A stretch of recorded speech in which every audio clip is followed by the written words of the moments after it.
I think you stop if you got that.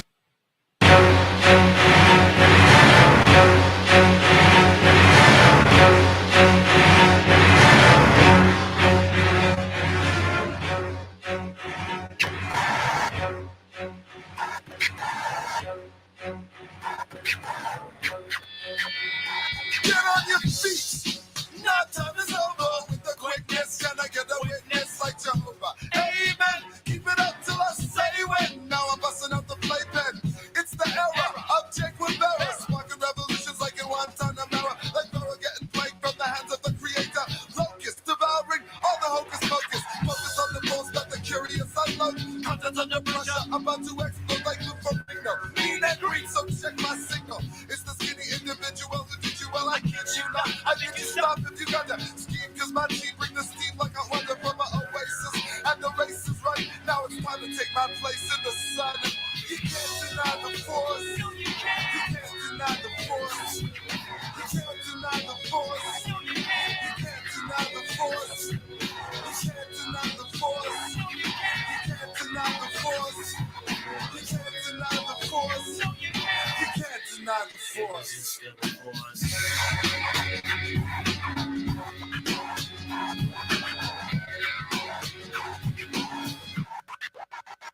Resistance is futile. We got momentum approval. If the doctor dances cause our views get futile, it's brutal. So expensive pennies to be the empty bar and symbols on suspended sentence. Self-suppression of evidence will be that with belligerence. And you can hesitate pennies cause I'm depressing your 10 hands. Your confession is expected if you think they were presented in a method, yes you guessed it. Blessed are we who come in the name of J. Our word spreads like Oh, I declare. it's a state of emergency, the prison and the sense. So don't expect the remedy, depend on the humanity. It's enough forgiving that you can't resist the skin. So give yourself a movement, it's still feel the more emotional you see. Cross the force cautiously. You can't deny the force. No, you can't. You can't deny the force. You can't deny the force. No, you can't. You can't deny the force. You can't deny the force. No, you can't. You can't deny the force. You can't deny the force. No, you can't. You can't deny the force.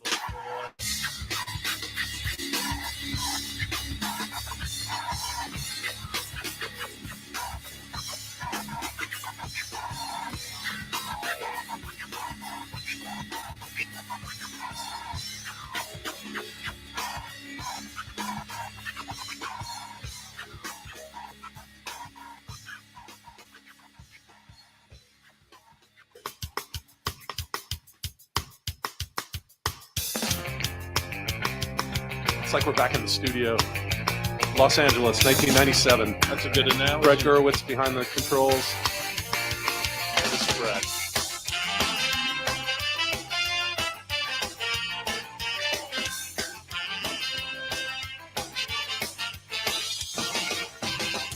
I don't need to tell the truth, but I never lie. I don't need to bow to you. You're just passing by. I never wanted to be the one you bitch and moan and come home to. But as long as you look good, I come back to you. Get inside my troubled mind with all of your threats. Sometimes I think I was blind. Not before we met. I never wanted to be the one that you depend on for your life. When you cry, it smells like soup. Sound like Shonen Knife. Never fear, but I said all night. I got a ride. Each time I said all night. No, I just might. You make me stay all night. It's just that side of you tonight that makes me stay all night. I'm gonna stay all night. You're an evil little girl. I'm a twisted man, tearing through your perfect world. Make you understand. I never wanted to be the one you bitch and moan and come home to. But as long as you look good, I come back to you and do the things you do. Stay all night. I gotta ride. Each time I stay all night. No, I just might. You make me stand all night. It's just that side of you tonight that makes me stand all night. I'm gonna stand all. I would never treat you bad. You deserve the best from me. If you want to keep your place, you better get down on your. Yeah, Todd wrote this one. Yeah. You think? This is not mine.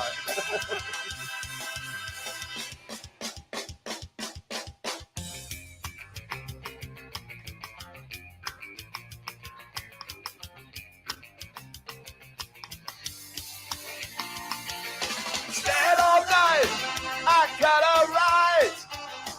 Each time I stand all night, no, I just might. You make me stand all night.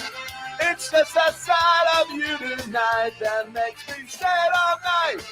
I'm gonna stand all night. R.I.P. Todd. Round robin. Your questions, comments, wagers. Give us a reason. Sleeper fantasy play. Your best alternative line. Whatever you have. Text the round robin 757-354-5517. Can you see by the dawn's early light what so proudly we hailed at the twilight's last gleaming, whose cross stripes and bright stars through the perilous fight o'er the ramparts we watched were so gallantly streaming, and the rocket's red glare, the bombs bursting in air, gave proof through the night that our flag was still there. Oh, take us that star-spangled banner yet wave, for the land of the free and the home of the brave. This is the Deep End Broadcasting Network. You are tuned in to the Round Robin with Stephen Murray on Deep End Broadcasting.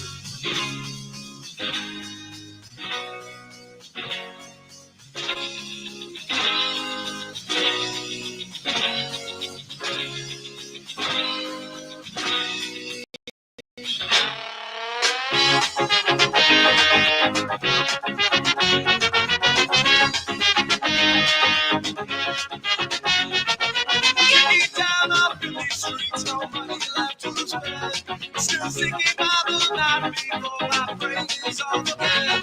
Way overhead, I see the crowd flashing through the lights. I'd love to see the college. Rise and shine on this NFL Week 6. It is October the 13th, 2024. We are live just after 7 a.m. Eastern Standard Time here from our lovely Chicks Beach Studios in the fabulous Virginia Beach, Virginia, the United States of America. This is the Deep End Broadcasting Network. This is the Round Robin. I am Stephen Murray, your host. If you've never tuned into the show, this is your first time. We've been on for 3 years now. My experience with the sportsbook goes for about 35 years on both sides of the book. Thus, we are very knowledgeable in what we discuss. And how about this? We are happy to report another winning ticket last week. We have, in the 5 weeks of the NFL, the crazy way that we bet, the way that people look at us with a side eye sometimes, we have won 3 out of the 5 NFL weeks. And we are profitable probably for the season at this point with the money that we invest compared to the money that is paid out. We are free rolling at least until maybe late December or even the playoffs at this point. So join along all morning as we will get through every angle on the wagering slate. This is the way that it works. We'll start the show right now. We'll get through the updated lines. The ticker has the updated lines right now. We'll take a look at the weather in a few minutes here. we'll have a very, very long and informational conversation with our man Dave Del Grande out on the West Coast. Dave is with Field Level Media. He is a senior analyst with Stat Factor, and he is Mr. Fantasy himself.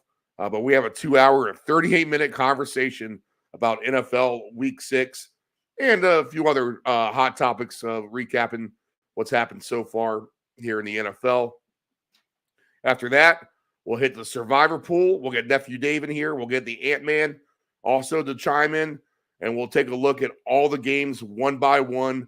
I was with the Ant-Man last night already discussing some things, and Nephew Dave as well. And, man, there are some interesting opportunities, to say the least, today. So let's get right to it. We got a lot to get through. We need to get Dave Del Grande in here sooner than later. So I will go through these lines the best that I can with the updated lines and the weather, which doesn't look like it's too bad. It looks like we have one game that we need to really kind of be aware of, and that is some inside information, boots on the ground up in Green Bay. We'll get to that in a second. But we do have a London game to start off the morning at 9:30 a.m. Eastern Standard Time. When we get done with Dave Del Grande, we should be close to the end of the first quarter, maybe beginning of the second quarter, and we'll follow that game throughout the rest of the program with you. But the Jags are a 1.5-point favorite, 44.5 in this game. I thought the Bears were a favorite. Did this flip-flop on us here in the last 24 hours? I'm not sure. But I think the wrong team may be favored here, to be honest. The Bears, to me, getting better and trending the right way. Jacksonville is a team who has been perpetually sputtering, regardless of their loss or win last week. High-scoring win, which was a part of our winning ticket with the over in the Jags and the Colts. The super over, that is. I mean, we went extreme to win that ticket. But they got over 60 points combined for us easily. And that gets part of our ticket to cash last week. Bears underdog in London against Jacksonville. Weather not an issue. No weather issues in Baltimore. This line is stagnant, -6.5 for the Ravens, 51.5. Jaden Daniels, Lamar Jackson, and most of the nation is getting this game as their primary game at 1 p.m. Eastern Standard Time. A spot the Commanders are not used to. I mean, they're used to getting buried with the poor announcer game. What Chris Myers, is that the announcer for Fox who gets all the bad games? Chris Myers is usually the Commanders announcer. I will say that he will not be that today. I'm not sure who it is, but it's going to be one of the better broadcast crews, as this game will be broadcasted to a good portion of the country. Spencer Rattler will be the starting quarterback for the Saints. No Derek Carr today. They welcome in Tampa Bay. Got a great prop on this one, I believe, as well. Mike Evans and Marshawn Lattimore will lock heads. Lattimore usually gets the best of Evans. So is that a big day for Chris Godwin? Maybe a little tight end action down here in Tampa Bay. They're going to be missing one of the running backs as well. So Bucky Hodges will probably be the likely candidate to maybe score a touchdown. We'll get into all of that with the Buccaneers, a 3.5-point favorite, 42.5 in that game. Everyone's telling me how the Eagles are a lock off the bye this week, -8.5, 42.5. Everyone loves the Eagles. I think Dave Del Grande will mention that he loves the Eagles. I feel like I like the Eagles in this game. The Browns, I said it last week in the studio when we had our another winning portion of our ticket. The Commanders whitewashing the Browns in the blowout, which we had. Well, the Browns, they'll get another chance today with Philadelphia. And as much as I've heard all the Eagles hype this week, this line still sits at 8.5, 42.5. So with all the Philly love, the line stays right where it is. What does that mean? Interesting to me. Are the Browns a sneaky play today? We'll get to that and more on this game later on. The Colts are at Tennessee. The Titans minus 2.5, 42.5. No weather issues there. There is rain in the Northeast, but it looks like it is north of Philadelphia.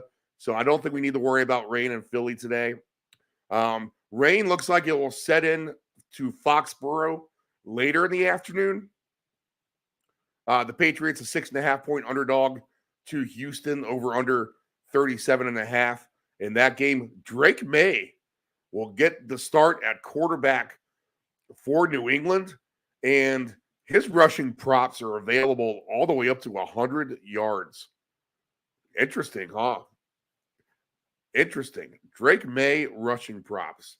What does that mean when Drake May rushing props are available all the way up to 100 yards? We'll get into that and more on that game later. This is the weather game we need to be concerned with Green Bay and Arizona. Green Bay is minus 5.5, over under 47.5. My man Jake, who hosted us when we went to watch the Patriots at the Packers, just exactly about 2 years ago. I think it was 2 years ago last week, first weekend in October. I talked to Jake. He is boots on the ground in Green Bay, and he says it is going to be bone-chilling cold, windy, and rainy. The kind of miserable weather you do not want to be sitting around a stadium watching a football game in. So over bettors for the Cardinals and Packers, beware. I need to have a red alert button on my board here. But the Packers minus 5.5, 47.5. Maybe that total too high with impending weather in Green Bay. The later slate at 4:05 p.m. Do we have a system play on the board? Oh, yes, we do. The system play that we talked about, 6-0 on the show the last 3 years. We had one last week with Miami at the Patriots, where Miami was a favorite on the road against a team with the same record or better. So it's kind of confusing, but follow me along. The Chargers technically have a worse record than Denver. Denver, the home team, should really be the favorite here with the better record. But the team with the worst record on the road is the favorite. That is the Chargers, minus 3. And that has been a winning proposition for about 20-plus years. We've only seen it lose once while we've been on the air. It is 6-0 for us. And that is today, another system play. We love it when it's inside the division, especially. But the Chargers are minus 3, 35.5. And we got to plug our nose and take the Chargers with the system play. We'll talk more about that later. So system play on the Chargers. Maybe a lot of fan support for Denver because they've been trending hot here. And they are the home team. But the Chargers are the play according to the system, which has hardly failed at all. You can't even say that it failed. The only time that it's lost was with Brett Favre when he was with Minnesota and they were at Chicago and they lost the final week of the NFL season. System play on the Chargers today, minus 3. The Steelers are at Vegas, minus 3 for Pittsburgh, 36.5 in that game. No weather. They are inside. A beautiful day in Charlotte. We still thinking about the hurricane victims and the people who have property issues in the western part of North Carolina. They'll get their Panthers at home today. They are 6.5-point underdogs to Atlanta. 46.5 is the total in that game. I said in previous weeks that the Panthers are naturally an over team at this point. So we'll discuss that. Can we have a lot of points in Charlotte this afternoon? I think that we can. The Lions minus 3, 52.5 at Dallas. That is the premier game of the day. So we look forward to that later on. And then you can kind of call this a system play as well. It is interconference. So it is AFC versus NFC, which gives us hesitation. But the Bengals with the worst record are a favorite at the Giants. Bengals minus 3.5, 46.5. Everything says that you got to take the Bengals in this spot. I'm not sure how the system play really works, AFC versus NFC. It's a little different with the two different conferences. So we won't call it exactly a system play, but know that the worst team is the favorite on the road here, minus 3.5, 46.5. And if you had the Giants defense in fantasy, what did they put up last week? Over 30 points for you. I doubt that you did, but we said it all along. The Giants, a sneaky defense. They had a ton of turnovers last year. They could be kind of feisty and under the radar, and certainly against Seattle, they were the better team last Sunday. We have a Monday night game with the Bills and the Jets, minus 2.5, 48.5. How about this? If the Jets win today or Monday night, the Patriots beat the Texans under Drake May somehow, some way, then you're looking at a New England team who is right now in their division paying 55-1, who is one game out of first place. So a lot to get to through the morning. What we'll go ahead and do, and since it's right here before 7:30, and we need to keep things going along, we'll go ahead and pipe in our man, Dave Del Grande. We have a lot to get to with him. We'll come back here right about 10 a.m. Eastern Standard Time. We'll join this Bears-Jaguars game in progress. We'll hit up Survivor Pool and hit the entire gambling slate. In the meantime, let's get our man, Dave Del Grande. He is, again, a columnist at Field Level Media, senior analyst with Stat Factor, and the founder of MrFantasy.com himself. He covers the Golden State Warriors. NBA season right upon us, but he is very, very knowledgeable in all sports, a expert wagerer, and let's see what angles we can dig up with Dave.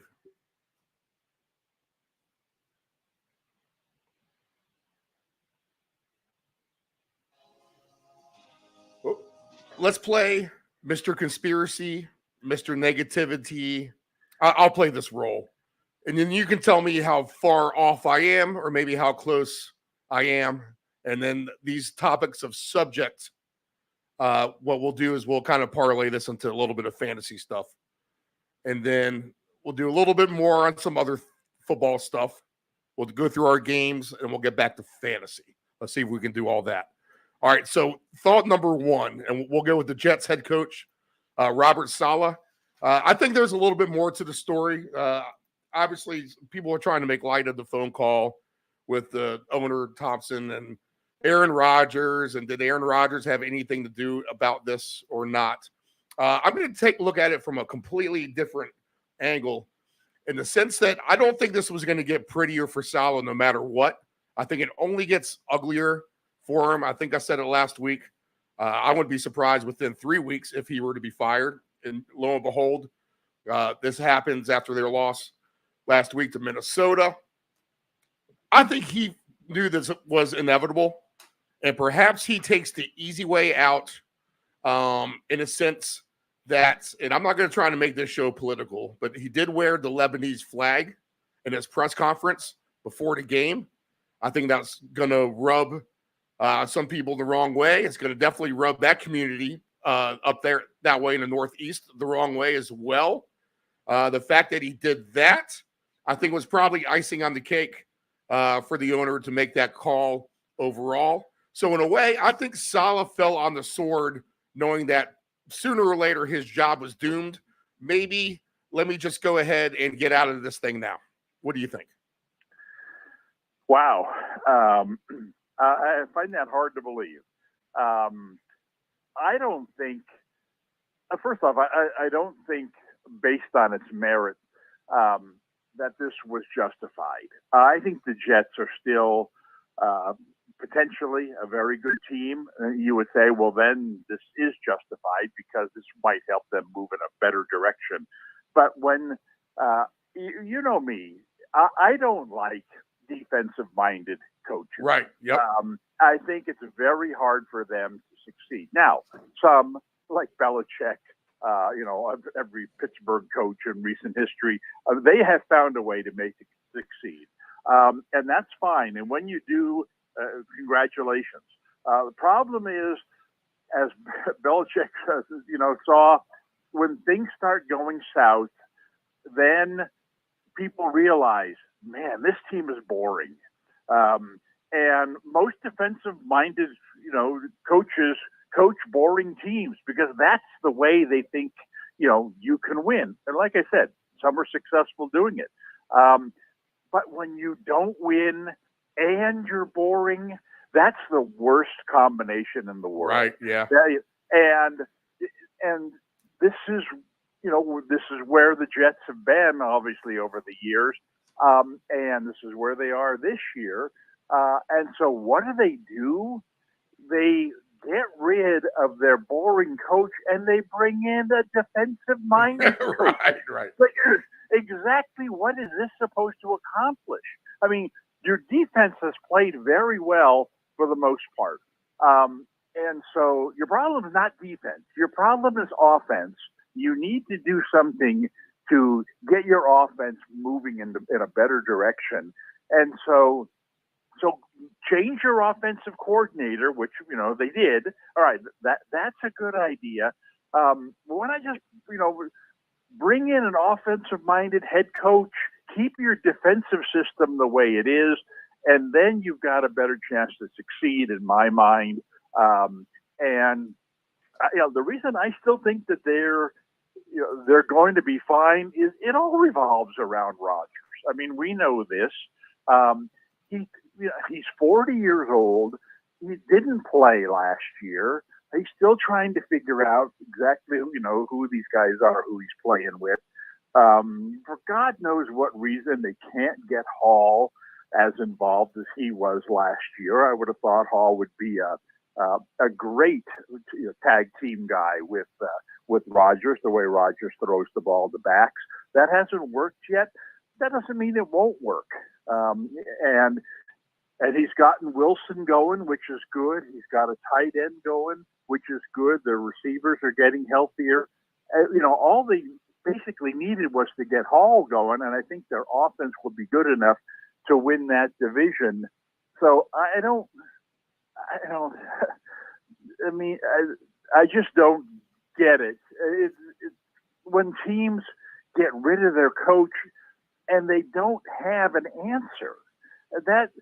Getting rid of the coach, fine, but what is this accomplishing? I don't get it. I think it's a bad move, and I can't believe he actually, in some way or shape or form, wanted out of there, because I really think that they're a team that could, with Saleh as the coach, I still think that they were a team that had the potential to turn around in a positive direction very quickly. Worst case, making the change in the offseason, right? Maybe.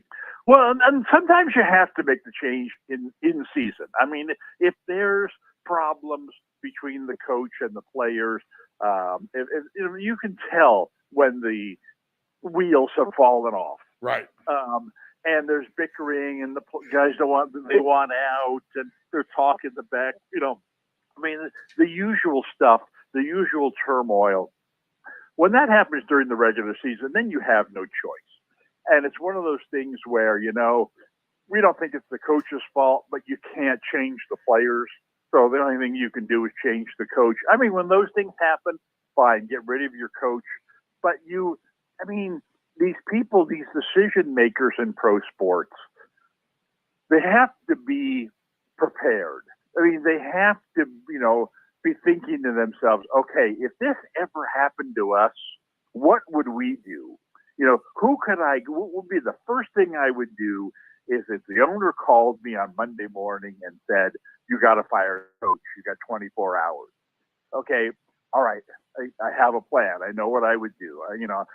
First thing I'm going to do is I'm going to call, Bill Cower, or I'm going to call, some consultant of mine, and we'll talk it over with him. In this particular case, it was like, okay, well, gee, I don't know. Let's promote the defensive coordinator. He's been doing okay. No. I mean, I don't know. It just, I don't know. It just doesn't make any sense to me. All right, fantasy-wise, do you expect this no matter what at the end of the day with the play calling? Is this upside for Breece Hall? and his fantasy prop stuff, obviously they haven't been good. Like you said. Well, yeah, I'm not sure that the coaching change necessarily is going to, I mean, the change in coordinator has a chance to change things, and we'll see. I mean, if I took over as offensive coordinator of the Jets, I mean, it's, what do I know? But I know one thing: we need to get Hall more involved. Yeah, exactly. Right. That's pretty obvious. Right.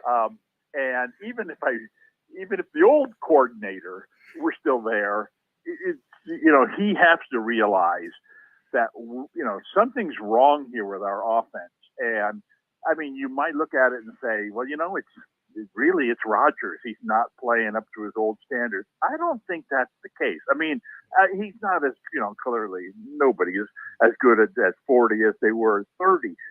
But, he looks fine to me. He's moving around okay. He's throwing a decent ball. He's spreading the ball around. Like I said, he's getting to know the guys on the team. I don't think he's been a big problem, and I don't think you could look at him and say, wow, this isn't going to get any better. It's probably going to get worse over the course of the season. So I don't think anybody would look at the situation there and say, you know what, we got to get rid of Rodgers, or we got to, in some way, get the ball out of his hands more often. I mean, the clear solution there is, we've got Wilson going. That's good. That's 50% of the equation. The other 50% is Hall. Let's get him going. And so whether it's because they made a change at head coach, whether it's because they made a change at coordinator, whatever the reason, that's got to be what happens next. And it's going to happen immediately. And so I would expect immediately, first game this week, first play of the game, there goes Hall on a little swing pass around the end, for 8 yards. And okay, here we go. So yes, to answer your question, I think that's the obvious fantasy uptick here. Is I don't care how disappointed you've been in Hall, you're thinking of trading him, thinking of benching him, whatever it is, he's got to be in your lineup this week.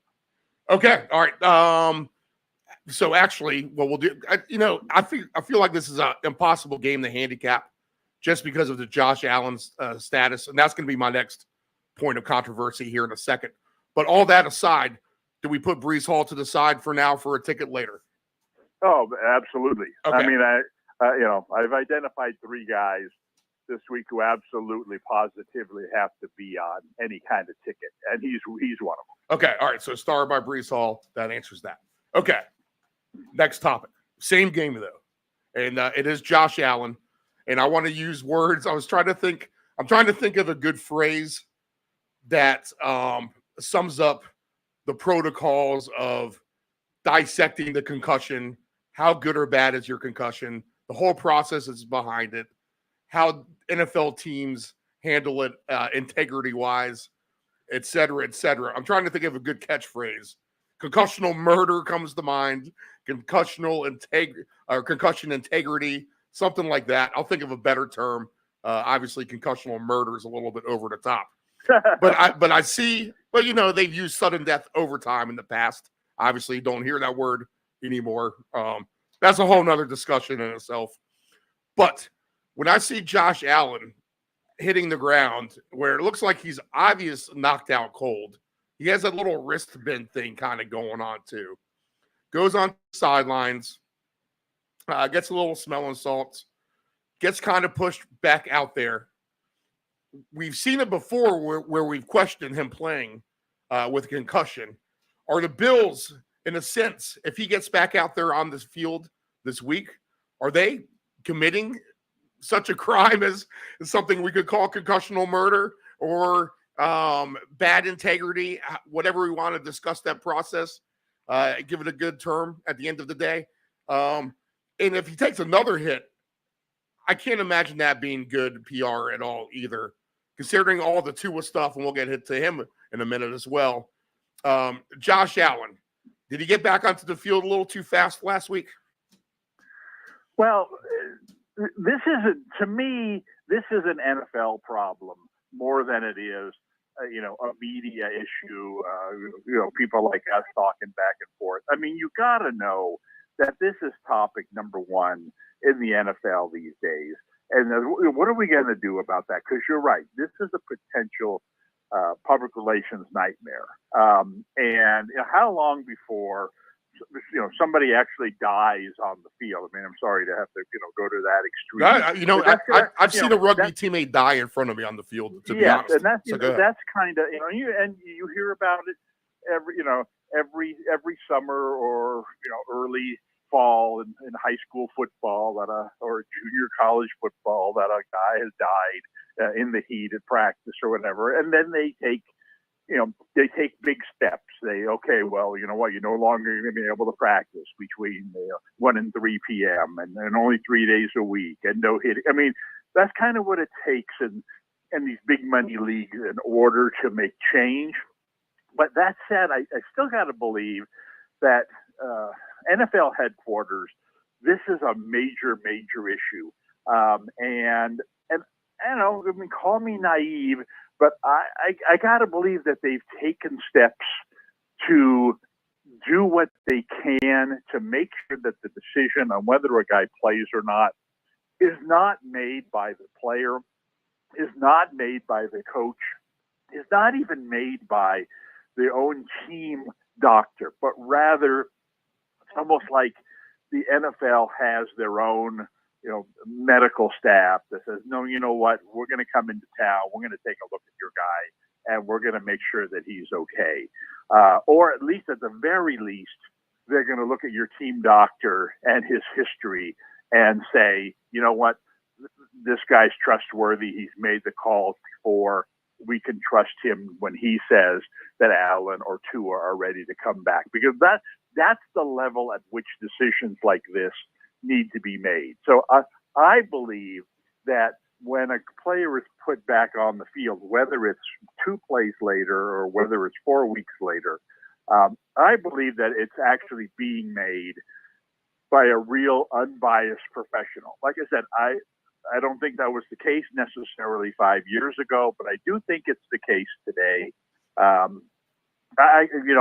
And not that I can experience any of this. I played very little football in my life, but I remember in soccer when I played in college, and I was chasing a ball down the field. This guy came in and clipped me from behind, and I flipped over and I landed on the back of my neck, and my head pounded into the ground. And it must have looked really bad. I mean, it's something that I've seen on TV. Never happened to me. Obviously I don't have video of what exactly happened, but when I hit the ground, it was like, oh geez, I've seen this on TV. This is not good, And then I did as I was laying there, and the game stopped, and I kind of just did a personal imaging of myself. I said, okay, what hurts? Something's got to hurt, are you okay? Are you knocked out? Or I opened my eyes. No, I see the sky. Okay, that's fine. But what did you break? In the meantime, the coach is running out from the sideline, and I'm laying there, and I thought to myself, you know what? I think I'm okay. And then the coach got there, and oh my God, don't move. I said, look, I'm fine. No, you're not fine. No, you got to come out of the game. I don't need to come out of the game. But sometimes things just look worse for one person than they do for another. I mean, it just different people are impacted. I've got a harder head than most people.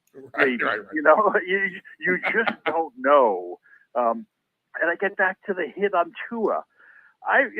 Watching the 49ers game against the Seahawks, I saw 50 different hits that were harder than the hit on Tua, and so who would have thought that that's all it took, to basically put this guy's career in question.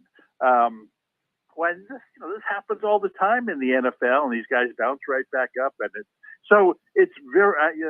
My point is, I'm going to stay away from judging how seriously a guy is hurt or concussed or whatever, based on what I saw, based on comparing it to other. Well, when this guy got hit like that, his career ended. Well, like I said, different guys have different bodies. And so my personal belief is if Josh Allen is on the field this week or when he returned to the game last week, it was because a real trustworthy source, some kind of team doctor or NFL doctor, whatever, looked at him, gave him every test and said, you know what, this guy's fine. You can go back out and play again. So no controversy there. Okay. Again, I couldn't call me naive. right.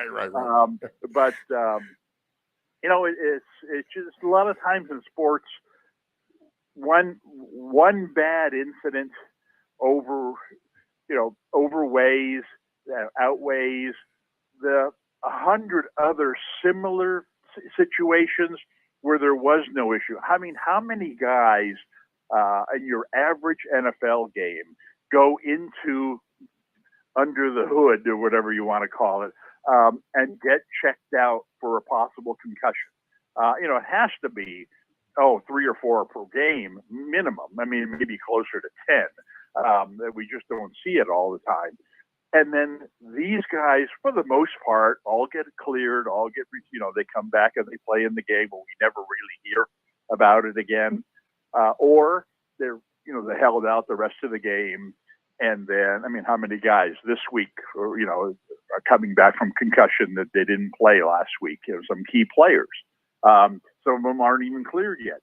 Anyway, my point is, time and time again, we go through this process, and the process works for all of these people. And then one guy comes along, and this process doesn't seem to work. And it's like, at that point, do you say, well, something's wrong with the process? I don't. It's kind of like visiting your doctor. And you know what? 1 out of every 100 times, they're going to make a mistake. They're not going to chop your head off necessarily, right. But they're going to give you twice the dose, of heart medicine than you need because they're conservative or they thought they saw a problem, whatever it is. So, I just think that I think this whole thing is overblown. Now, again, you say that and then a week later somebody dies and then you look really foolish.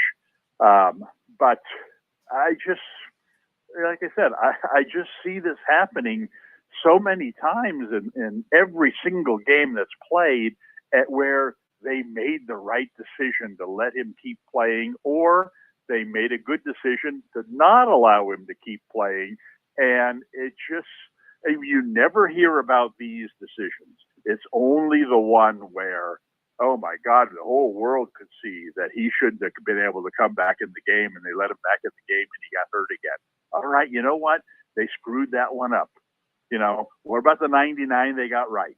You want to fire the team doctor because he let the guy play that he probably shouldn't have let play. And now you're saying, well, that's because he's a Bills fan. Well, you know what? I don't think so. I think I give these guys a little more credit than that, a lot more credit than that. So should they continue to look for solutions? Should they the padded helmet, no AstroTurf field? Whatever they want to do. The what's it called? The launching your head at guys, targeting, right. Targeting these kinds of things. Should they continue to look for ways to prevent these types of injuries? Absolutely. But should they, give you a mandatory month off every time that you're diagnosed with a slight concussion? No, that, we're not at that stage. Okay. Your flashback of your story brought up my memories. So I got to share it real quick. We were playing baseball and I was the first baseman, and our shortstop was notorious for throwing the ball on one hop to first base. You could count on it every time the ball was going to go into the dirt. So you had to play a little defense, perfect the scoop, et cetera, et cetera. So the Virginia Beach baseball fields were also notoriously would have rocks on them, like little pebbles, just sprinkled throughout the dirt. So what made that job even tougher was the way that a baseball perhaps would hit a tiny pebble or a rock, changing the trajectory of the baseball altogether. So there was one that seemingly was right at my feet. I had to kind of bend down and kind of get this ball that was really going to hit the dirt within 6 to 10 inches of my toes, maybe closer from what I could guess with the ball incoming at me. So when it hits at my feet and my gloves down to get the shallow scoop, the ball bounces straight up and it hits right between my eyes. Yeah. Knocks me completely on my kilter. I get up. That hurts. I mean, I can feel the pain now in it. Okay, all right. You're okay. I feel like I'm okay. All right. So the game continues. I get up to bat. I actually hit a double. So I get a double, and I get on base, and I'm there at second base. And then the very next batter hits a ball that goes into the gap between the left fielder and center fielder. And the ball comes to the infield, and I'm just watching this whole play, and I don't move. I just kind of stand there and watch it all happen. They throw the ball to the infield, and they tagged me out. And the guy who was running from first to second had to run all the way back to first as I just stood there watching the play. So it just raises the question, what was going on at that moment in time with me?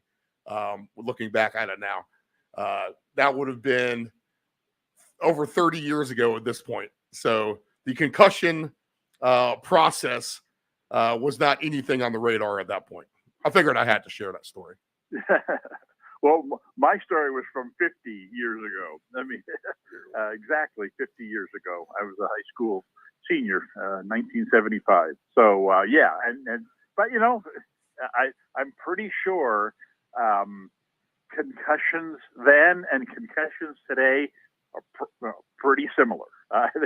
It's the same problem. You bang your head hard enough against the wall in 1975 or 2025, you're going to have a similar fate.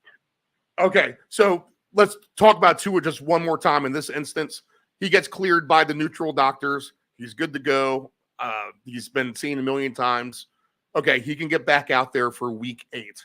That's what they're saying. They're not saying that now, but just hypothetically. So if you're Dolphins coaches, management, do you pull back the reins even at that point a little bit and say, let's just pump the brakes another 2 weeks? Or do you say, go out there and get him, Tua? Oh, absolutely not. I mean, I say go out and get him. Yeah, I mean, you got to. I mean, first off, and this shouldn't be a factor, but let's be honest, it is a factor. I mean, if they were at that point, they probably had a bye at that point. But if they're 0-6 and they're going nowhere, whatever, and it's all about next season, then maybe set them out the whole rest of the season or whatever. But they're the way the crying out loud, the rival team, just fired its coach, and it's only one more game than you have. I'm going to do you better because I know where you're going. If somehow the Patriots beat the Texans and the Jets beat the Bills, our Patriots are just one game out of first place in this division. But go ahead. Yeah. No, that's a good point. So anyway, that shouldn't be a big factor. But the fact is that they're still playing to win, and they're going to put their best, most healthy guys on the field at this stage of the season. So, so now the question is, how healthy is he, and what can we do to help prevent this from happening again? And I'm not sure they haven't done things already. I mean, before this incident, where he should have known. I mean, all he had to do there was slide. I mean, there are certain hits that are unavoidable, and the NFL is trying, to weed those out. I mean, every quarterback who stands in the pocket doesn't see the guy coming from behind him. Well, that guy's going to get clobbered. If 40 years ago, that was Lyle Alzado, smacking you with a forearm to the side of the head. Right. That's not going to happen today. Right. Now you're going to get hit from behind, and maybe your back, you're going to suffer a back injury. Well, that's okay if he suffers a back injury. Every quarterback, pretty much every pass he throws, risks that. It's just there is no such thing as a first down that's important enough for him to risk his body. And that's what he did on that play, there. Even though he looked out and saw a guy that he was bigger than and thought he could put a shoulder into and move, just to make sure he got that first down. I believe it was on a fourth down play, where he thought, I got to get this first down. That play doesn't exist. I mean, that's what they've had to have told him for last couple of years, and they have been reiterating every time they look at a game film, is that, look, dude, I don't care what the situation is. You get in that situation again, you have to slide. And then it's up to him. Obviously, he can say, yeah, I'm going to slide. Yeah, I'm going to slide. At the end, he slides. And then comes the, oh, geez, there's 2 minutes to go, and we really need this first down. I got to go for it, and then what can the team do? But all they can do is tell the guy to play smarter. Hopefully he will play smarter. And then we'll see, because what's interesting is, I'd say pretty much over the course of Tua's career, there's been some. Is this guy really a good quarterback? Is he a bit of a bust? Is he really a guy you want to, have as your leader going forward? And then all of a sudden last year, they got this magical offense going, and he's doing really well. And is he really the quarterback for this offense? And now that he's not in there, you see, whoa, okay, maybe we were a little tough on Tua, because he's so much better than these other guys they've been putting in there. Right. That we desperately need him back. And so I think it's very, very possible that he's going to come back and be very successable, because the other pieces on offense are all healthy, at least at this point, for the most part. Yeah, they haven't had to do anything physically grueling. They can't get the ball. Right. Yeah.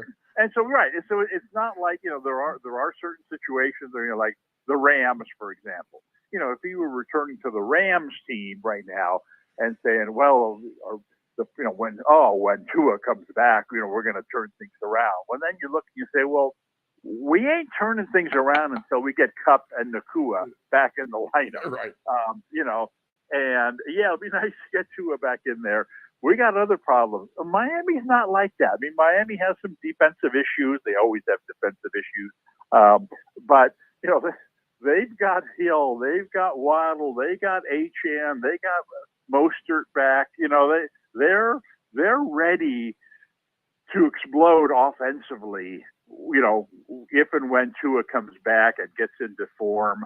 And that's another thing about the process here, is that he's going to be able to amp up to it. I mean, if he's cleared today to return 2 weeks from now, well, now he can be out there on the side field and getting the blood flowing and getting the arm going and reminding himself of the patterns and, and the plays and what have you, even throwing the ball to some of the guys on off days or whatever. So I think that, I would have this isn't going to be like a pitcher returning from arm surgery and, he's going to be on a 40 pitch count.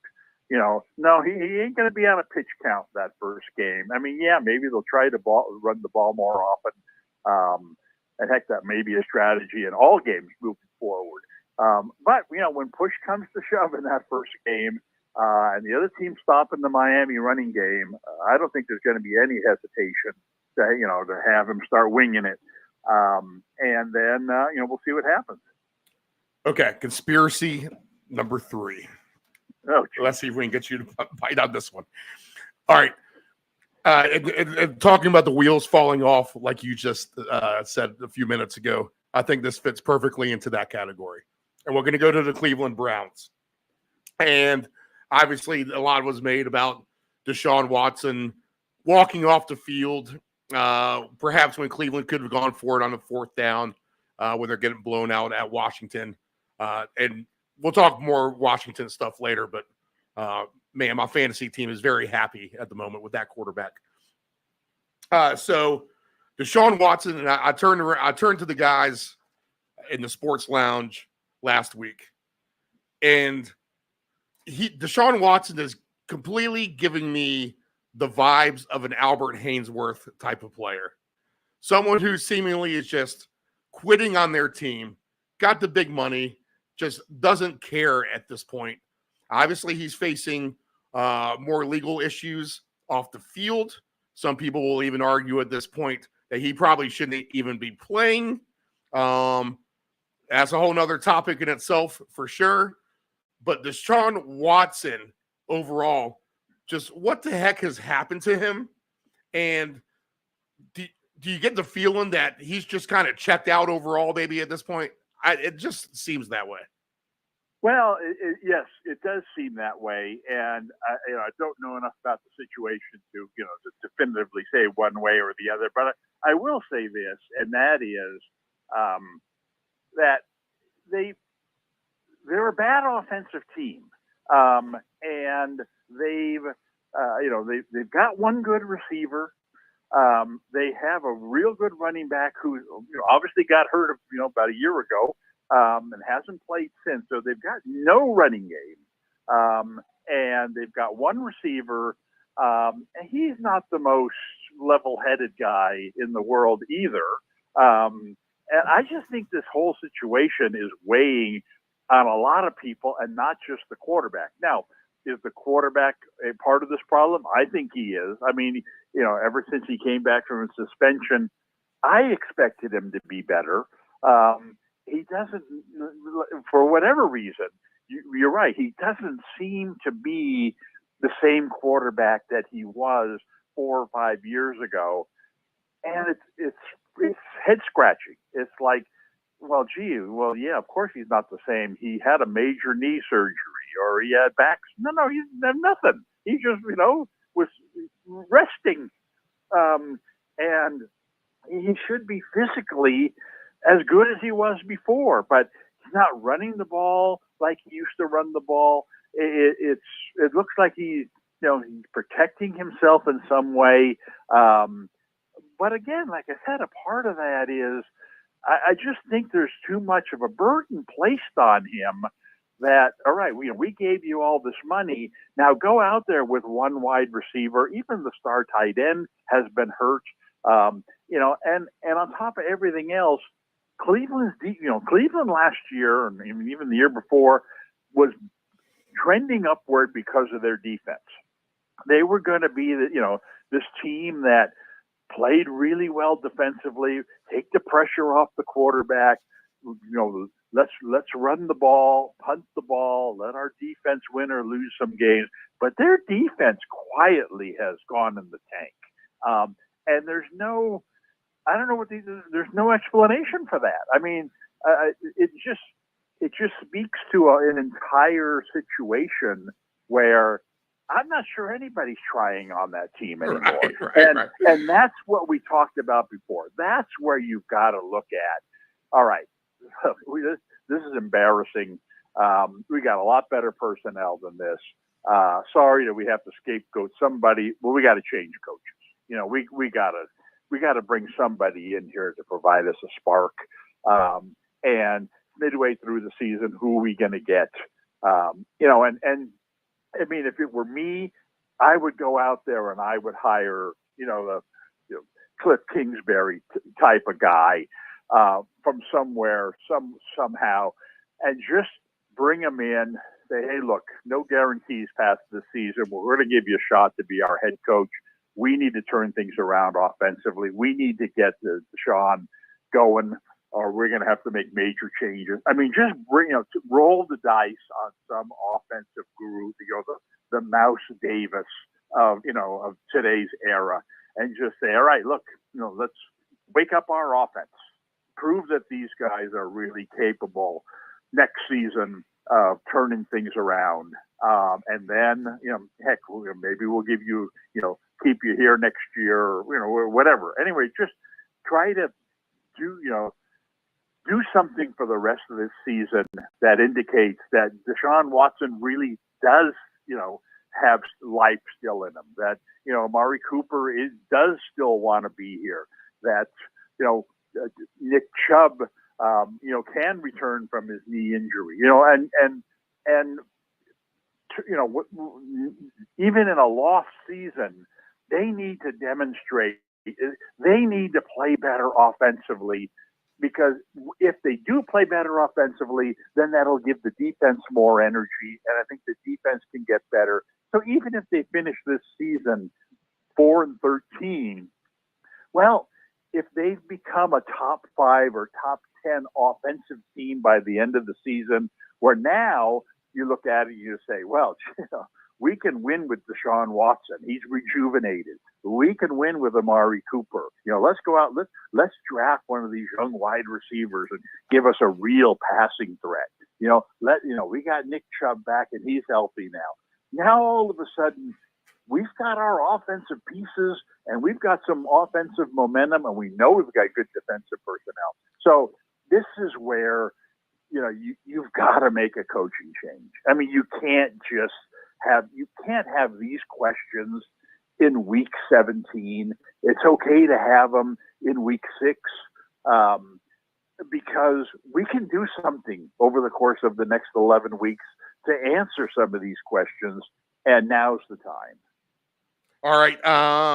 Killing 2 birds with 1 stone. Do you expect them to be competitive in this game against the Eagles off the bye week? I don't see why.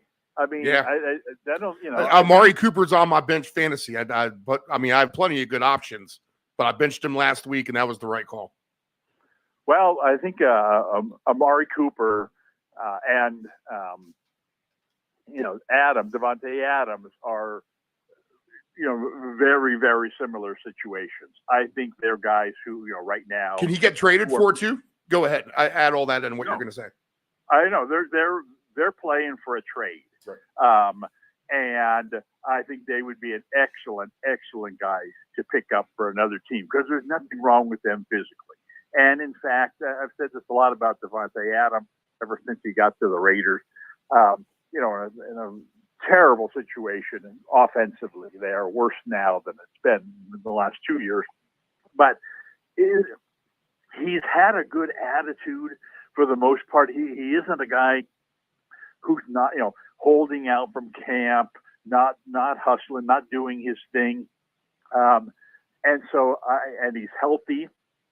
I think in both of these cases that if a team looking for if not a wide receiver 1, then certainly a wide receiver 1.5. Right. I mean, this guy could come in and be a great sidekick to the one receiver you have who you can't get open because you only have one. Kansas City. Well, Kansas City is, that's an unusual situation. But yes, he'd go into Kansas City and immediately, either one of those guys, and immediately be the number 1 target. Presuming he passed the Mahomes test. And because Mahomes, we've seen him that when he starts trusting a guy, he started to trust Rice this year. Then he doesn't even know that there are other receivers on the field. I mean, he did this with Kelsey for a couple of years. Now Rice was his guy. He's throwing every ball to Rice. I think that if Cooper or Adams joined that team, that they would go immediately into that kind of a role. But there's a lot of teams out there that really only have one standout receiver, and you throw a second guy on there. Look at your Redskins.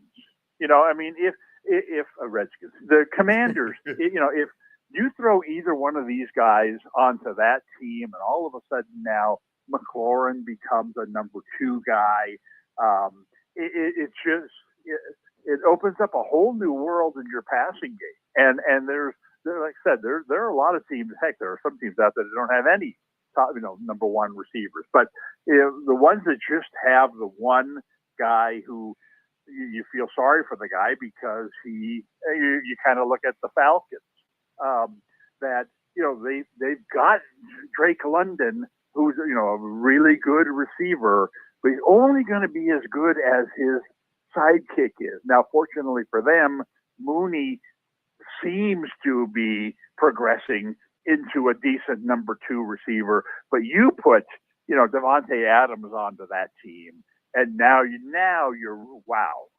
really talking about a great offensive team. So I think there are a lot of teams out there making trades in the NFL is very, very difficult. It's not like baseball. It's not like basketball. So it's easier said than done. But you put these two guys on certain teams in the league, and I think they could explode personally, and I think that their teams could get a whole lot better. So if in fantasy, to me, if I would strongly recommend you attempt to buy low on these guys, even if you, like you said, you have to sit them for a couple of weeks. And like you've had to do with pretty much with Tyreek Hill as well, but for different reasons. Because situations are going to get a lot better, and if you can acquire Amari Cooper right now on the cheap, this is the kind of move that 6 weeks from now, 8 weeks from now, your fantasy playoffs start, and wow, where did you get Amari Cooper? Yeah, no, I got him back then when he had completely disappeared. This is the kind of thing that wins you fantasy championships down the line. Okay, cool. When we get to the fantasy stuff, I definitely have, just for my regular team, and I've kept, the good thing about my mock site is we're able to track our mock team against other mock teams and its own little kind of mock league in itself. So I actually have a nice odd man out question involving Cooper with that later on. Okay, let's see here. In that same game, that just because we're talking about it, you said you could see the Eagles winning this game somewhat. You didn't say handily, but I'm going to say it. I could see the Eagles winning this game somewhat handily, coming off the bye, especially if they're healthy. I really like A.J. Brown in this game as a prop, getting him back involved. Agree with that? Well, I think the Eagles are going to blow them out in this game. I mean, I think the Browns really could hit rock bottom in this game.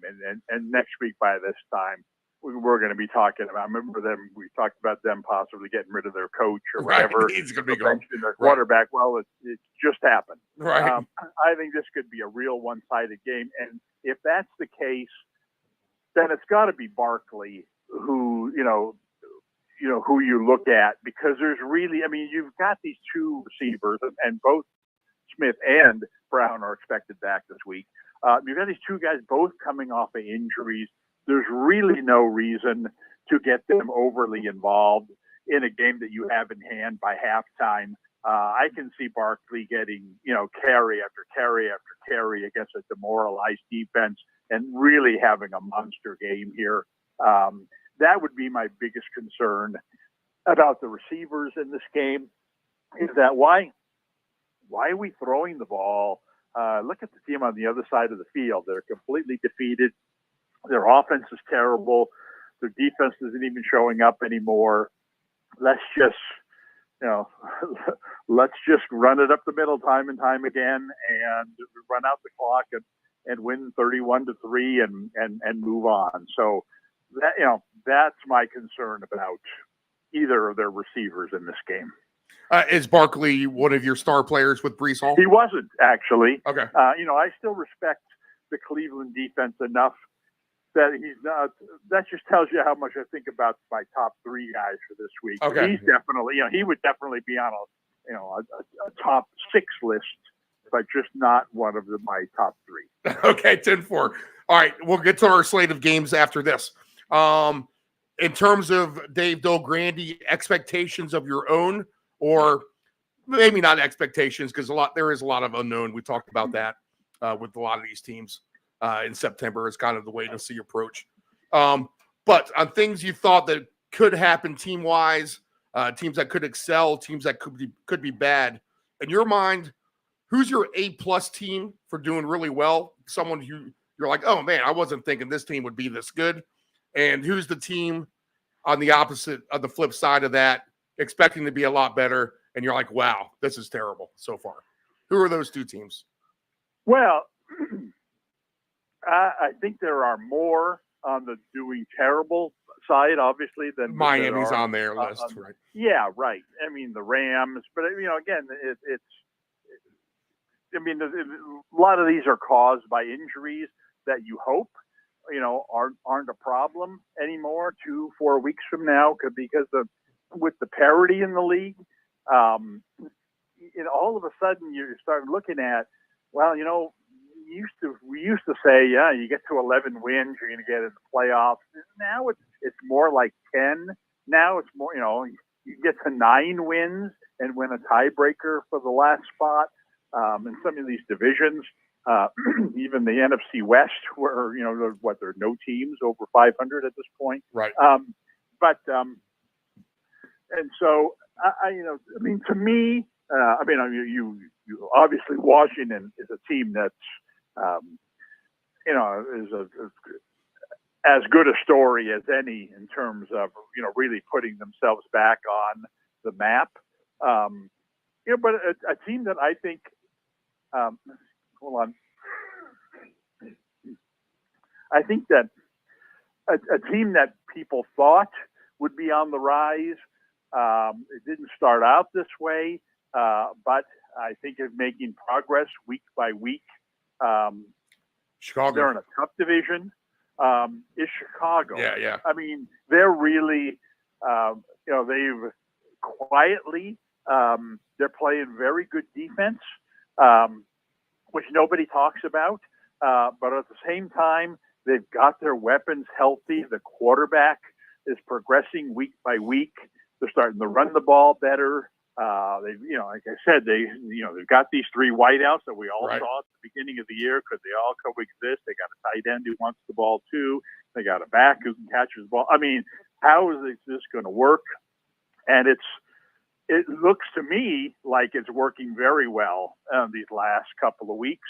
They got another game this week where I see no reason why they take a step backward. Yeah, here. I agree. We'll talk about that in a minute, forward. actually. So I think Chicago is one of these teams where Atlanta is kind of the same way. As they've gotten better offensively, it gives them a chance to win games that they haven't won in recent years. Who would have thought Atlanta would be this team coming from behind late in games and winning games? Like they've always found a way to lose. And what if they got Cooper? To be honest, Yeah, right. And I think Atlanta in a weaker division is in a better shape than Chicago is. But Chicago, I think, is a lot better team than Atlanta. They're unfortunately, with a vastly improved division. So I think that, and then something that's struck me in their Monday night game is Kansas City. The thing, people complain about, Kansas City in the Super Bowl. They only had 1 penalty called against them. Whatever the referees, to help Kansas City win. You talk about your conspiracy things. Hold on a second. Yep.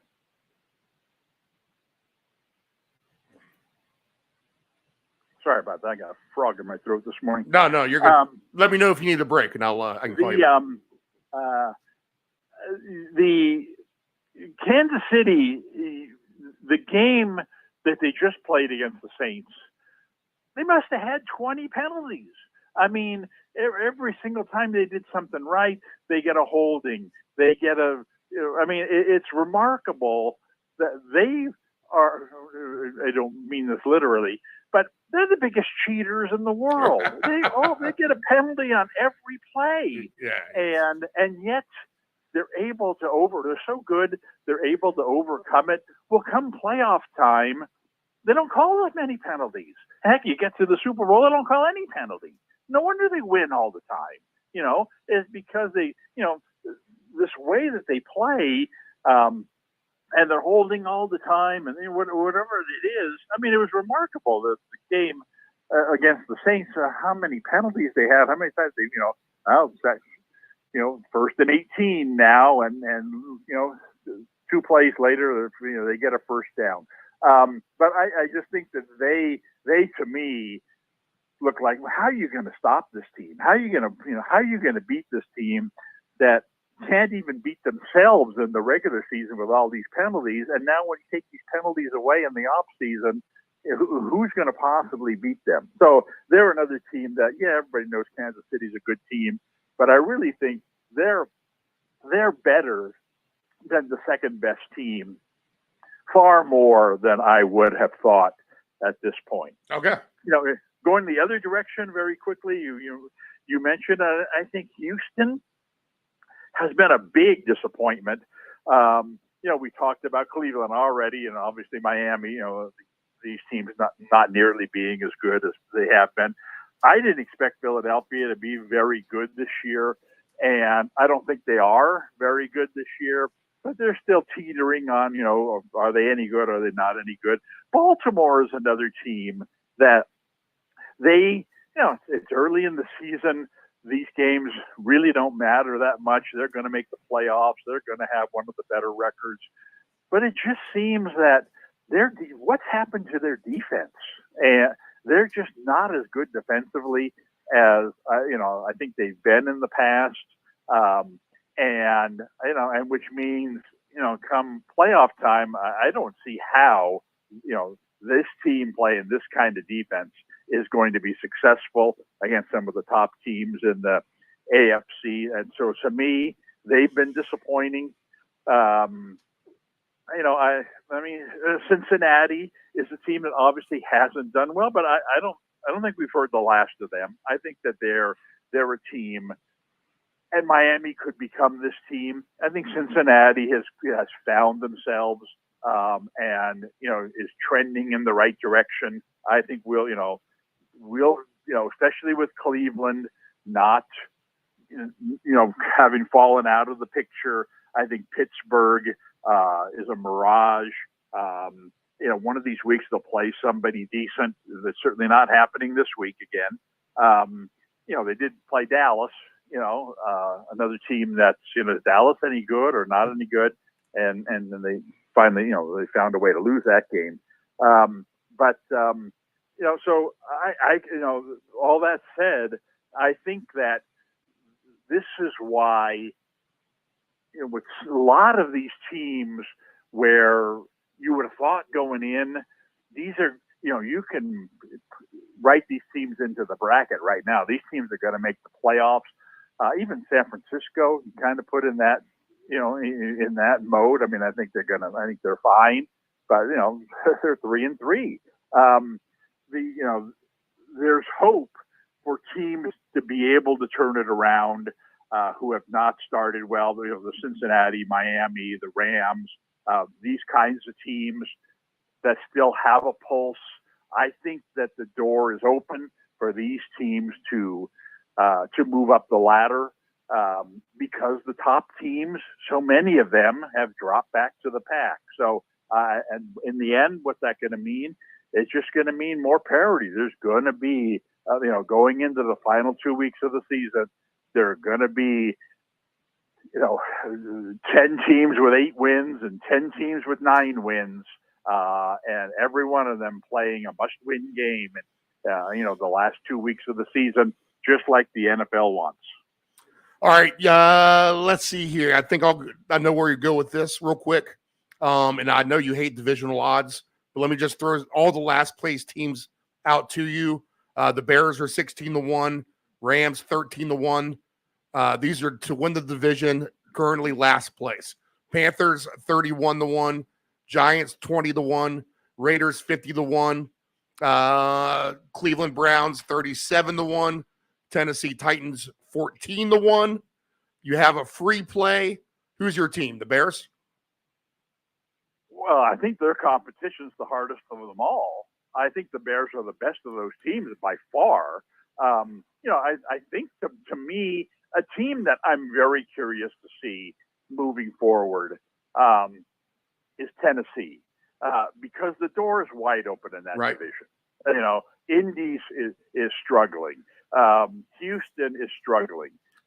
Jacksonville is struggling. I mean, it's become, maybe it always has been, but it's become the NFC North.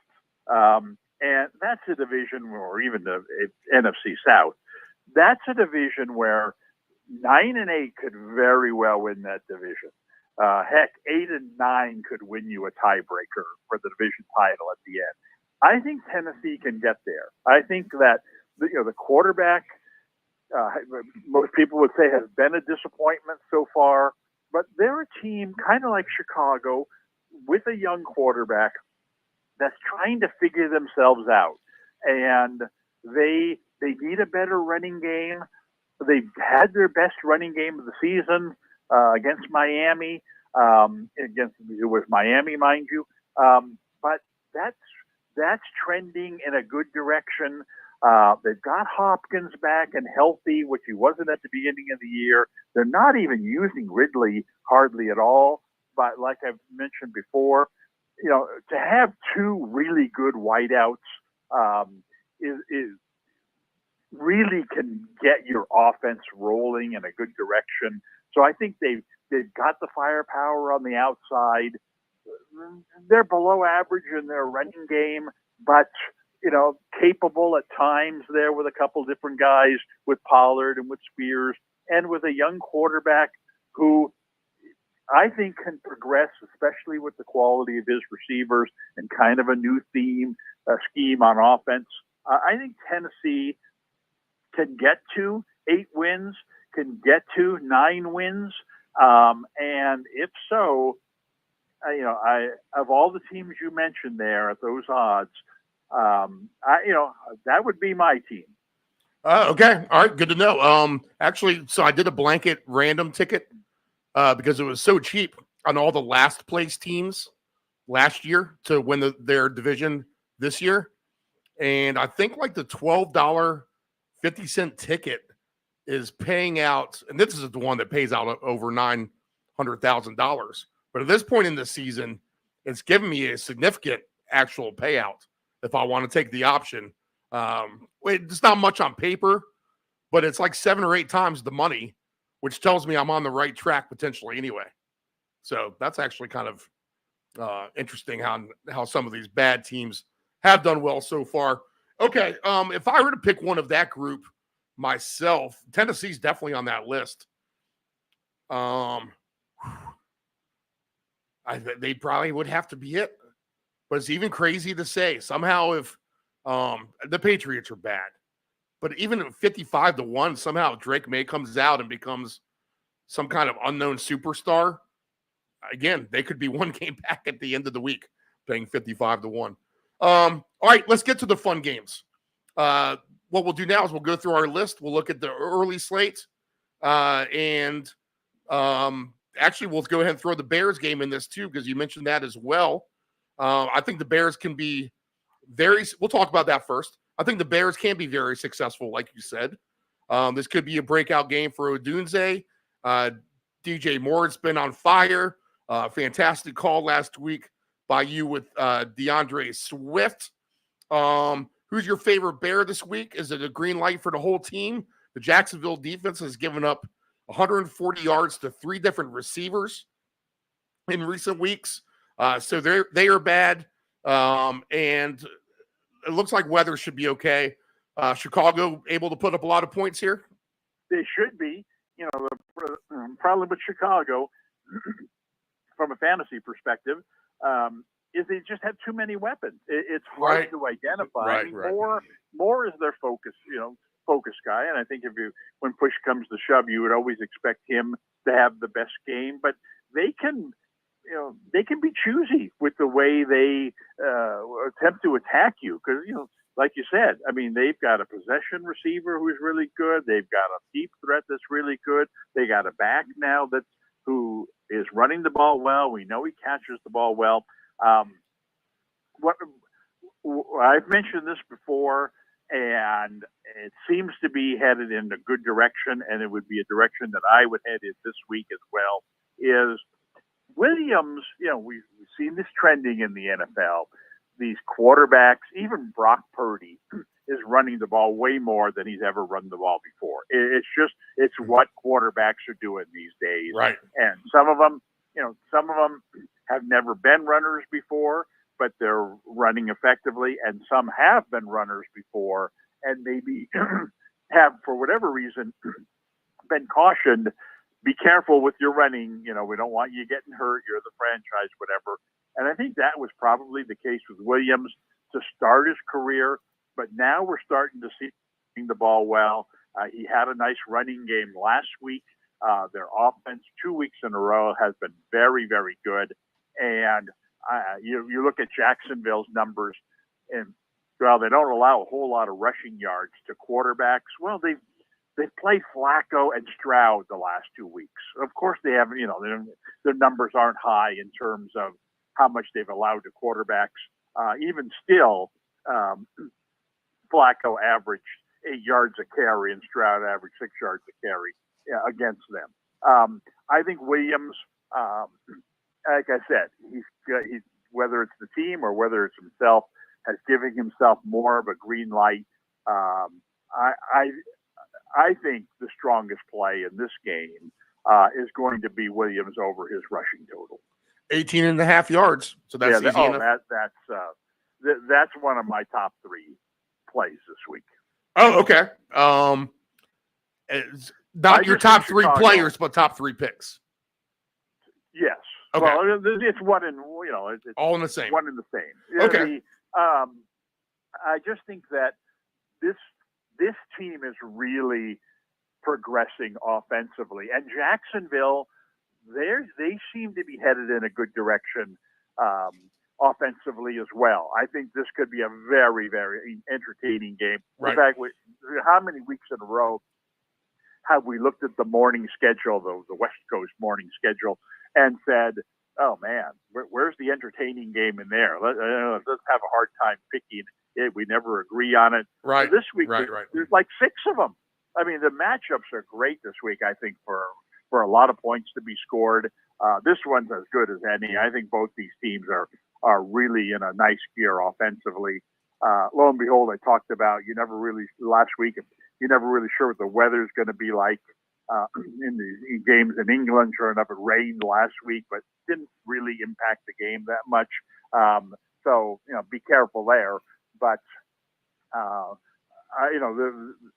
I can see this game where there's going to be a lot of guys, certainly a lot of guys who are very fantasy friendly in this game. But my number one play in this game is 18.5 rushing yards. Like Flacco ran for 22 against them in 3 runs.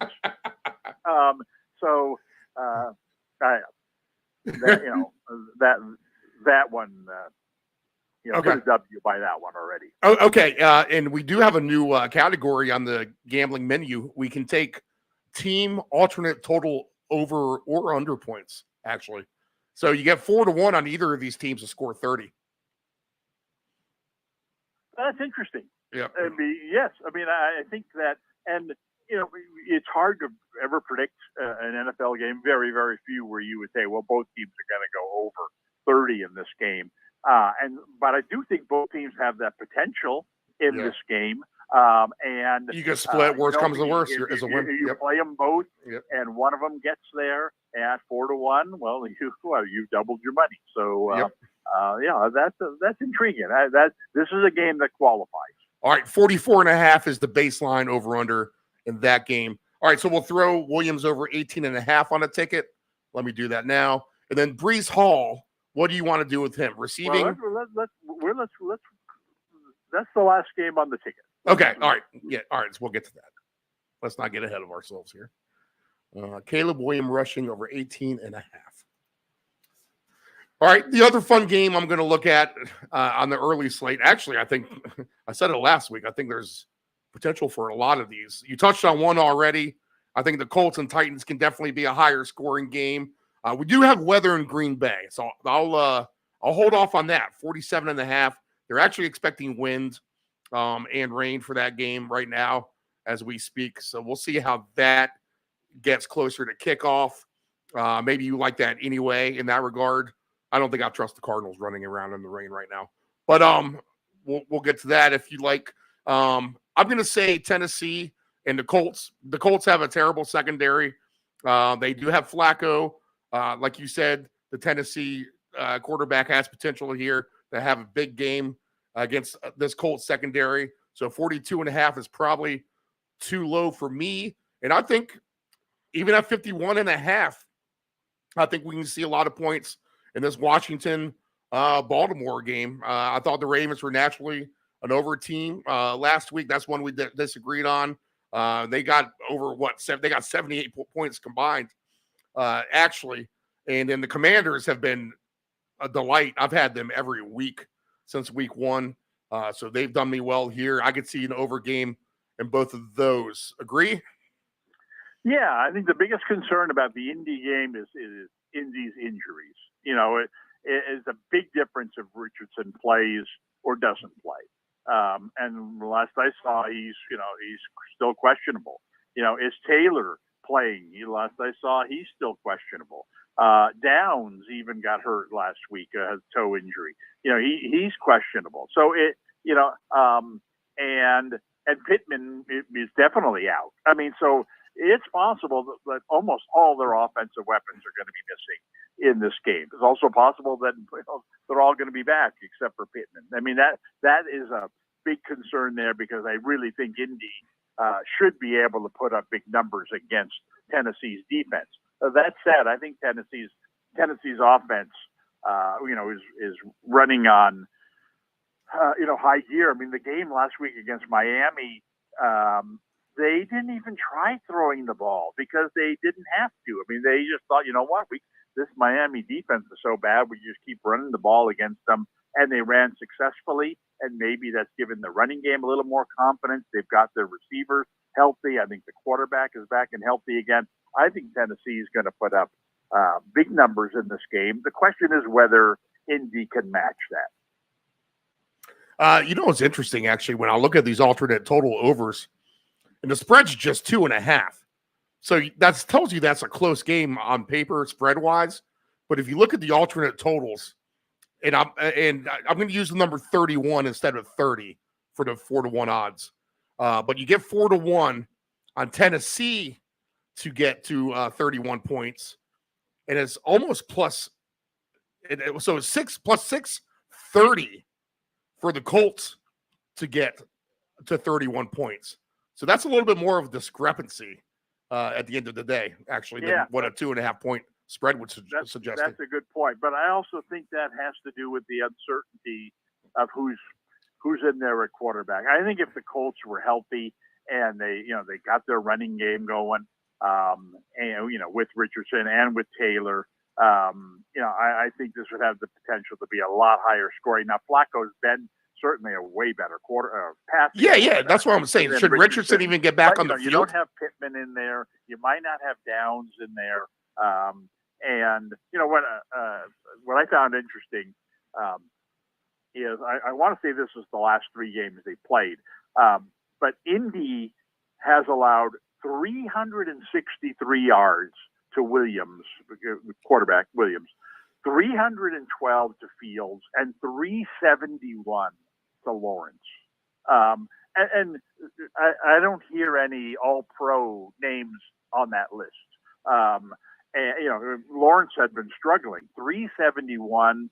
Fields is a guy that, are they really starting him at quarterback? The Bears got rid of him. 312. And Williams we're talking about, 3 weeks ago or whatever, when he wasn't playing great, 363. So, I mean, what about those numbers doesn't tell you that Levis, certainly has the potential, to get 250, 275, even over 300. He's 192.5 right now. Yeah, I mean, why? I mean, again, there's a misconception, I think, about Tennessee in this game, especially, is that in years past, Tennessee has been a running team. That was going to change this year. They brought in Ridley.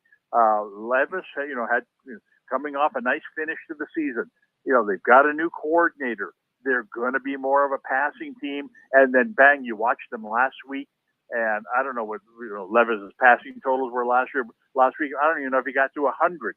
But that had nothing to do with Tennessee's offensive philosophy. That had to do with, oh, man, you see who's quarterbacking for Miami? Why are we even trying to, throw the ball when we can run all? And they still put up 31 points in that game without even trying, without even throwing.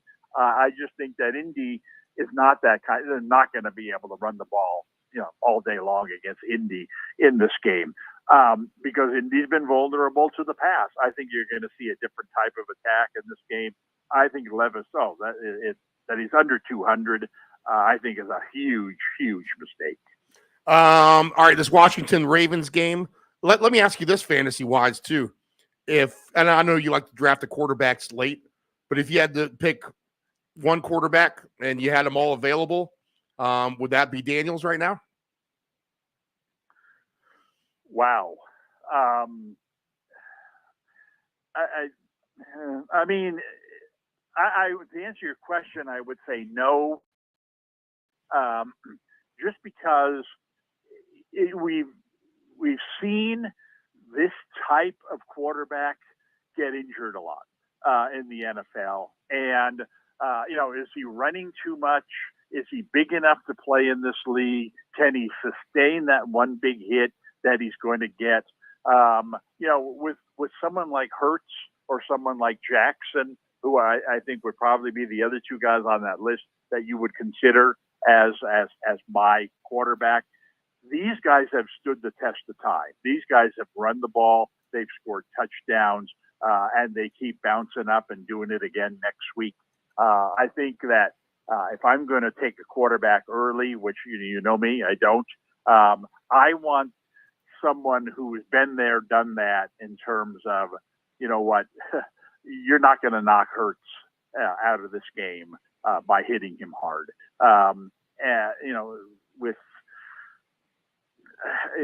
That's my biggest concern about Daniels is he, and this week is an interesting game for him because as much as I mentioned before that Baltimore's defense is not playing up to their usual standards, Baltimore puts as many athletes out there on defense as any other team. I mean, they've got 7 or 8 versions of Daniels playing on their defense.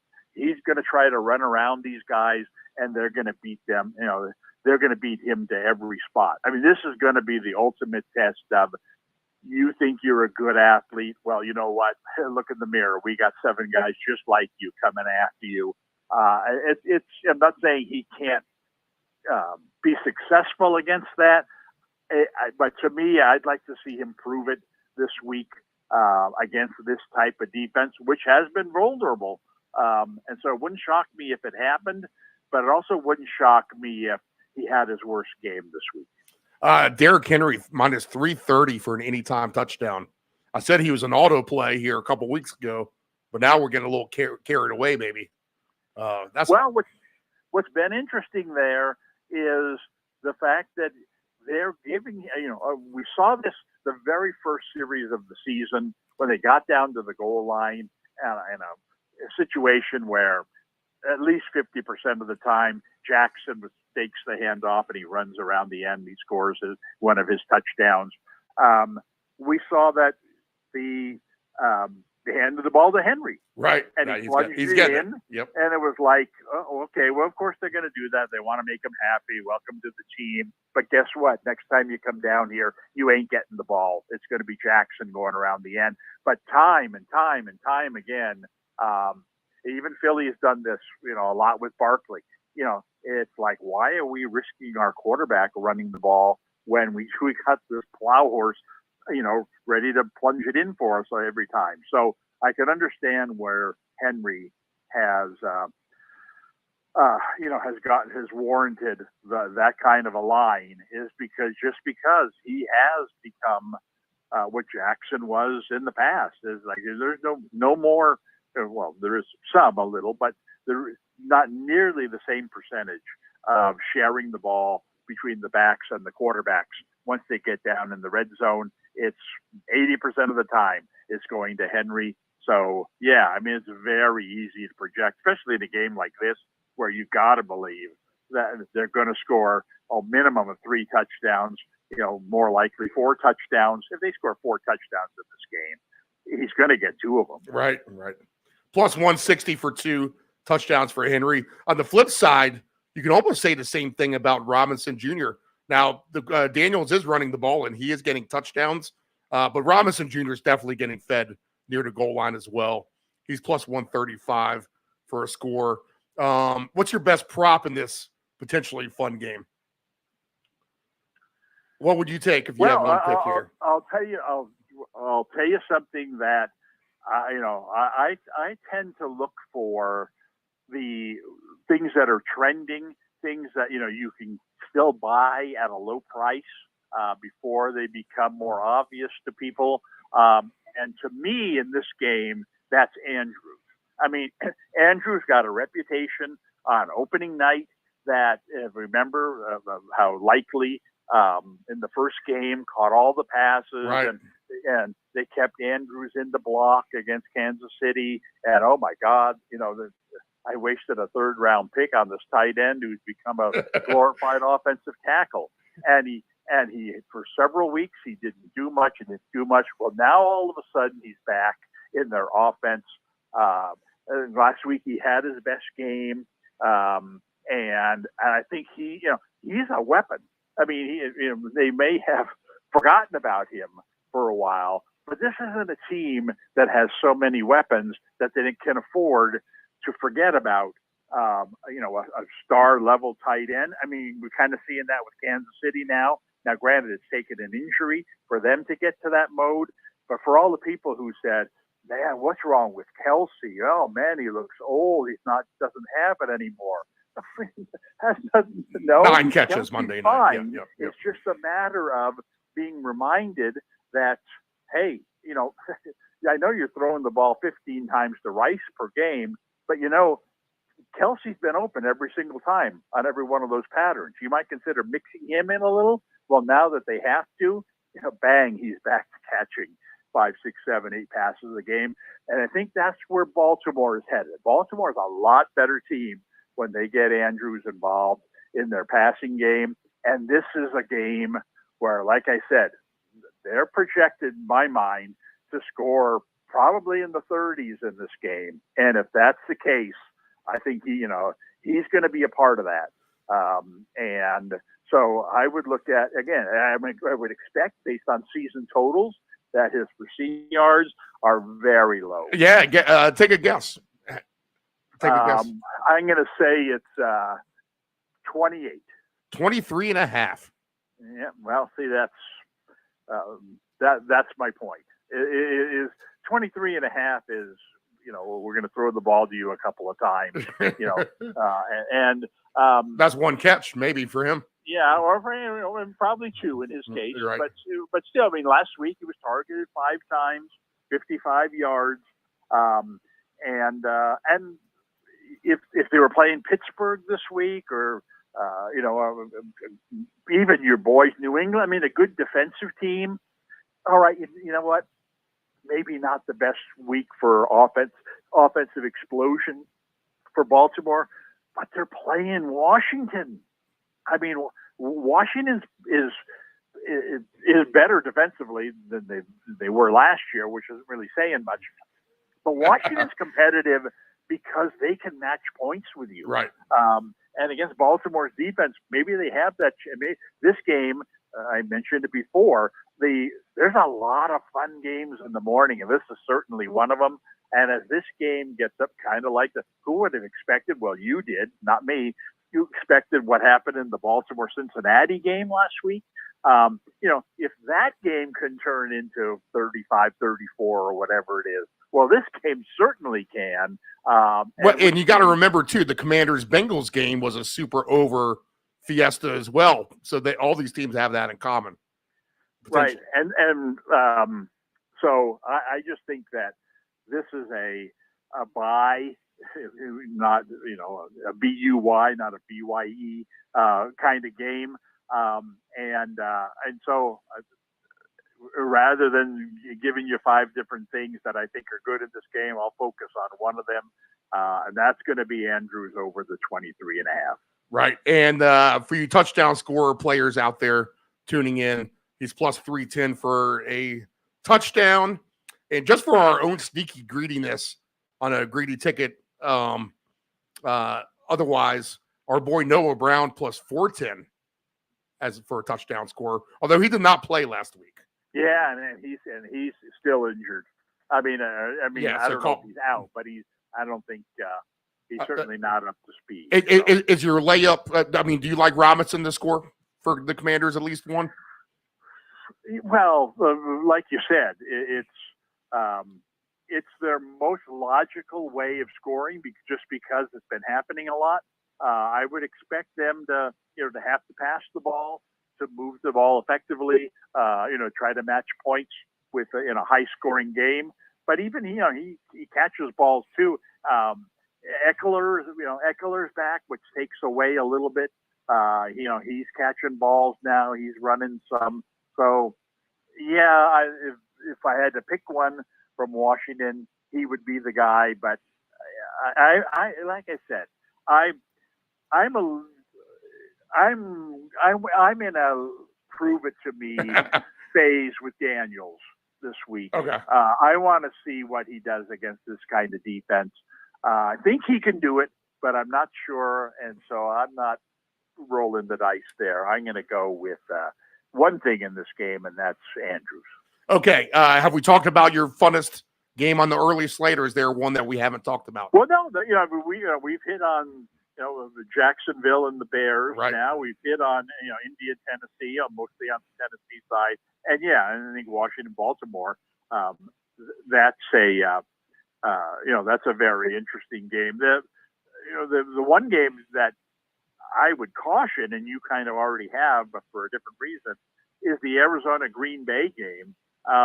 Green Bay's given up a lot of rushing yards this year. They gave 109 to Barkley, 103 to Taylor, 93 to Aaron Jones, 102 last week to Kyron Williams. Now, these are all really quality running backs, but you don't see that. You don't see four opponents 90 or more rushing yards against the same defense, especially one on a pretty good team like this. I think that I think Arizona, can attempt to run the ball against Green Bay, and then it comes down to how healthy are Green Bay's receivers. They didn't have a great game last week when they were missing 2 of their big guns. Now, supposedly Dobbs is back this week. Watson, I think Watson is out for a while. So they should get one more weapon back. But even at that, they're not firing on all the cylinders like I would like to see them firing. If weather's a bit of a factor, if Arizona's controlling the ball on the ground, remember we got into this when Green Bay played Indy early in the year. And sure enough, both teams came out running the ball effectively. The score of that game was fairly low scoring. I fear that, when you look at this game, Arizona and Green Bay, the battle of the great quarterbacks, et cetera, et cetera. And I'm not so sure that's where this game is headed. So I'd throw caution at that game and say that, with Jacksonville and Chicago, with Indy and Tennessee, with Washington and Baltimore, that's not a game you need to be touching. Okay. Yeah, right. We have plenty of good opportunities with those. Let's not get carried away. All right. So we have Caleb Williams over 18.5 rushing yards on a ticket. Are we missing anything yet? Well, before we move on to the later slide. I think that Levis over his passing total and Andrews over his receiving total. And then, the one other thing I would consider is you didn't give any numbers for Barkley, but I think that he's the guy to go to in that game. Okay, all right, let's look at those real quick. So we'll throw Levis on. Actually, he's up to 192.5. Actually, that's what he was. I was thinking he was 188.5. That's right. All right, so Barkley, what are we looking for him? His receive yards how about are a touchdown. Okay. His receive yards, since I'm looking at it, are 18.5. No, they aren't. Yeah. Barkley. Touchdown minus 185. Yeah. Saquon Barkley is over 18.5 receiving yards. I didn't say receiving. I said rushing. Oh, okay. Rushing 86.5. Yeah, I mean, so that's this is non-greedy, and so to take him to score a TD, it just is your sweetener. So I would say one TD minus 220, minus 185. 185. Yep. All right. So Caleb Williams over 18.5. Will Levis over 192.5. Saquon Barkley anytime touchdown is at plus 445 right now. Okay. No. Saquon Barkley anytime touchdowns minus 185. Yes. You said plus something. Plus 445. Well, that includes Caleb and Will Levis altogether. Oh, I see what you're saying. Yeah. All three together in a parlay. Well, what about Andrews? Did you put him in there? Oh, I did not put Andrews in there. Let's throw him in there. Yeah, we're over 23.5, I think you said. Right. Yep. Right? Yep. Now our odds are up to silly me. Okay, plus 923 adding Mark Andrews. So almost 10-1. Not quite. Let's see what else but the only one that's your gold star, 3-star Dave Del Grande lock is the Caleb Williams one so far, correct? Yes. Okay. Yes. Okay. All right. So we're clear on that. Later slate fun games that are in our cast of characters of NFC West, AFC West, and obviously San Fran and Seattle are a game that's already played.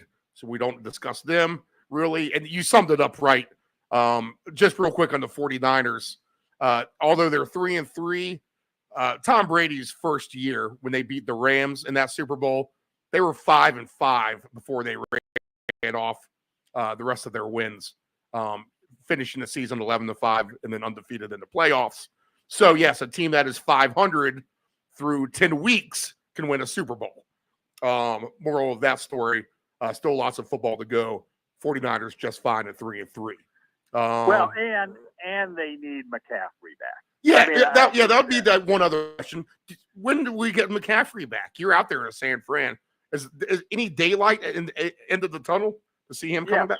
Okay. Well, yeah, he went to Europe for a second opinion or whatever. I don't know, magical drugs or whatever, and came back and seemed to have gotten some kind of clearance that he's doing okay. I mean, they're now calling it tendonitis, right, in both Achilles, which, I mean, to me, a doctor, but tendonitis tells me, you know what, they're going to be a little painful after the game is over. It's kind of like pitching when you know that after the game your arm's going to be sore, but that's okay because you're not going to pitch again for 5 or 6 days.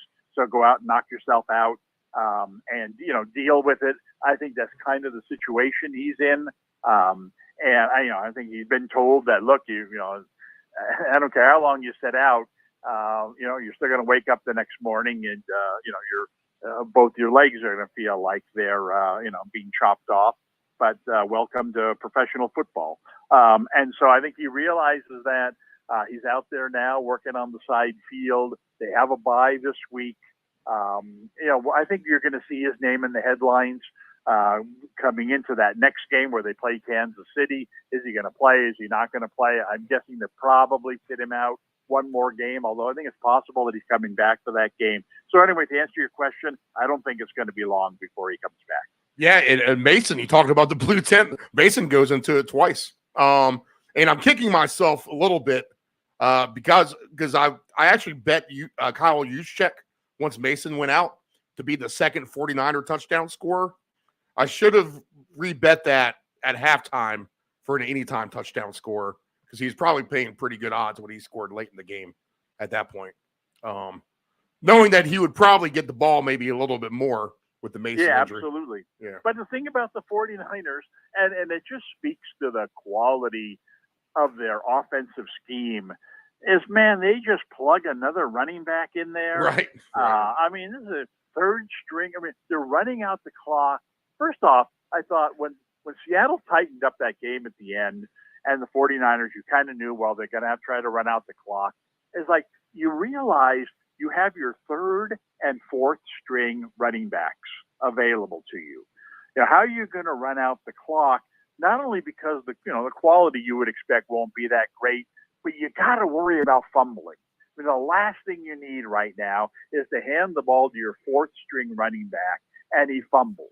And then imagine the scrutiny that Shanahan would have come under if it was the third string guy, Garendo or whatever his name is, that ran 70 yards right at the end, before the end of the game. But imagine if he got hit there and he fumbled, and Seattle was only down by 5 points, I think, at the time. They go in to score the winning touchdown. 49ers blew a big lead against the Rams. They blew a big lead against Arizona. I mean, the coach, for all the great things he's done, would be under incredible scrutiny. Why are you handing the ball to your third string, fourth string running back with the game on the line? Gee, what are we supposed to do? Fall on it? Take a knee? But anyway, the point is that, they go to these guys. I mean, even putting Mason in there, guy who was completely untested, unproven, no sure thing to make the roster, and he becomes the second leading rusher in the NFL. They bring in a third string guy, and he has the biggest play of the game, arguably. Runs 60 yards when running out the clock, leads to the game, to the clinching touchdown. It's just amazing what this offense does with these guys, and then you think, well, gee, imagine when they get McCaffrey back in there and they got this scheme going. No wonder he's such a great running back. So it's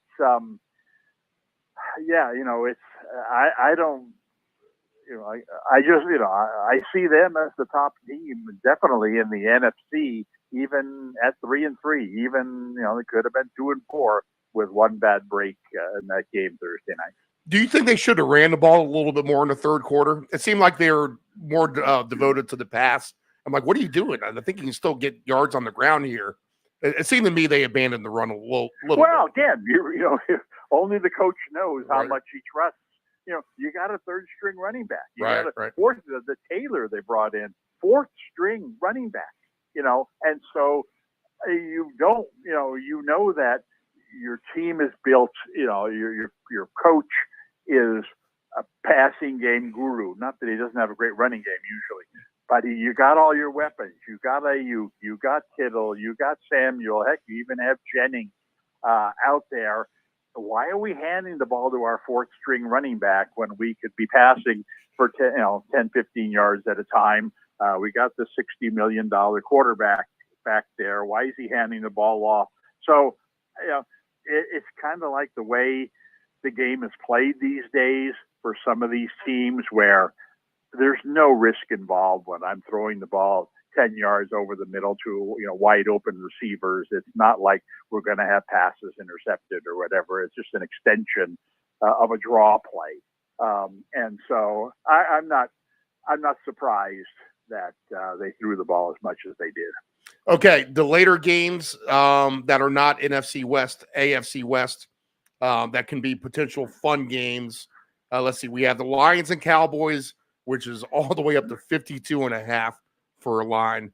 Much lower hanging fruit, although still a decent total with the Falcons and the Panthers, 46.5. I'm going to look at the Panthers, like I said last week, to be an over team in most every game. And I think Atlanta, it might be. Yeah, I think Atlanta has shown the point that this can be an over game as well with Cousins. Their defense, not the greatest. The Buccaneers still put up a lot of points against them last week. Let's see. I'll group in the Bengals, Giants. I don't think I want to throw that on the higher scoring end of things. And Buffalo and the Jets is an interesting one at 40.5, but the injuries there are a concern. Okay, of all those games, which is the highest scoring game to you? Well, I mean, Detroit and Dallas has Right. a chance to be a real classic. I mean, Right. to me, it's what Baltimore, Cincinnati turned into last week. Like I said, I wouldn't have projected it last week. 38-34. This is Detroit's played a lot of these games. Now, granted, a lot of their higher scoring games have been at home, but weather shouldn't be a factor here. Fast playing surface. I think Detroit, for whatever reason, Detroit's been very shaky on defense, which has been great for fantasy players, who have Lions on their team, because it just forces them to play at a higher gear offensively with all of their weapons. I think this could be a very, very high scoring game. You got both teams firing on all cylinders. Even what was impressive about Dallas in the game that they just played was that the Ferguson and the outside receiver. CD Lamb. Lamb. Ferguson and Lamb, are their two big weapons on offense, and they did nothing. Basically in that game. Instead, Dowdle, really established himself as their go-to running back, and Jalen Tolbert. For as much as they were talking about in the game that Prescott doesn't trust him, he drops the ball a lot. Fourth down, needing to score, and granted, he didn't, it wasn't like he was standing back and picking among his receivers, but he throws the ball to Tolbert in a crowd in the end zone. He catches it. I mean, that has to do a ton for his confidence and in that connection. So now all of a sudden you're looking at a team kind of like Detroit, where you've got a great outside weapon. You've got a great tight end. But now you can't just focus on taking those two guys away, because they've got a running game all of a sudden, and they've got the second outside receiver, who looks like he's developing into something. So I think Dallas really looks like they could be a very good offensive team moving forward. Detroit has proven to be a very good offensive team. And I don't know who stops who in this game. I think this is going to be a very, very high scoring game.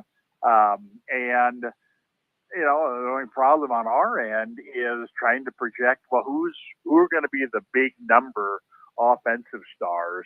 And when this is the case, when you've got so many weapons, to me, I like to look at the running back, and ask, how are they going to score their touchdown? We know they're going to drive the ball. We know they're going to be down by the goal line time and time again. How are they going to try to score once they get down there?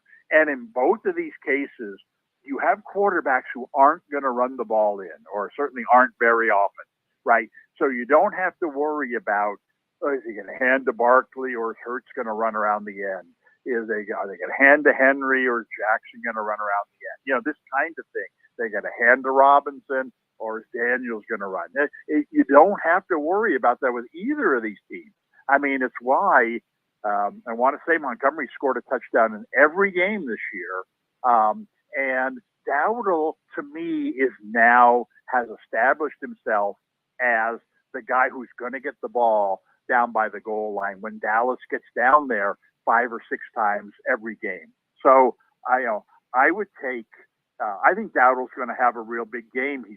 I would certainly take him to score a touchdown. I think Montgomery is more likely to score a touchdown than to have a big game. But those would be the two guys that I would focus on. I think Dowdle would be my number one play, again, because that's the kind of guy that I like to look at. I mean, the guy whose numbers 3 weeks from now will be a lot higher than they are today, because he hasn't really established who he is yet.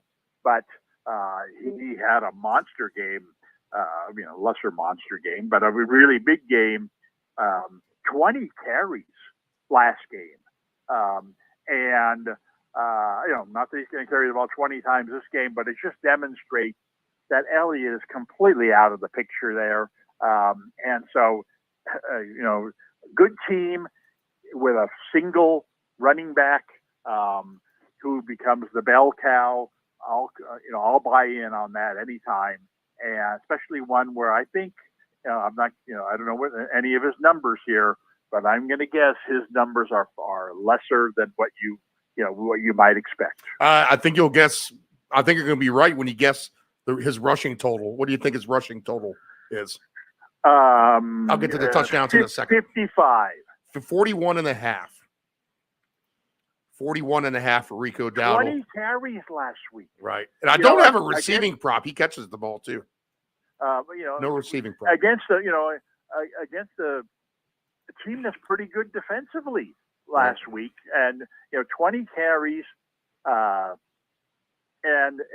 to me it's all because you've got to take Lamb out of the equation. You've got to guard Ferguson, and it's just it's very similar to Detroit. You always got to know where St. Brown is. You got to see what's Laporta doing, and that just opens the door for Jameson Williams and for Gibbs and for Montgomery. And then same thing now with Dallas. With Dallas, their biggest problem has been, well, they don't have a second receiver. Their running game is terrible. Well, you know what? It seems like those positions are trending in a positive direction. So I take Dowdle over his rushing total. I take him to score a touchdown in this game. All right, plus 140 for Dowdle for a touchdown for him. Let's see, your boy Jameson Williams, man, we used to get 3 to 4 to 1 odds on him to get a touchdown. He's down to plus 180 at this point. Montgomery, you mentioned him. He's minus 150. Gibbs, since we're mentioning Montgomery, minus 120. That is a good two-headed monster. But, Dave, you said it, and I said it too. We can solve all of our problems by trying to figure out who's going to score by just taking the team total alternate over and make it a collaborative effort. Because quite honestly, if this is going to be a super crazy game, to get over 34 and a half points, we'll say, the Cowboys to get over 34 and a half points are at plus 520. And the Lions to get over 34 and a half points are at plus 320. If you go all the way up to 38 points for them, plus 520. And if you really want to get super greedy, either team to get 40 is going to pay off really, really nicely. The Cowboys nearly 10 to 1. So good numbers there, right? Yeah, getting greedy. Of course you're overly greedy, but my concern there is when two good teams are playing each other, right? They're not good because they've got terrible defenses. I don't think either one of these teams you would say, their defense is terrible, and that's a reason. I mean, when you look at Jacksonville and Chicago, you could look at them and say, Jacksonville defense is pretty bad. Chicago defense is only decent. So you could see both teams scoring high in a game like that. This game here, big game. Two teams that think they're going to the Super Bowl. You don't often see teams like this playing 38, 36 games. So as you climb up the 30s in a game like this, it's just hard to envision both teams getting there. It's hard to envision even one of them getting there. But if that number's 30, and then it's like, okay, well, I can definitely see one of these teams going over 30 and even possibly both of them getting there in the lower 30s. So, that would be my caution in terms of your super greediness. The conservative route, you would have the Lions over 27 and a half is at minus 113. And then, which seems a lot more fair when you talk about it that way. And the Cowboys for over 27 and a half is at plus 154. And there you go. I think that both of those, you could easily see both teams getting over that. and if just one of them gets there, then you get your money back. Right. So Okay. I mean, to me, that is the super conservative way to look at it. But I'd even take a chance of bumping that up to 30 and getting a little plus on both sides there. But yeah, I mean, that's in this game where I just don't. These teams are just too good to get into, giving up 80-yard touchdown runs and 75-yard kickoff returns, and just the craziness that sometimes comes with these 38 to 35 games. But then, another thing to consider about a game like this, a tight game like this, two good teams, is, the chance that the game goes into overtime, and then you get that extra bonus as well. So, let's look at the old. We like to bring this up once in a while. So the overtime payout for this game will be plus 1260. Oh wow! I was going to say plus 650. That to me is something you want to put a real greedy ticket together. Where you got guys scoring 2 touchdowns and what have you. That's worth throwing on there because I'm sure a lot of these games any of these games could go into overtime, but it's just this to me is similar to the Baltimore Cincinnati game, is that you've got two good teams. You would expect the game to be close, and if the game's close and you're getting plus 1250 or whatever, then you're on the right side of it. I need to have a new category of the top 3 games that have overtime potential. That should be a new segment on the show. So I'll throw the Cowboys and Lions in that, and probably the Commanders and the. You want to see the wait and see approach from the quarterback there. I mean, the problem. I think that if you researched all games that went into overtime.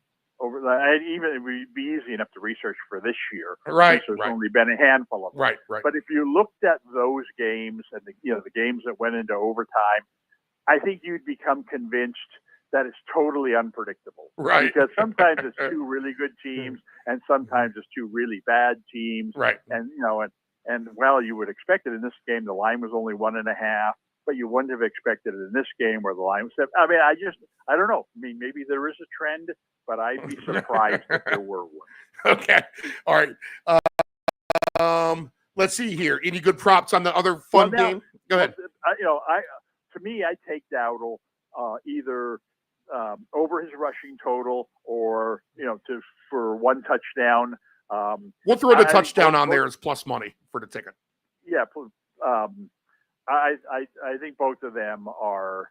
I think both of them are solid play. I mean, like I said, it all comes down to if he carries the ball 6 times and he's just a part-time back, well, then he's not getting to that number. But if he carries the ball 12 times and he is their main back, then he is getting to his number.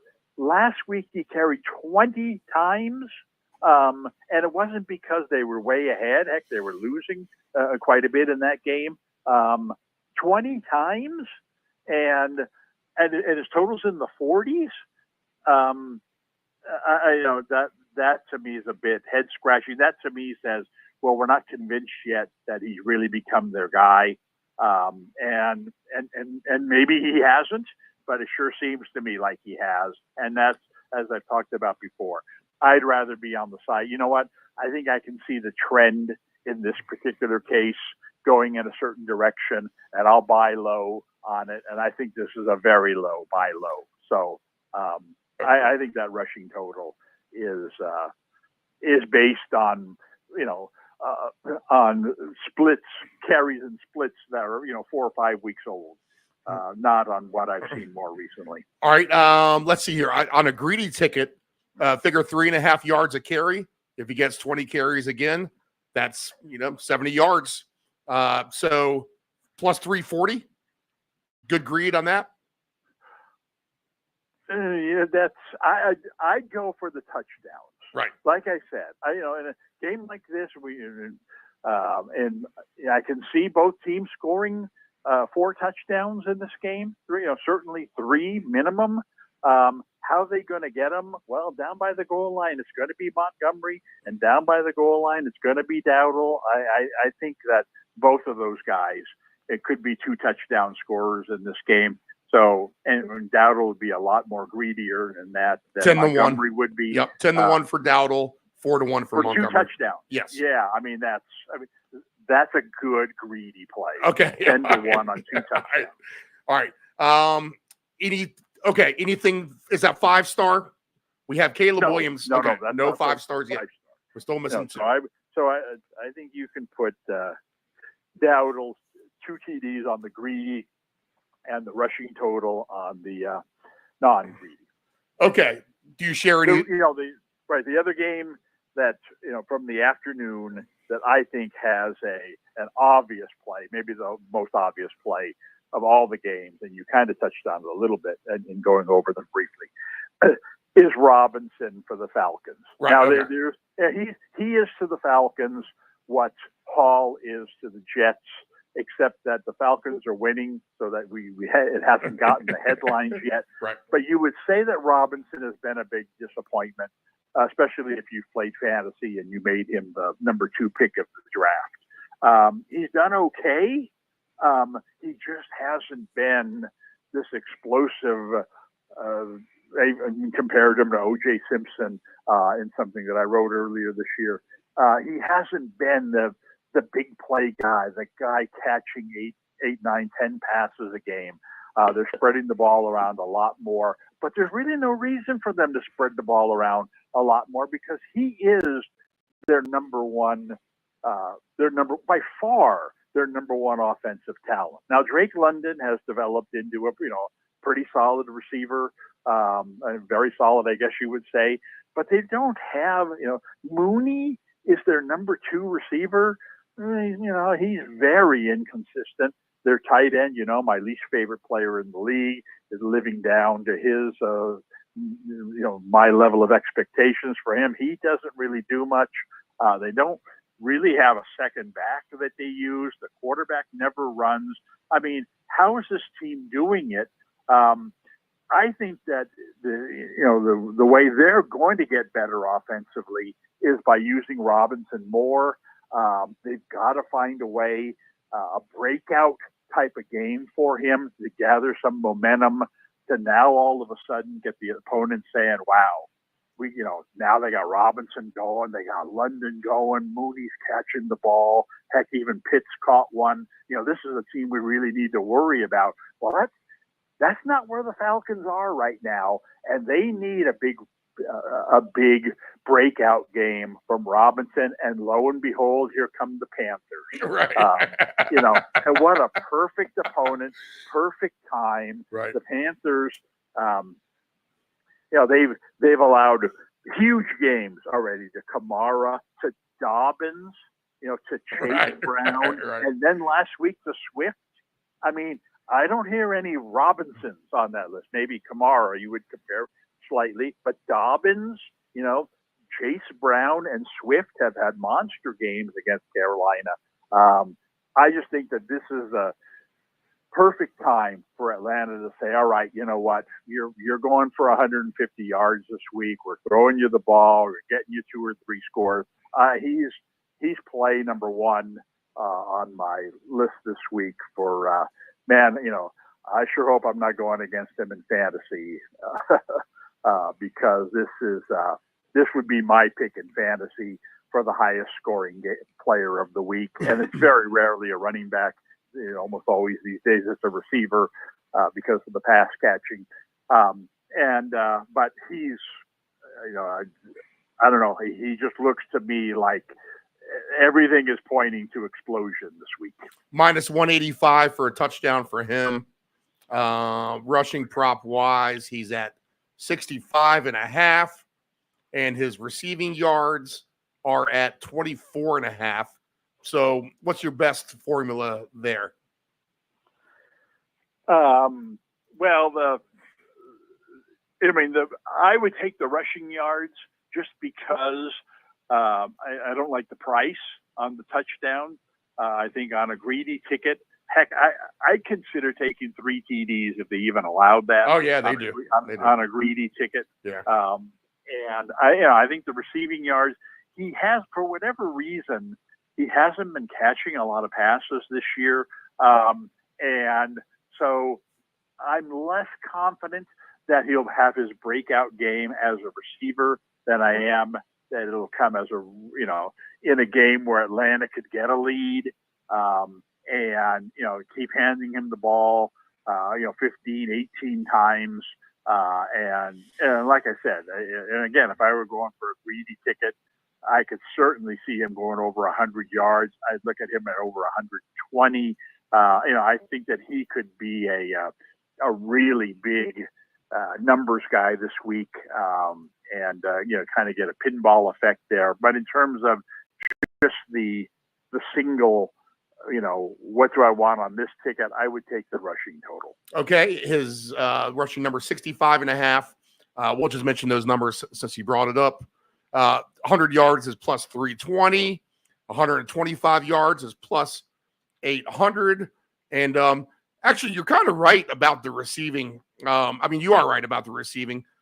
To me, Cousins doesn't come off as a dump it off type of quarterback. He definitely throws the ball more down the field.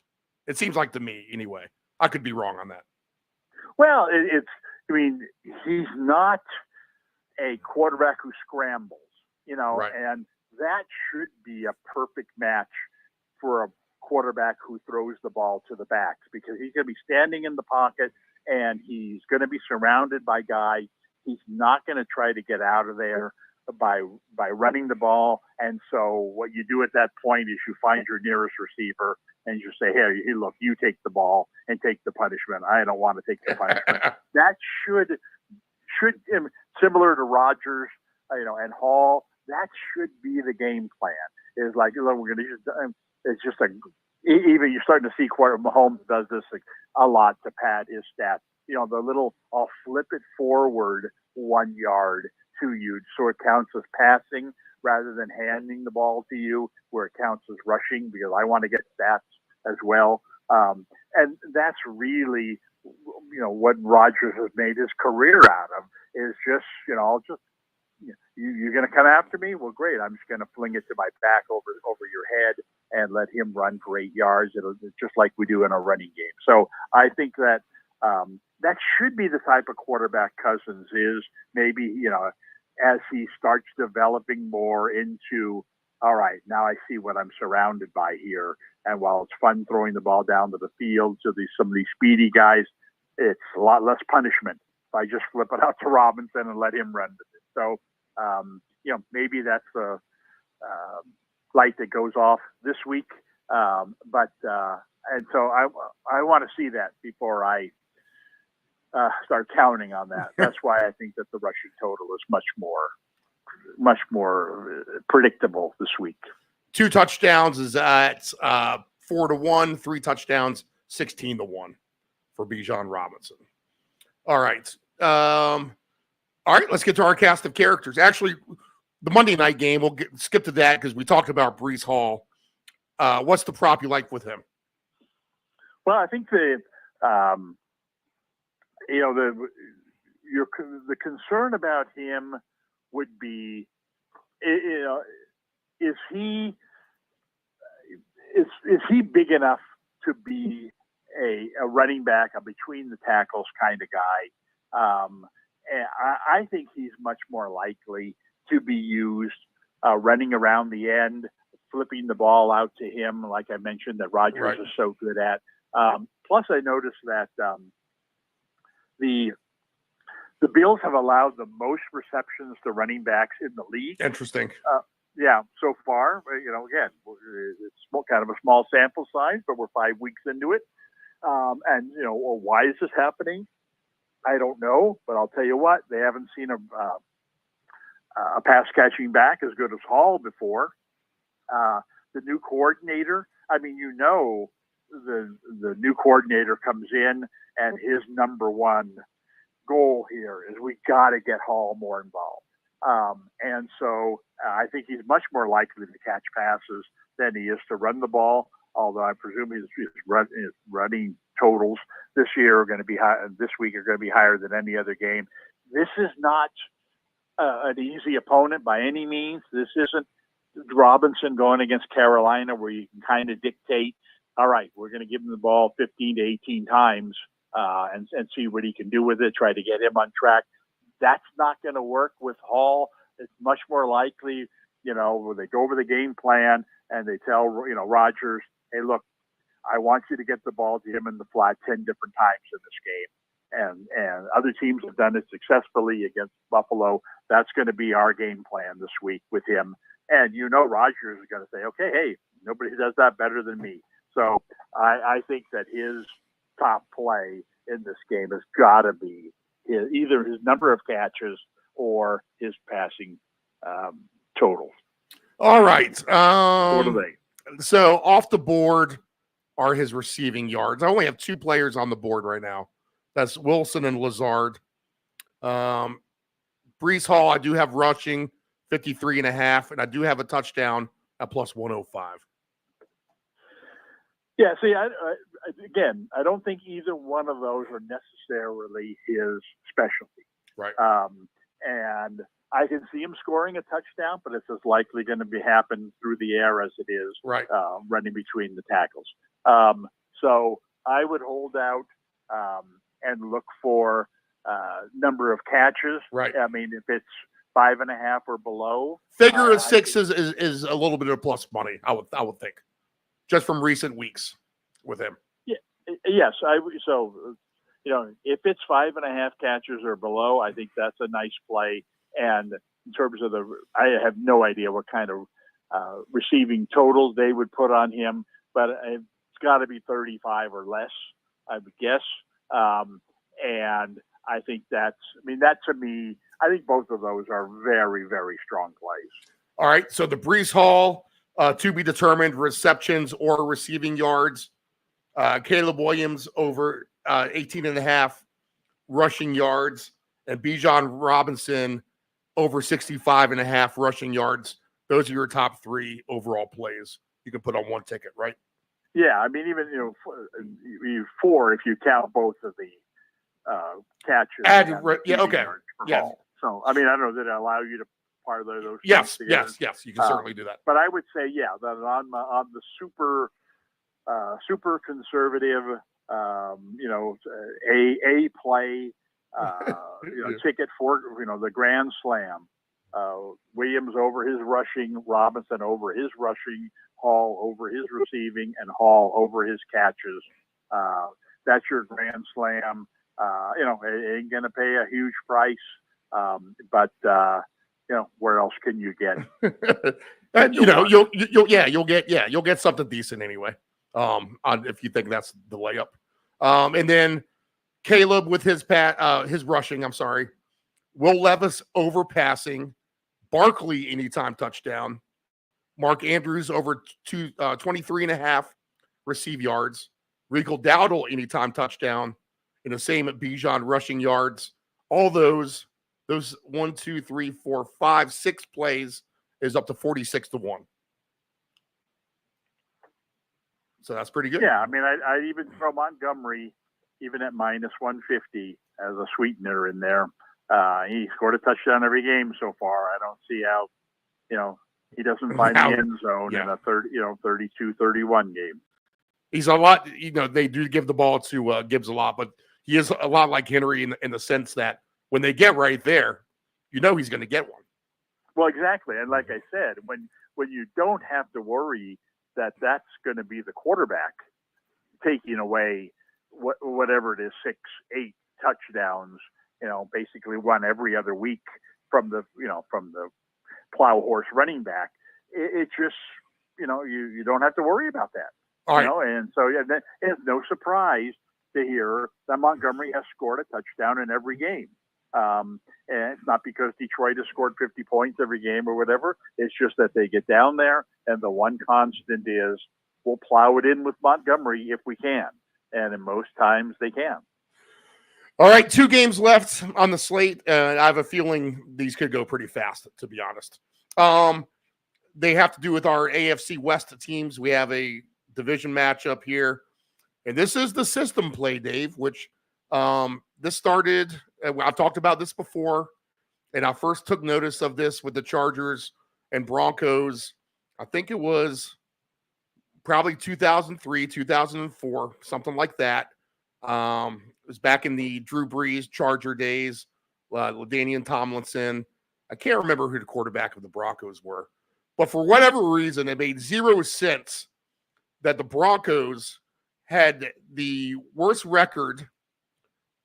I think in one instance they had the worst record. The other instance they had the same record, and they were the favorite on the road at San Diego. It made no sense at all. All the public was on the underdogs.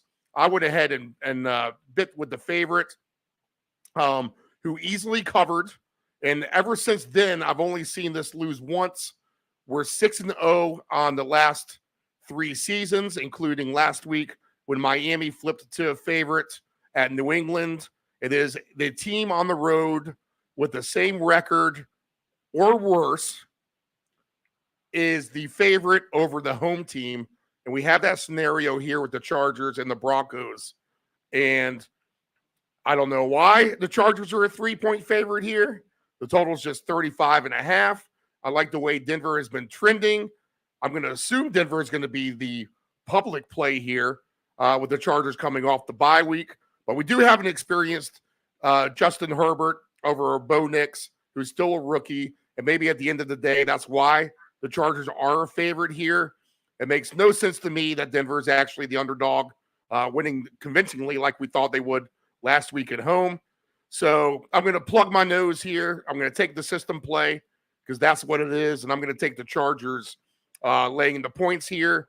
You said that at one point or a couple of points in our conversations in recent weeks that the Chargers are probably the most overrated team in the NFL, if not NFL history. Maybe you even said. But give me the Chargers here at the Broncos for no other reason than the system play alone. What do you have to say about that? I agree with the plugging the nose part. Right. I have no interest in this game. I mean, I don't see how either team scores touchdowns in this game. I think that certainly the Chargers want to play conservatively, can play conservatively against a team that they're pretty sure they can keep certainly under 20, maybe under 17. There's no reason for them to get crazy and start throwing the ball. When they do, throw the little short ones or McConkey or whatever. But run the ball and punt it. Let Denver put their inexperienced quarterback out there with their no weapons and punt it back. If there's an over/under on punts in this game, I jump on the over 15.5. Total punts in this game. There'll certainly be more field goals kicked in this game than there will be, especially in Denver. Then there will be touchdowns. I certainly don't see how anybody scores more than 17 points. I think the total in this game is very justified. I think the Chargers will be the better team over the course of the season than the Broncos are. But at this stage, I just think they're very comparable. So I don't have any opinion on this game, other than the fact that, good luck scoring this game. Okay. In the other game, which the Raiders, I mean, they seem like they're all in the same boat a little bit, the Chargers, Broncos, and the Raiders. But the Raiders are maybe one of those teams with the wheels falling off after last week as well. Here comes Pittsburgh. They haven't looked too good lately at all. I see Fields listed as the starting quarterback here. That might not be the case come game time, but we'll assume that's the case for now. Maybe we shouldn't assume. But the Steelers are -3 at the Raiders. Do you like the Steelers here? Well, I think you misspoke when you said that I think the Chargers are the most overrated team. I think Pittsburgh is the most overrated team. Right. Even though they did stand up to Dallas, pretty well. But their schedule, other than having played Dallas, you could not have played a softer schedule. Here we go again with another. I mean, this is making the Celtics run to the NBA title look like they played all heavyweights. You know, and this is ridiculous, the number of bad teams that they've played. This being another one, a team, you know, with bringing in a young quarterback when the Steelers are coming to town, not a good idea. I think that Pittsburgh's got a very good chance to score on the defensive end in this game, because the quarterback they bring in is a stand in the pocket, throw the strong arm guy who's going to be much more susceptible to getting hit, fumbling the ball, much more susceptible to defensive tactics that Pittsburgh's going to throw at him. So I think Pittsburgh's going to win this game somewhat handily. I think you're right about the Raiders. They need to do something about Adams. They need to get rid of him and move forward. That hasn't happened yet. I think I seriously doubt he'll play in this game. Just doesn't seem to have any interest in playing for this team anymore. I just think it's a bad situation all the way around for the Raiders. I don't think they've given up. I think the coach has done a good job of keeping them, somewhat motivated and playing it hard, but they just don't have the offensive weapons to be successful against a team like this. So, again, I'd be surprised if the Raiders scored more than 10, 13 points in this game. I don't see how they're going to do it, which means Pittsburgh won't have to put up big numbers themselves. I think that the Steeler defensive score will be a sneaky play in this game. Plus 700 for that. Yeah, I think you see a lot of Najee Harris running the ball in this game, because you've still got Warren injured. Patterson, I think, is still injured as well. I mean, they basically still have just one back. And even Fields, like you said, he's no sure thing to even be in there stealing some of the carries. So Harris to me is a guy who, I would expect to put up season best numbers in this game. I think he's the only offensive player in this game that I would even think about as possibly having a good game. But, kind of like that Chargers and Broncos, when the final score is going to be 19-13, or in this case, 16-6 or whatever, it's just hard to get excited about anything offensively. And the only difference between this game and the Broncos game is I think there's a better team and there's a weaker team that's identifiable in this game. And when that's the case, you can run the ball, play conservatively. So I think you're going to see Harris upward of 20 carries. It may only be for 65 yards, but he'll be the most popular ball handler in this game. And if the numbers, low enough that gaining 65 yards, earns you something, then take it. But if, I have a feeling that his number will probably be somewhere in that area. Well, I have him off the board receiving and, rushing. We know he's not going to get receiving. Plus 110 for a touchdown for Najee Harris is the best I got. Yeah, again, there might only be one touchdown in this game. And so I'm not, I'd shy away from that. I would look more at he's got to gain 60 yards because he's going to carry the ball 20 times. And I don't care if he's not going anywhere time and again. He'll mix in a couple of 10-yarders, a 15-yarder. You'll get to 60 yards when you carry in 20 times. So that would be the one thing I'd keep my eye on as it comes up in the afternoon or whenever they put a line on that. Is that's something to play with. If they put in 75 yards on it, well, then you have to think twice. But at 58 yards or whatever, I think that becomes a playable thing. Okay, I don't never talk teasers on the show, but maybe the 2-game under teaser in the Raiders, Steelers, Broncos, Chargers. I don't know why you would need to. Yeah, right. 2-game parlay it straight. Yeah. I mean, It's just those teams will find a way, under the regular number rather than having to jack it up at all. Right. Obviously, There are a lot of stupidity. games, I guess you could expect this when, we often talk about the low-scoring, unexciting games, unfun games in the morning when they're, but this week there's a bunch of them. So that leads you to, well, I guess nobody's scoring in the afternoon. And then you take Kansas City out of the equation, you take Minnesota, you take Miami out of the equation, and then this is what you're left with. But at least there's Pittsburgh and Dallas in the afternoon, and the Bijan Robinson breakout game. So that's you have something to root for there. Detroit and Dallas. I'm sorry, Detroit. Okay. All right. Fantasy-wise, that completes our list of games. Let's do a little odd man out, and I talked about my mock fantasy team, so I'll go with that route first. This is just my mock team, and I feel obligated to kind of track it just because of I want to see how things play out for the whole mock season, to be honest. All right, so odd man out with these wide receivers. I can play, obviously I have the flex, and it's just your standard 1 flex, 2 wide receiver league. So I have going for me,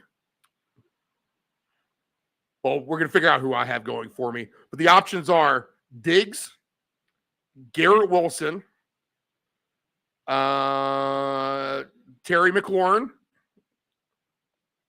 Remember we talked about McLaurin? Shakir,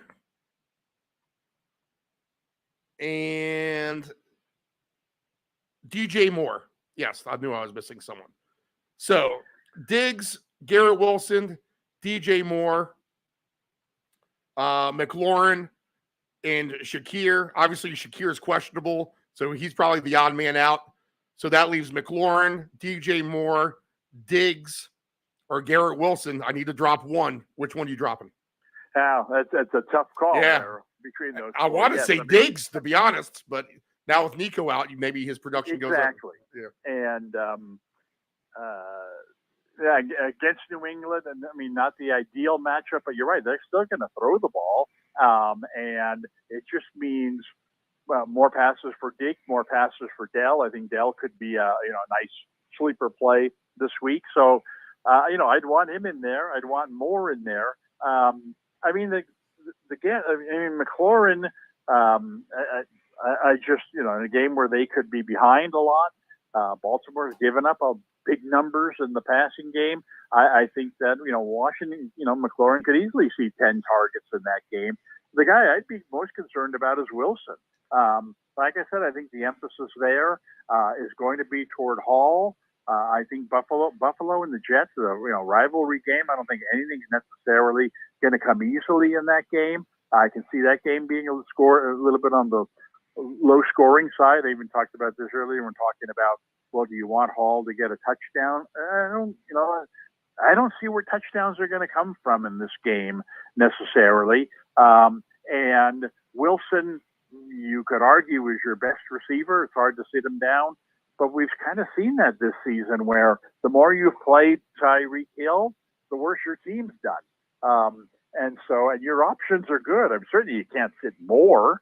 I'd have trouble sitting McLaurin. I'd have trouble sitting Diggs. I'm gonna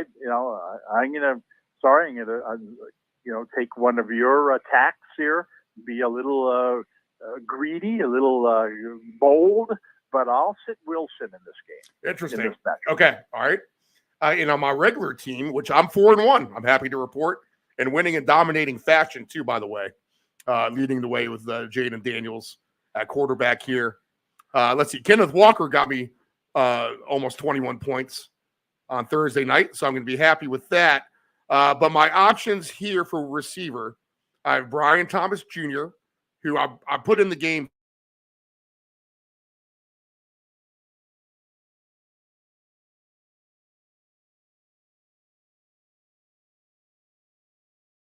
Cooper. There's my Shakir again, but again, he's questionable, so he's out of the mix, at least to me at this point. But I could use a flex on Chase Brown, who's been very nice as well here in recent weeks. So I can play 2 receivers on the flex. Choices are, again, Brian Thomas Jr., Garrett Wilson, A.J. Brown, Amari Cooper, Chase Brown. Do I have it right the way that it is right now? Well, I think your options here are weaker than that other team. Right. So I think that you probably want Wilson to, Play in to this be one. on this Yeah, team. yeah. You certainly want Thomas in the game there. Yep. To me, and Brown, I'm getting mixed signals on him. I mean, for every good game he has, they're still using Moss a lot. I mean, I don't like these teams that split the carries among their backs, or they're throwing a lot to Moss and not throwing to Brown. I don't think they've really identified yet what they want to do there. They've got their receivers healthy, and so I would sit him. I would not consider him. I think the tougher calls the other two. It's Brown coming back from his injury, or Cooper, and who knows where his head is in this game. I think you're correct that the safer play is to go with Brown. I mean, Cooper has become kind of like Tyreek Hill, even Adams, if he ever gets to this point, more of a prove-it guy. You know what? I'm going to stop trying to predict when his big game is going to come. I'm going to let it come first and then react to that. And I think that's just where we're at with Cooper. Yeah, he could have a real nice game here, showcase type of game. But he could also have another one of his bad games, and things could go completely south, even farther south for the Browns. So I'd go with Brown, with A.J. Brown as your third guy. My unheralded player on this team is probably Kwame Fairbairn with his long field goals. He's got me a lot of points, actually. Well, if we can rewind the tape, I thought that Aubrey was far and away the best kicker available this year. I couldn't wait to get him on my teams. And I mean, I only have one team. My son is playing this year for the first time, and I told him, make sure. I told my daughter's boyfriend, you got to get Aubrey. You got, pick 2 rounds too early rather than 2 rounds too late. You got to get him on your team. He's the best kicker in football, and he's actually missed 1 or 2 kicks this year. But man, he's been kicking 50, 55 yarders every week, and so he's been my fantasy MVP. I know that. I mean, it says something about my team going into this week's game without my first, third, fourth, and 5th round picks. Oh, wow. What's your record right now? How are you going to be successful? And then, of course, I have Mason, who's filled it nicely, and then he gets injured in the second quarter. It's been that kind of a season so far. I mean, I have pretty good depth on the team. I can hang in there, but oh man, when you got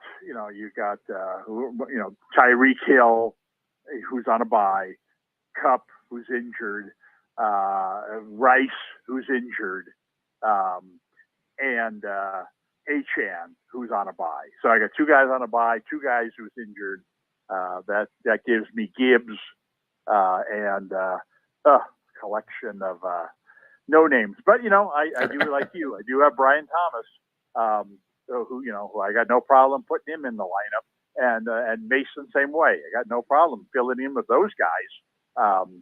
But I end up with I don't like having the decisions, among mediocre players.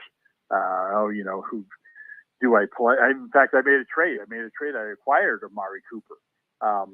So it's like, okay, do I put him right into the lineup? I got Jameson Williams. I got Moss. I now have Dowdle. I've got a lot of these guys who you can make a case for them. You could make a case to not play them. But I got all these openings. I got to get these guys in there somewhere. Oh, and I got Ridley.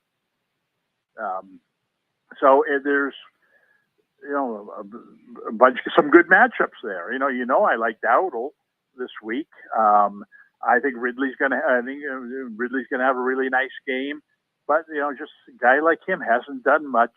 Cooper, I'll probably sit him this week. Although I'd like my new toy. I'd like to get him in the lineup as one of these days.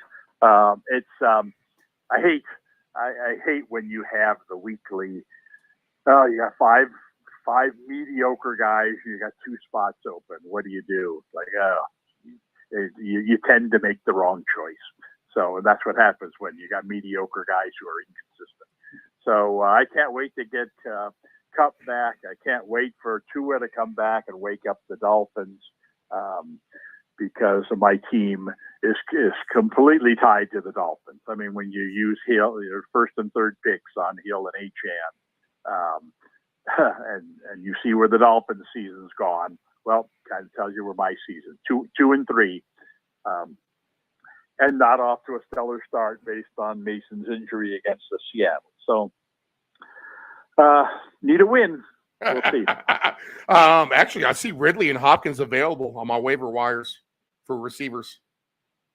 So Tennessee, if they can get that offensive going, Hopkins and Ridley could have some upside for some people down the road. Well, and that's the thing about fantasy, and why I strongly suggest you look into trades.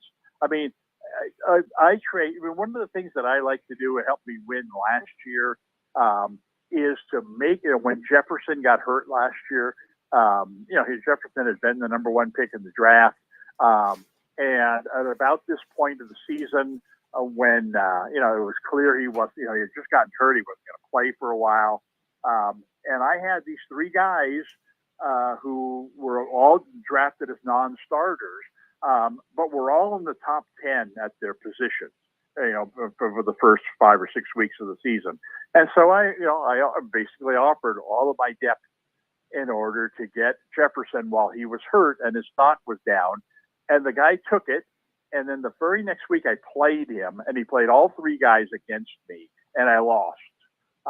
But you know what? That's, okay, because when Jefferson comes back later on in the season, now all of a sudden, I'm going to have a powerhouse at the end of the year, which I did, and I ended up finishing first. But anyway, my point is, if you can make a trade right now for Adams and get him, at 50 cents on the dollar, 60 cents on the dollar, same thing for Cooper. If you can get him cheap right now, I strongly suggest that you do it, because obviously you're not going to play these guys for a while, but when it comes time for later in the season, when you need to win, or when you come playoff time, and I traded to get Cooper. I traded Connor. Okay, and Connor. I have Gibbs, I have Achane, and I have Mason. I mean, Connor was never going to see the light of day. Connor's having it's not about winning this week's fantasy game. I don't care what your record is. I mean, I'm 2-3, and I could really use a win, but it's not as important as what a win is going to mean 5 weeks from now, 6 weeks from now, when I'm battling for playoff position or come playoff time. When I have Amari Cooper, who's been traded to, the Vikings, and now all of a sudden it has exploded onto the scene as a big time, fantasy difference maker. And all I gave up was my 4th best running back to get him. It's like this, becomes the steal of the century. And that's, Waddle was dropped in my league. It's like, you got to be kidding. I mean, it's not like he's injured. It's just, when Tua comes back, all of these guys are going to have better value. And in your league, well, yeah, Ridley and Hopkins haven't had great seasons so far. But, Hopkins is healthy now. Their quarterback is healthier now. And I think we're going to see bigger things from Tennessee's offense.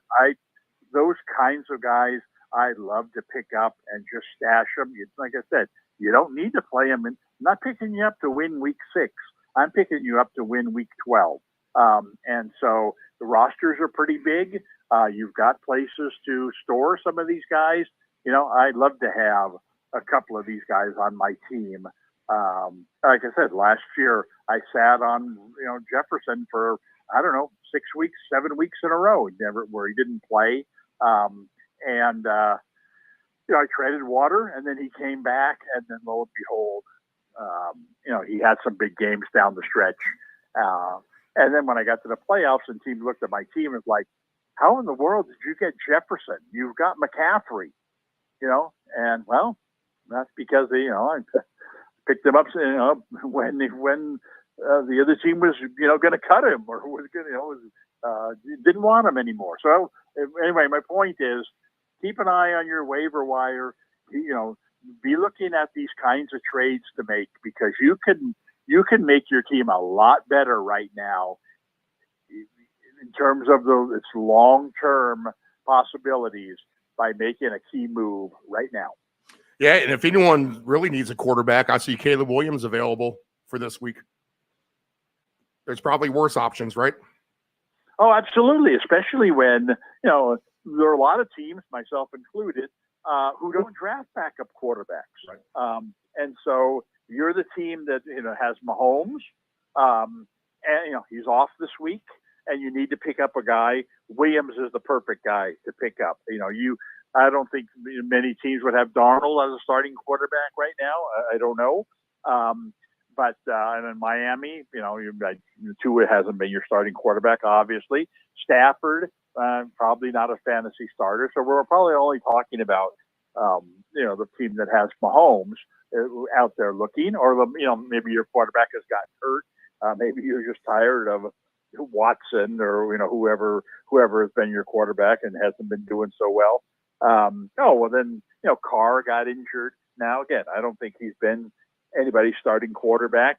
Richardson hasn't been playing. Maybe you picked up somebody to replace him. He hasn't been doing so good. Yeah, I think Williams, Goff is another guy who sits on the waiver wire in a lot of leagues where, when you're picking up a guy, it doesn't necessarily have to be your highest scoring guy. You just don't want him to be your lowest scoring guy. And someone like Goff, he'll always get you points.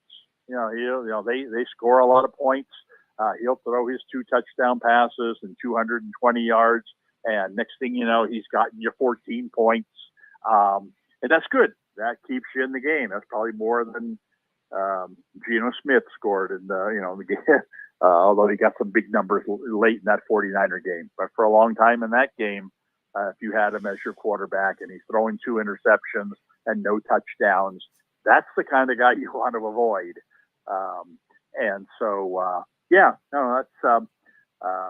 And Williams, like I said, I like his rushing total. And if Williams has a nice 50-yard rushing day, maybe even throws in a rushing touchdown, well, then, man, you made the right move picking him up. Okay, let's just pretend like last question. You need a random defense. I'll just throw some out. I'll throw the teams available. Chargers defense, Bills defense. Let's see, Falcons, Bengals, Titans, Bears, Browns. Your Jets are available, but playing the Bills. Lions available, but playing the Cowboys. Wow, even the Ravens are available. You're right, they are bad. Giants have been underrated defense a little bit. To me, they had a second in the league in turnovers last year, and although they're not a pretty team, a ton of fantasy points on defense for them last week at Seattle. I think they had almost 30, if not more, right? But they're available. I don't know, anything on defense you would pick up. Well, yeah, of the teams you mentioned there. And again, I don't think necessarily this team has had a great defense so far. Certainly hasn't been terrible. But given the matchup and the type of game that you would expect, I expect the Chargers, to be a team, an above average defensive scoring team in fantasy this week. When you can project the final score in the game to be 17-14 or whatever, and you've got that defense, then. And you've had to pick them up off of waivers, then you've made a good choice.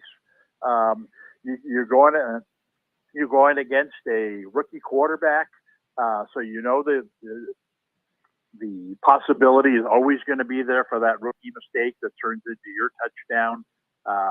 And so, that would be the first thing that I would look at when picking up a defense in a situation like this, where none of them really stand out.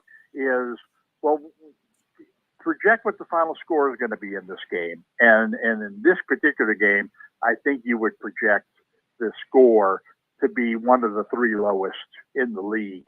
And if that's the case, I'd take either defense in that game. All right, Dave, appreciate it, man. Thank you. Enjoy week 6, and we'll talk next week. Yeah, hopefully I can enjoy week 6. We'll see. Okay. All right. Yeah, you need to get to 3-3 fantasy-wise. Then you'll be like the 49ers. You'll be back in business for the rest of the season. You can run off the rest of the table like Tom Brady and win the Super Bowl. Well, no need to run off anything. I just need to get guys healthy. Obviously, I'm not getting Rice back, but I need Tua to come back, lead that Dolphins resurgence, and I need Kupp to come back and start catching passes, and then I'll be in much better shape. Yes, my ticket for 10 touchdown scores really needs Kupp back as soon as possible, if that has any hope left to remain. All right, Dave. Appreciate it. We'll talk next week. Okay. Good luck. We'll be back right after this.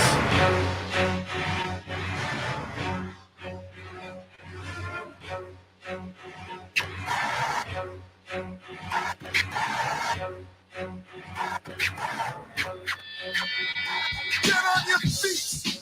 Now time is over with the quickness. Can I get a witness like Jehovah? Amen. Keep it up till I say when. Now I'm busting out the playpen. It's the era of Jake Rivera. Sparking revolutions like in Guantanamo. Like Pharaoh getting plague from the hands of the creator.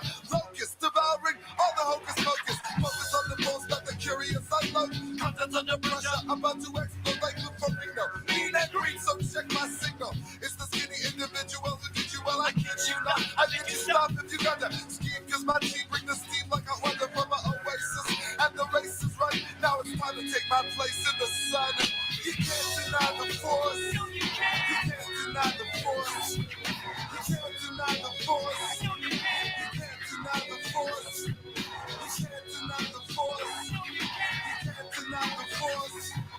You can't deny the force. You can't deny the force.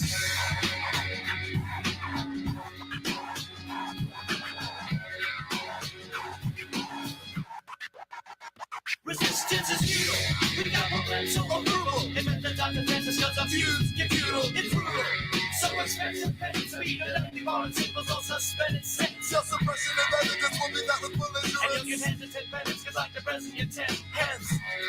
Your confession is expected if you think they were persistent in a method. Yes, you guess it. Blessed are we who come in the name of J. Our word spreads like Oh, I declare. it's a state of emergency, the president assents. So don't expect the remedy, depend on humanity. It's done for giving me. You can't resist the skin. So give yourself a movement. Still, feel the more emotional you see. Cross, cross, cautiously. You can't deny the force. No, you can't. You can't deny the force. You can't deny the force. No, you can't. You can't deny the force. You can't deny the force. No, you can't. You can't deny the force. You can't deny the force. No, you can't. You can't deny the force. Good morning from our Chicks Beach studios in lovely Virginia Beach, Virginia, the United States of America. It is just after 10 a.m. Eastern Standard Time. Mr. Dave's in the studio. The Ants man will be chiming in a minute. We have football in London underway. And as the Ant man just appropriately put it, it should be -3 to nothing, the score. But it is indeed Jacksonville 3, Bears 0, as we are now in the second quarter. Nephew Dave, is that where we're at? Yes, sir. Just started.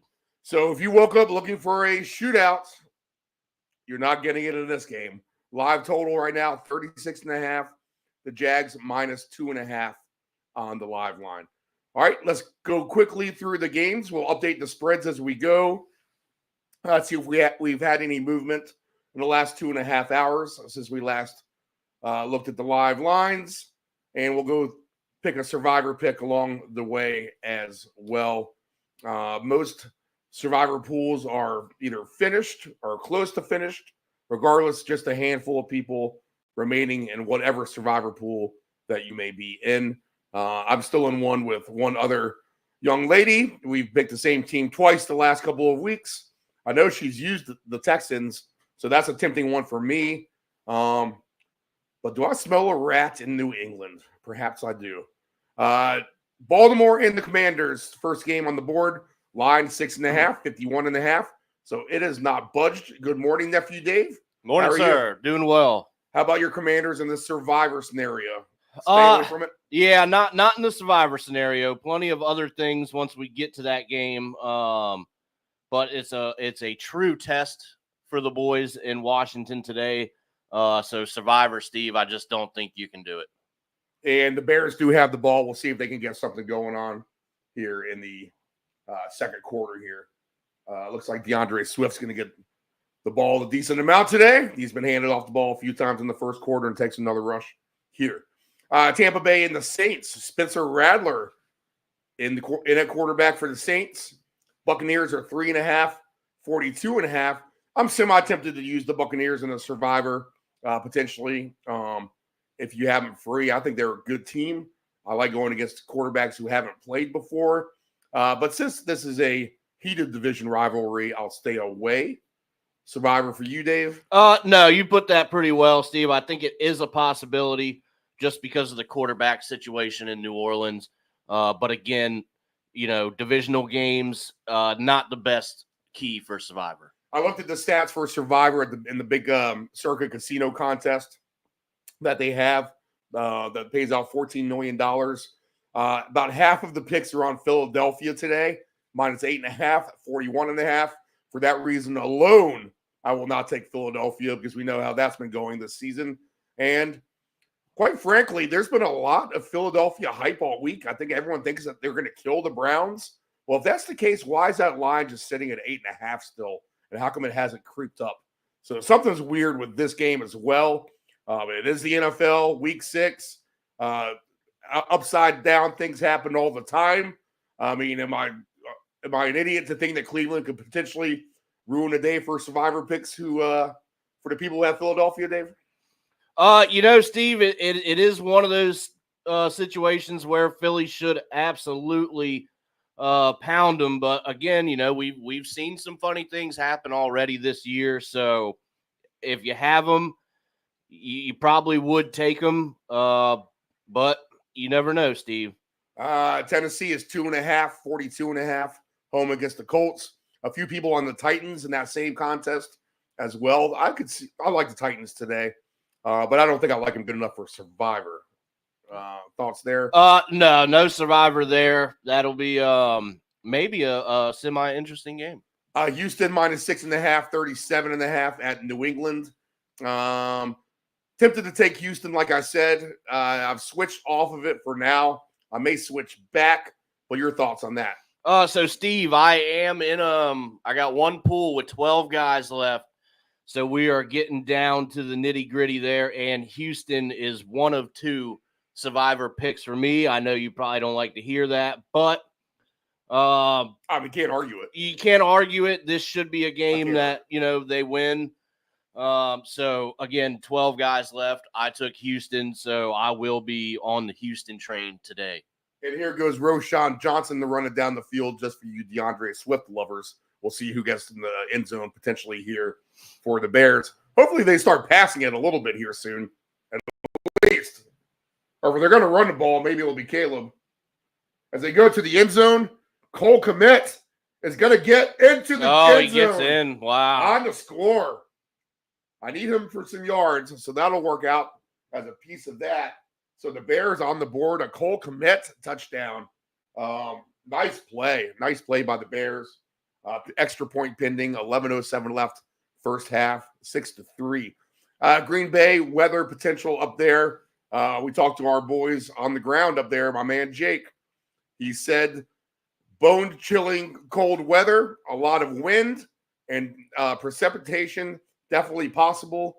For all those reasons alone, no survivor pick for me, and probably no props at the end of the day. Maybe looking at an under in this one when it's all said and done. But you like the survivor Green Bay, Dave, at all? I guess you could use them, but if we have that information at hand, then this might be when we take a look at it, a game for the running backs. No survivor here for me. Extra point is good for the Bears. 7-3 is the lead for them. The Chargers, the favorite on the road at Denver. It's the system play. It is the system play. Undefeated, 6-0 on the show. It is the team who's the road team, has the worst record than the home team, yet the team on the road is the favorite.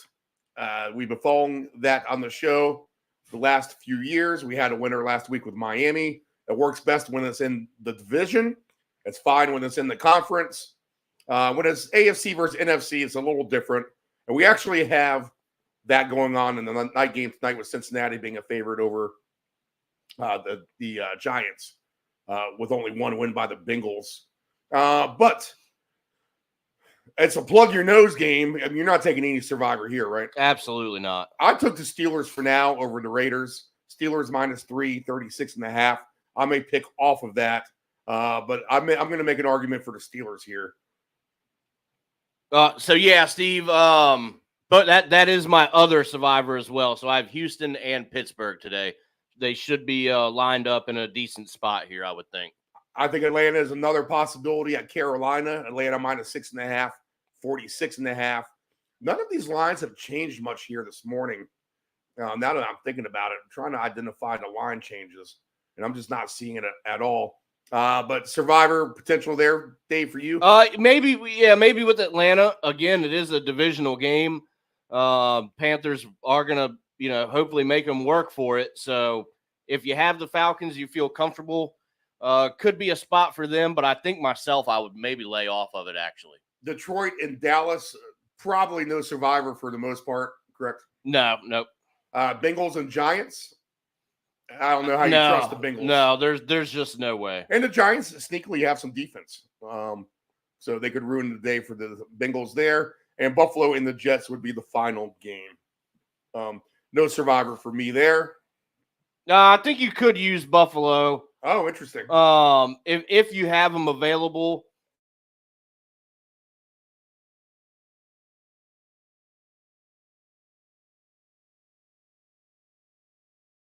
They seem to be struggling. They try to make one of the better teams in the AFC. So I think if you have them and you want to wait till Monday, I think you can use Buffalo tonight. All right, or tomorrow night. So, Dave, you have Houston and Pittsburgh. Yes, I sir. have Pittsburgh, and I'm considering Houston. So we are in full agreement there. We'll stay away from the Eagles just for the scariness of that alone. And honestly, it's equity. It's survivor pool equity. Right. In a sense, when you have that many people on the same team.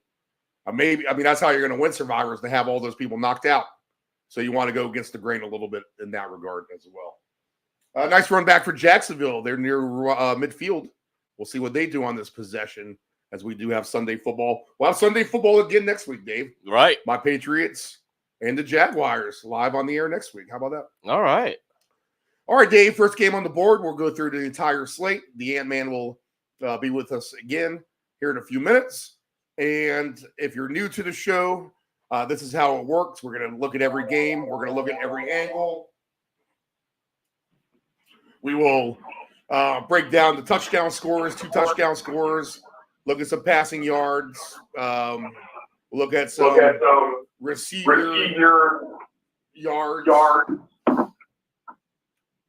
Look at that was fun. We're coming back through on the Ant-Man's phone. That's funny.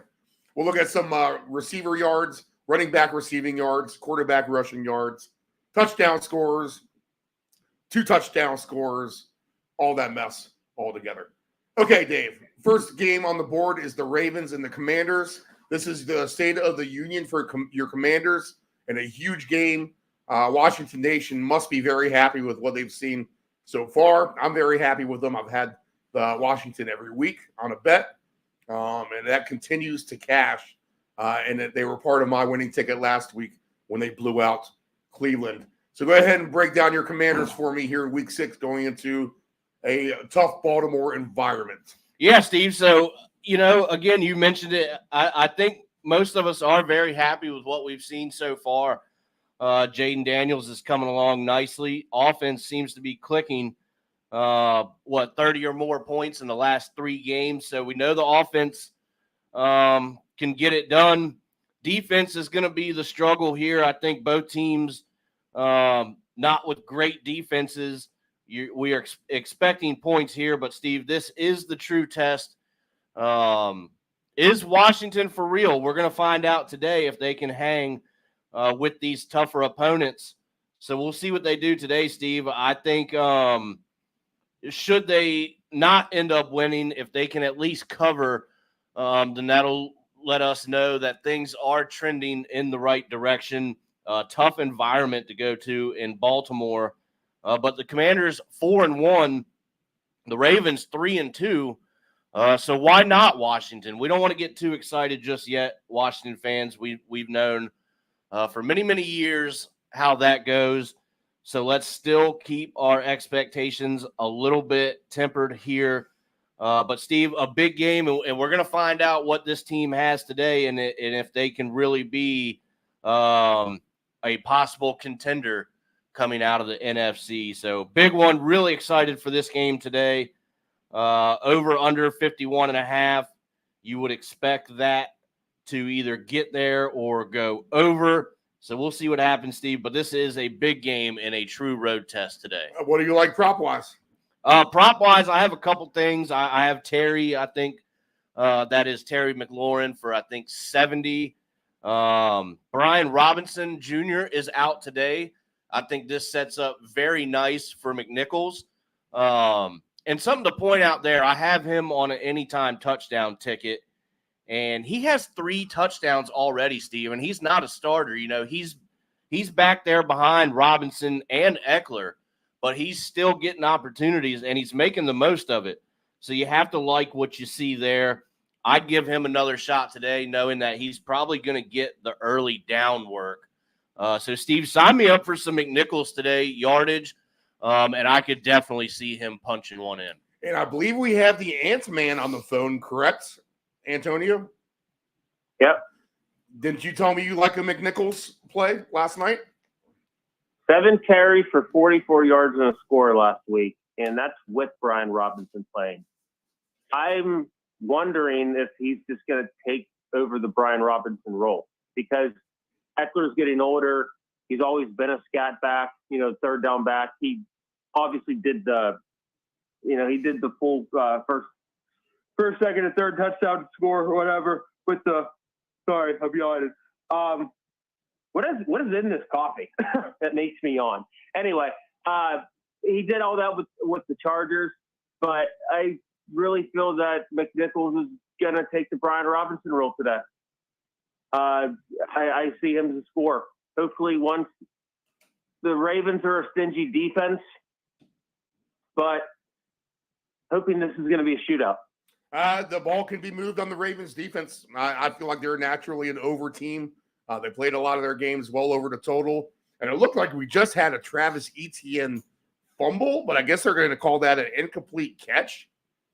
And it was never reviewed, so we'll never know. But 3rd and 8 now for Jacksonville as they'll try to convert this first down. Let's see here. Touchdown scorers today for this game. Derrick Henry, he was at minus 330 the other day. In a scrambling, Trevor Lawrence forced out of bounds. No first down for Jacksonville. They'll punt it away. But Derrick Henry was at minus 330 for a touchdown. He's at minus 300 today. So when I said a few weeks ago that he's an auto play, I guess everyone else in the world figures that too at this point. There is no reason to play Derrick Henry at those odds unless you think he's going to go for 150 and 2. Well, I know you're going to get into other trinkets with the Ravens. I just want to throw one last other one with the Commanders. Do you remember how many yards Jamar Chase had last week? A bunch. Yeah, a lot. 10 catches, 193 yards, and 2 scores. T. Higgins, he scored as well. So when Dave talks about Terry McLaurin, going against Baltimore. Scary Terry. All right. Scary Terry, baby. I'm going to jot him down. Well, I was going to say about Henry, just while we're talking about him, is there somewhere in the playbook is a Derrick Henry receiving yards for Baltimore. He is at 8.5 receiving yards.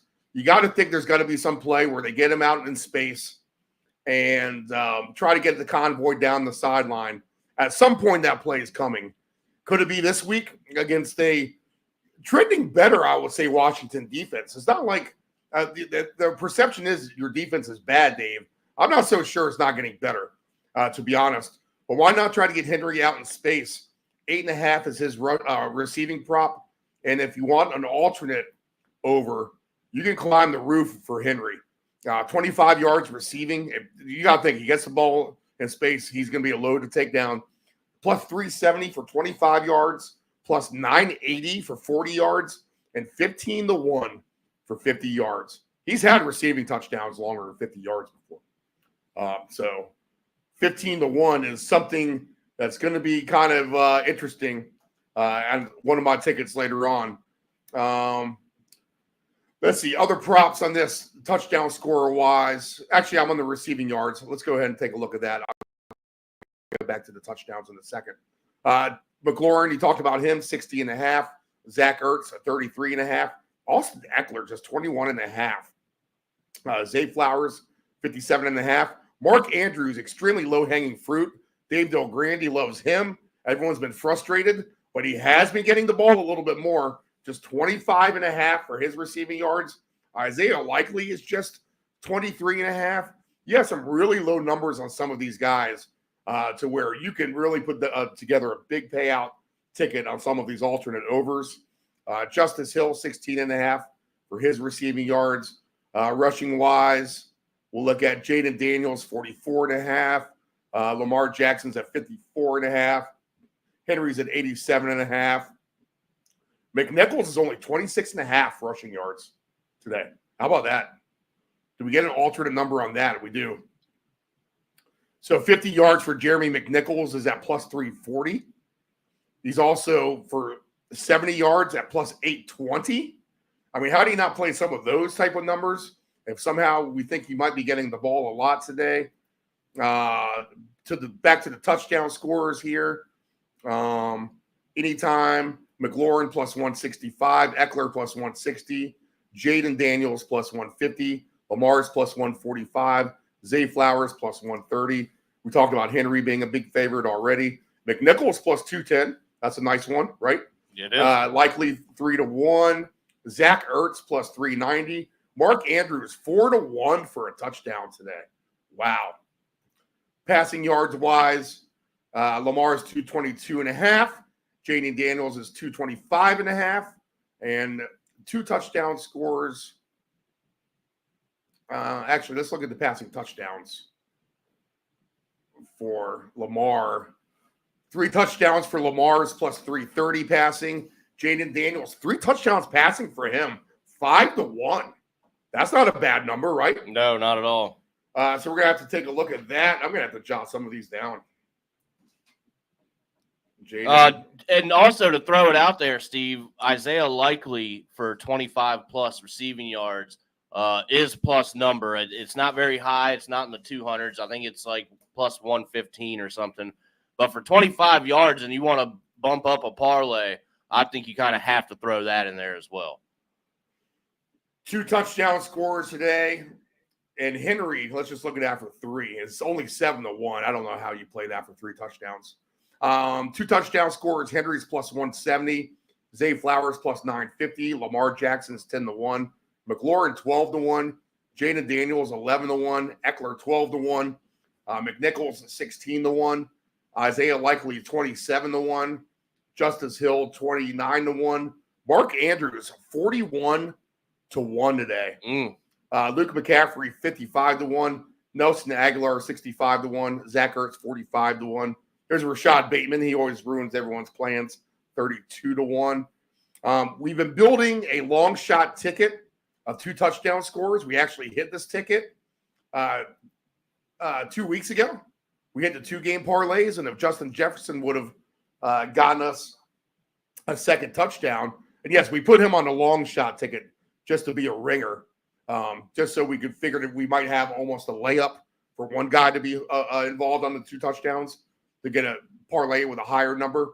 Well, anyway, we'll build a ticket now, and I don't see why if we're doing the long shot guys, why don't we throw Mark Andrews on there 41-1, right? So let's throw Mark Andrews on this ticket, and we'll build these guys as we go along through the 1 o'clocks, and we'll see what kind of crazy payout we can come up with. So I'll start Mark Andrews with 41-1. I'm just going to go prop heavy in this, boys. I see a lot of low receiving numbers. I'm going to look at some alternate overs with that. I'll go with Daniels for 3 touchdowns as well. I like that number. That's passing touchdowns. And we're going to root for the best on that. But I like all your angles both of you guys are talking about. McNichols, McLaurin, everything. It's all open here. With Andrews, he has been a fantasy disappointment. I would know. I drafted him in the 5th round. We know that. Yep. He's unfortunately my starting tight end. I can't. Well, there's really no other good tight ends at this point. But I'm unfortunately starting him. I don't know who I would even bench him over at this point. But the thing with Andrews is, it's only a matter of time before there's that. It's going to happen. I don't know what week it's going to be. There's going to be a week where he explodes.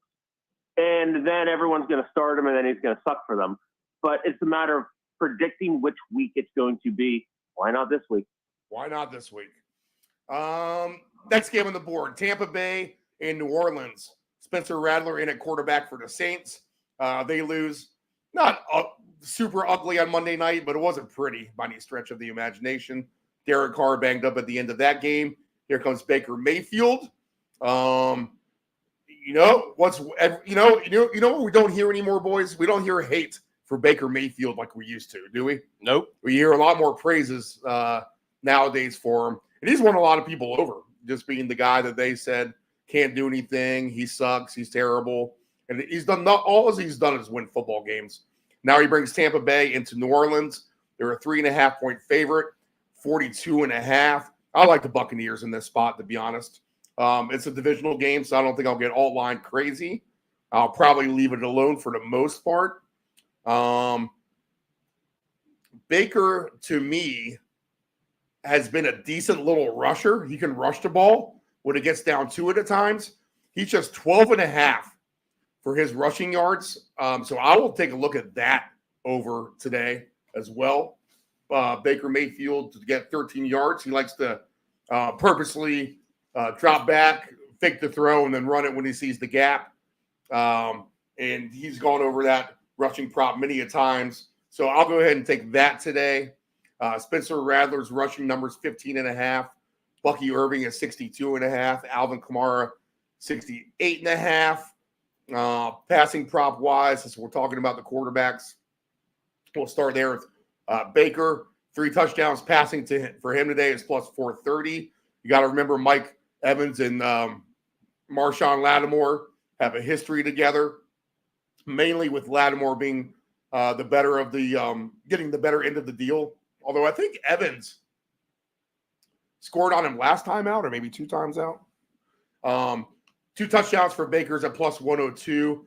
Spencer Rattler for 3 touchdowns passing today is 13-1. And he does have some weapons to his disposal. So if you want to take a long shot against a banged-up Bucs secondary, that's been giving up a lot of points as well. I mean, they gave up a lot of points to Denver, to Atlanta.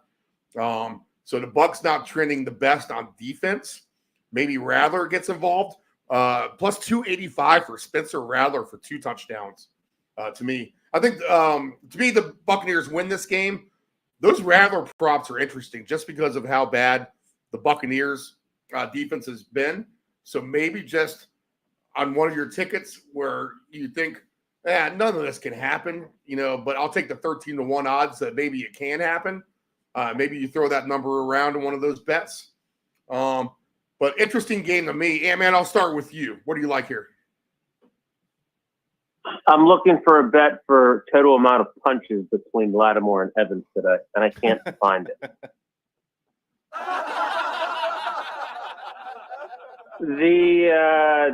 I'm looking at the game between Tampa and the Saints last year. Evans went 3 catches for 70 yards. That was the last time the Saints and Buccaneers faced each other.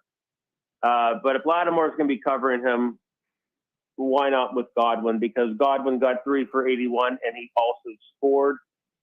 Trey Palmer actually scored as well. Rashad White is doubtful to play. So we're talking about all these receivers and quarterbacks, but what about the Bucky Irving show? Yeah, very well could be. Bucky Irving is plus 650 for 2 touchdowns today. So that's not too bad. If you're going to try to get a layup of a guy to have 2 touchdowns, it could be Irving for sure. How about Godwin? I mean, he's been trending way hot, hasn't he? Plus 180 for him for a score. I got to put him on a ticket by himself, at least for 1. And then Godwin for 2 is at 15-1. Kamara's at plus 550 for 2. Mike Evans 10-1. Chris Olave 31-1 for 2 touchdowns today. Rashid Shaheed 31-1 for 2 touchdowns. K. Dotton 34-1. Baker Mayfield 37-1. Jamal Williams 39-1 for 2 touchdowns. Radler plus 7,000. Nephew Dave, your first thoughts on this game? So first thoughts, I have 2 things that I'm going to do in this game. One is going to be a Sterling Shepard anytime touchdown. Oh, interesting. The connection there, the 2 Oklahoma boys, Mayfield and Shepard. Believe they did it last week. Right, so right. I do like that angle. If Evans is going to be getting covered, that still leaves Godwin, but why not, Shepard forgotten by the secondary just somewhere, down there. Forgotten by me too, because I was like, Sterling Shepard plays for the Buccaneers last week. That's what I said to myself. Right. And the other thing that I'm going to do here, Steve, with the unprovenness, I guess you would say, of Spencer Rattler. I remember watching him being an Oklahoma fan. Not very impressive. And then he transfers, and Steve, I just don't know what he's going to have at the NFL level. I'm going to go under 44.5 today as well. Very questionable what his contributions can be. That's for sure. You never know, Dave. These guys who, they get in and you're like, this guy doesn't look like, where was he at in college doing this? You seem to get out with a lot of different NFL players. I know the quarterback's a little different. But, look no further than Tom Brady, right? Right. A 6th-round draft pick there. So divisional game down there in the Mercedes-Benz Dome. Wrong stadium. That would be the Caesars Superdome. The Caesars Superdome. 2 touchdown score in this for a long shot. I'll add this to the Mark Andrews ticket. Give it to Godwin. Well, yeah, I kind of want to on the layup because you think that he's going to get the action more, and he's been hot. 15-1 for Godwin. And since you said it, Dave, I'll just go ahead and throw him on there. 15-1 is going to be good enough to build a nice payout. Right now, 2 touchdowns for Mark Andrews and Chris Godwin. $10 would do $7,000. How about that? Yep, not mad at that. And hopefully we're going to get $7,000 because did you just see what Caleb Williams did? He threw a pick on that last possession. No, I think Anthony's going to be ahead of us because we're streaming, and he's going to get a long rush. He's about to get a run. Come on, DJ Moore. Yes, DJ Moore is going to be important here. Well, DJ Moore has -2 receiving yards, so at least he threw it to him, even though that throw was just deflated. But Caleb's about to run it for a little bit. He just got into the 50. He has to have, 25 yards rushing? He probably got it all right there. We need him for 40. 40. You're at least halfway home on that. Yeah, we're at least halfway home. All right. He has 37. He has 37. Wow. Okay. All right. And then, let's see, I messed my ticket up for my 2 touchdown scores. So we'll throw Mark Andrews and Godwin. I went ahead and put down $2.50, boys, on those 2 guys alone, Godwin and Andrews, and that pays $1,750. All right, so next game on the board. And again, this is a long shot odds, guys, but you ask yourself, can this guy give me 2 touchdowns today? You got to ask yourself that. The answer is yes with Godwin and Andrews with these high-paying odds. All right. They're trying to give me this Jacksonville game to no end on live lines. It's amazing how the sportsbook, when you click on the NFL on the computer, it's about 5,000 Bears things they're trying to get you to bet on before you can get to the next game. All right, next game on the board. Again, I smell a rat. The Eagles, everyone in the world loves them. Everyone's on the survivor pool for the Eagles. This should be a blowout. I called Deshaun Watson to Albert Haynesworth last week. That's how bad he's been. Cleveland fans can't stand him. Over under 41.5. But why is this spread staying stagnant at 8.5? Why is this line not moved if everyone loves the Eagles so much? Makes me ask some questions here. Nephew Dave, what kind of answers you got for me in this game? Steve, it's just a tough spot for Cleveland because I think Philly, for the most part, is healthy now. They're at home. They need a nice win here. So we'll see what happens, Steve. I took A.J. Brown back for an anytime touchdown. It would be fantastic if there was a rat here and Cleveland could somehow pull this game out. That would mean even if Washington loses today, they're still up at the top of the division. So that would be fantastic. I will be rooting for Cleveland 100%. But I tell you, I really I have a tough time seeing it happening. I think that you're set up for some points here on the Philly side, kind of a get-right game. I'm just going to keep simple here. I'm not going to mess with the spread or anything just because of the points that you made, that it has not moved at all.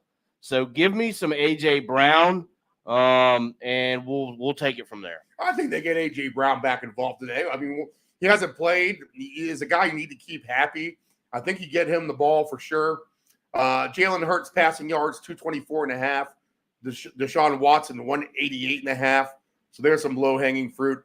To the bench in fantasy, for me, goes Amari Cooper. He's the only guy who can do half a thing for Cleveland, it seems like at this point. Jerry Jeudy is unheard of. His over-under is 41.5. Cooper, 52.5. Elijah Moore, 21.5. David Njoku, just 29.5. We'll get him back today. Jerome Ford, he's been a prop player for me. He's going to be off the list. 17.5 receiving for him. Saquon Barkley, 16.5 receiving yards. You're going to sign me up for that today. He's going to get an alt number for sure on his receiving yards. He's one of those players who can break it. And a 40-plus receiving yards for Barkley, you're getting out plus 490 today. All right, so that's a big number. Other baseline guys. What's Barkley's rushing? Let's take a look at him. And I'm going to – I go as 88. I see 86.5. I see Jalen Hurts, 41.5 rushing. Deshaun, 21.5. Jerome Ford, 38.5 for rushing. Anytime touchdowns today. For one touchdown, Barkley's going to be a favorite, minus 150, isn't he? Minus 155. What a guess. Hurts plus 120. Brown plus 180. I think on a single touchdown ticket, I think you throw on Godwin. I think you throw on A.J. Brown. And usually he's on the profit boost. I think they're worthy for at least one touchdown. Devontae Smith plus 210. Jerome Ford plus 230. Amari Cooper plus 260. Dante Foreman plus 310. Dallas Goedert plus 380 for one touchdown. Jerry Jeudy plus 400. And with the 2 touchdown ticket, boys, that I'm building, the Chris Godwin and Mark Andrews, my ringer play of the week is going to be Saquon Barkley at plus 320. So I think he gets a couple of scores today. I don't know how he doesn't. They give him the ball a lot. He is earning his money there. What are your thoughts on this game, Anthony? I think this is, you guys, I don't even need to talk. This is exactly what I was thinking. This is a get-right game for Philly. It really is. And they have all their weapons back. A.J. Brown, he hasn't played since week 1. Devonta Smith, he got a concussion.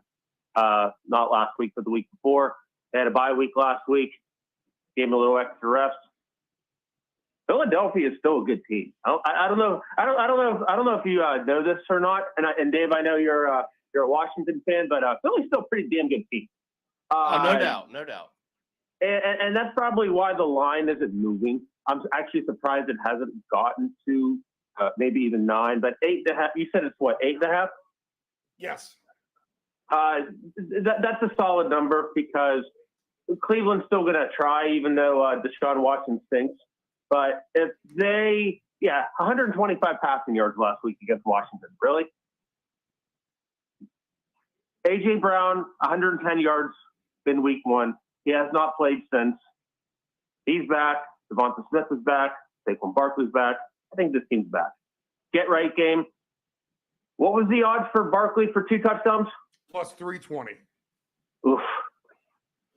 Yeah, well, it's not paying out a lot, but if we throw him on these long shot guys, he's one guy who could definitely get 2 touchdowns, and he makes all these other guys really, really live if they can get 2. And a payout on the ticket at least. And they still have Dallas Goedert. There goes Caleb running the ball. Oh, you got to call a timeout right now. Caleb's got his rushing yards. He's got plenty of rushing yards at this point. First and goal, 17 seconds. And I know I'm ahead of you guys, so if you want me to ruin it, I will. We'll take a Swift touchdown, too. That would be okay. That might be coming here in a second. Ruin it away, Anthony, because we're live on the air. You can ruin it for us. Deal. All right. Philly rolls. That's the consensus here. But it's scary. I don't trust Philadelphia at the end of the day. I'm going to say that.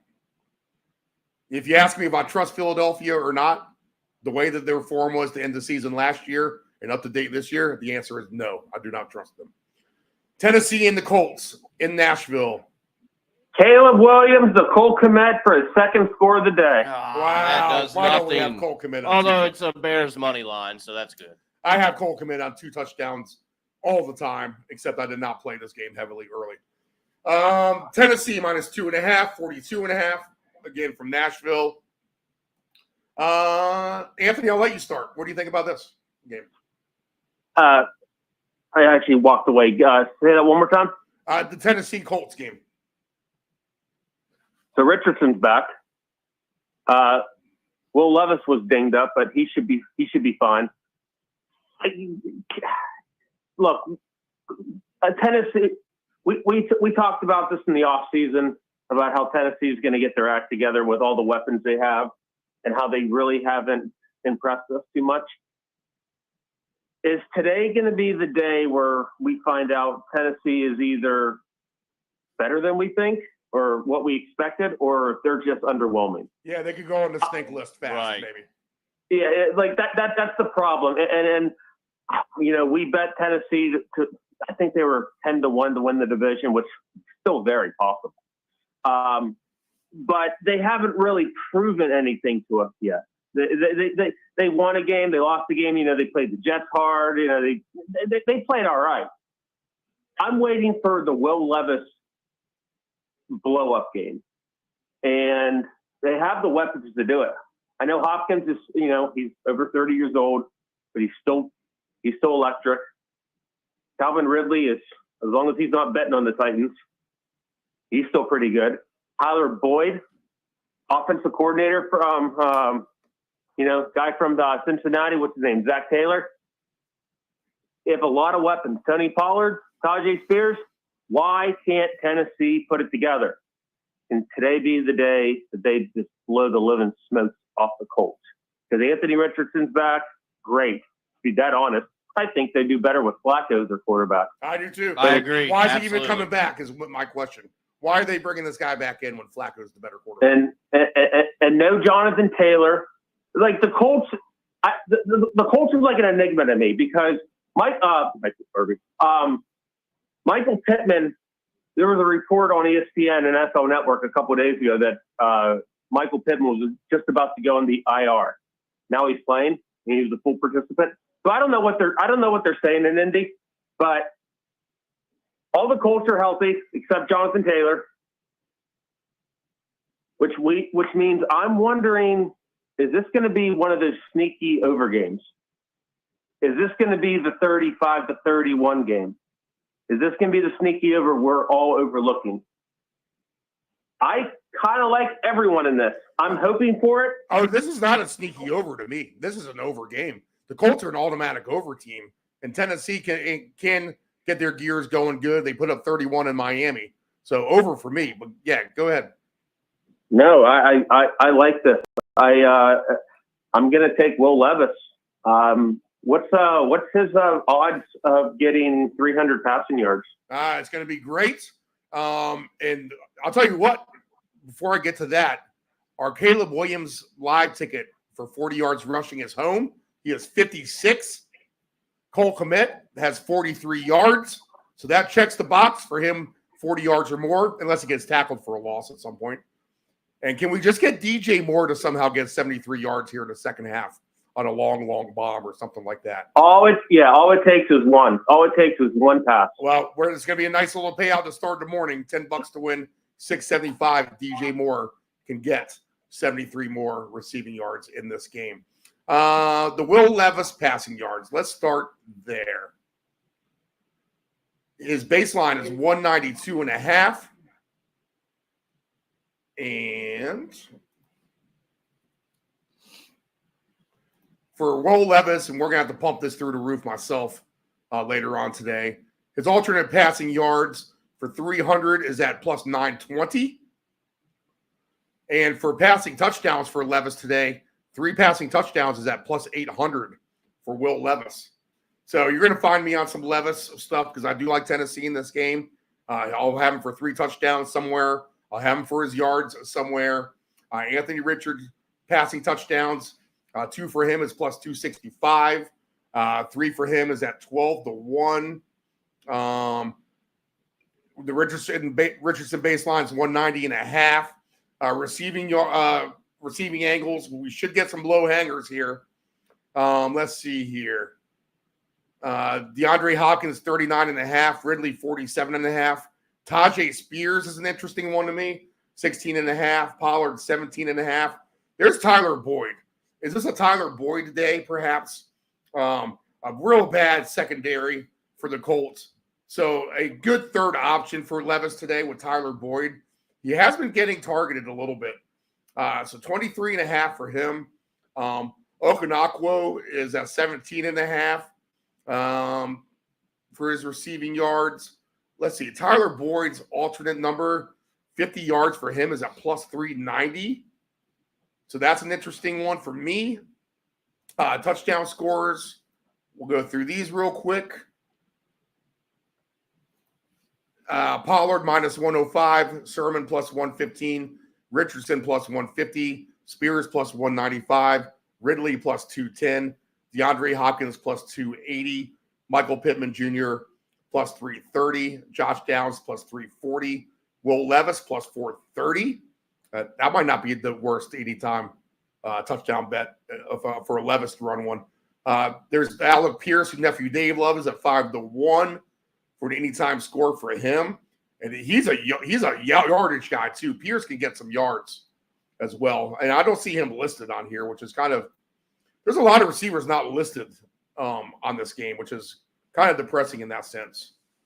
Let's see. Levis running yards, 11.5 for him. And Richardson is at 29.5 for his rushing yards. Spears, 34.5. Pollard, 65.5. Trey Sermon, the starter for Taylor, 49.5. Nephew Dave, what do you like in this game? Sorry. So let's start. You called it already. I'm going to take some Alec Pierce anytime touchdown. He has 3 of them already, so he is getting his targets. Yeah, if you're taking him every week for a touchdown, you're getting paid good. And so you're getting a nice number, and he's involved, so I think you have to take advantage of that one. Steve, I'm going to go over. I dumbed it down just a little bit, working on a ticket that I had going on here. Over 41.5. I think these two teams could definitely do it, especially if Tennessee can kind of duplicate what they did against Miami. Then I could definitely see these two teams putting up some points today. And then I'm also going to go with a prop. We haven't got into that yet, some scoring props. Each of these teams will have a rushing touchdown today, Steve. There we go. The old rushing touchdown for Dave comes out. You knew it was only a matter of time. 2 touchdown scorers today. Pollard 550, Trey Sermon plus 700, Richardson plus 1,000, Tajay Spears 15-1, Calvin Ridley 19-1. And these odds are going to be big enough for my long shot ticket. But if you're going to give me DeAndre Hopkins at 28-1 for 2 touchdowns, I'm going to throw him on this ticket right now. So I'm going to add on this Godwin, Mark Andrews, Saquon Barkley, DeAndre Hopkins ticket.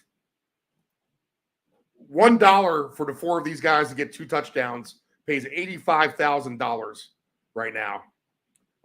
If we're going to do a round robin, just these 4, and I'm going to do $1 a leg, then our average payout is going to be about $7,500 if 3 of the 4 of these guys can get 1 touchdown. If we do the 2 parlay leg, figure we have about a $500 payoff if 2 of the 4 get 2 touchdowns. And that's all round robin is, folks. That's the name of the show. But that is taking 4 or 5 guys or 6 guys, whatever. Know that the more you do, the more expensive that it is. And you basically essentially have parlays with all of those players. And one big giant parlay, you'll have a few different 5-game parlays, a lot more different 4-game parlay combinations, and then a buttload of 3-leg parlay combinations. And you just kind of hope the slot machine spins your way with the 2 touchdown scorers, which we've had plenty of this year. But why not throw Hopkins on this ticket at 28-1, right, Anthony? How about this? You take Hopkins, I take Ridley. 10-4. I'm tempted to take Tyler Boyd 70-1. He'd really blow up that ticket. That's a big paying number for him. There's Alec Pierce at 71 as well, nephew Dave. And I'm tempted to do an Alec Pierce Boyd ticket, maybe just those 2 by themselves, right, at 270-1 odds. In fact, I'll write that down. We're going to have a busy 12 o'clock hour getting all these tickets in. All right, so I like Tennessee overall to win. Dave, who wins this game? I'm going to go with Tennessee as well, but I think it is going to be close. I don't think it's a blowout. And Anthony, you like the Titans as well, correct? I do like Tennessee, and I'm just hoping for fireworks. All right, 2 more 1 o'clock games, and we'll take a quick break. Houston is -6.5, 38.5 at New England. Drake May is in for quarterback. No Nico Collins for the Texans. So just an interesting game. And somehow if the Patriots win this game, the Bills lose at the Jets. These Patriots are just 1 game out of first place, if you can believe that. Drake May 166.5 for his baseline, and they're paying 55-1 odds to win that division. 66.5 baseline for May, 237.5 baseline for Stroud. So if you like the Stroud passing numbers, for 300 yards for Stroud, which he can do, is that plus 430. I kind of like that today, to be honest. We got to check the weather. There's a lot of rain up that way, but it doesn't look like it's going to come in until later today. Drake May for 250 passing yards is 8-1. Wow. Let's look at the quarterback rushing props. I'm going to have both of these guys listed, and I do already on a ticket. In fact, I'll go ahead and put that ticket on the screen right now because I have it handy. But the baseline for I've had our invest the minimum, make the maximum banner up the whole time here. Stand by. That is what we do. That is what we do. But let me get this ticket going here. Is this the one? I think that's the one. Let me get rid of this overlay. There it is. We're going. All right, there we go. Yes, so I have Stroud over 8.5 rushing yards. And then what I went ahead and did is I'm adding on Drake May rushing yards as well, only because it's weird. I don't know why Drake May, of all quarterbacks, is being offered alternate rushing yards all the way up to 80 yards. Does he run that much? He's minus 134 for 25, 40 yards or more is plus 235. He's a plus 410 for 50, plus 730 for 60, plus 1120 for 70, 16-1 for 80 yards for Drake May. When did he become the superstar rusher? And it maybe is perhaps, did his line move? I'm not going to be able to tell by this ticket. I feel like the line has moved on this Drake May ticket to where it's less of a payout now for his yards. So something's just weird to me about this game. I'm not too sure exactly. The receivers, you're going to get some low-hanging numbers with these guys too. Hunter Henry's 25.5 baseline. DeMario Douglas, 30.5. Jalen Polk, just 26.5. Dalton Schultz, 34.5. Tank Dell's cheap at 50.5, isn't he? He has to be cheap at that price. Stephon Diggs is 62.5. There's a Kendrick Bourne sighting, 14.5 for him. Antonio Gibson, 18.5. Joe Mixon, he's listed today. We have him back. 13.5 for his receiving yards. Is he going to be limited, Anthony? What do you expect out of Mixon? I think he's a full go. I mean, he's been out for the past couple weeks, but Houston past couple weeks, they haven't really been that good. And obviously with Nico being out for this week, a lot of this derives to the running back game, and Damian Pierce has been out. They've been using, what's his name? Dare Agumbawale. Is that how you pronounce his last name? And guess what? Cam Akers just not that good. He's really good in the preseason. He's really not that good in the regular season. They need Joe Mixon back. I believe they are going to be reliant on him heavily today. With Tank Dell, that 50 number is incredibly low because there is no Nico Collins. He may not be back until week 10. Now, he's on the IR, so that's 4 weeks minimum. Still have Stephon Diggs. Xavier Hutchinson, I believe, is going to be the third receiver. I'm trying to load what he got last week as far as yardage, but he'll be thrown in. So Hutchinson's going to play the Tank Dell role, more than likely as far as the number 3. But what is the one I'm looking at? I've been trying to look. I'm trying to go back to your Patriots angle. Drake May, North Carolina. So the last game he played, at least for what I'm looking at, the last game he played against NC State, 9 rushes, 106 yards. Wow. The week before against Clemson, 10 rushes, 67 yards. He's used to take it off. It's kind of a roller coaster ride because I'm not going to go with every little detail on this, but 22, he had one with -5, but they also played against Old Dominion, so he didn't have to do anything. 58 yards, 17, 55, 34, 57, 25. So you're hoping for the one random scramble. Remember, this is his first game, so all bets are off. This is going to be Gerard Mayo is going to say, Drake May, do the best you absolutely can. Wing it, and we're going to see how it goes. This is going to be I'm excited to watch this game because there's no losing battle in this. He's the quarterback of the future. Let's see what you got. If he throws 4 interceptions, so be it. You can't lose in this battle. So I'm looking for Drake May to just unleash, and let's see if he's actually pretty good. You know what? I'm going to buy some of these big paying numbers that he has, passing, rushing, just on the hopes that, you know what? I'm going to expect to lose it. But the hopes that it just happens, I'm going to have the big payout numbers ready to go on it and ready to fly. Steve, what you just said is exactly what New England said this morning. We're expecting to lose. But you know what? Have fun with it. Prove us wrong, because I'm going to tell you this right now. Whatever we played today was any New England prop, if for whatever reason it hits, that number is never going to be the same again. This could be one of those I told you so scenarios. Nephew Dave, what do you like here? So Steve, I'm going to go with, we'll start off with a kind of an oddball here. I got a touchdown scoring ticket of some high odds guys. This is my they have no business of scoring ticket. And I did put Jalen Polk in there. So we're going to give him a little love to score. Maybe Drake May finds him. Stephon Diggs, of course, has made his way onto the anytime touchdown.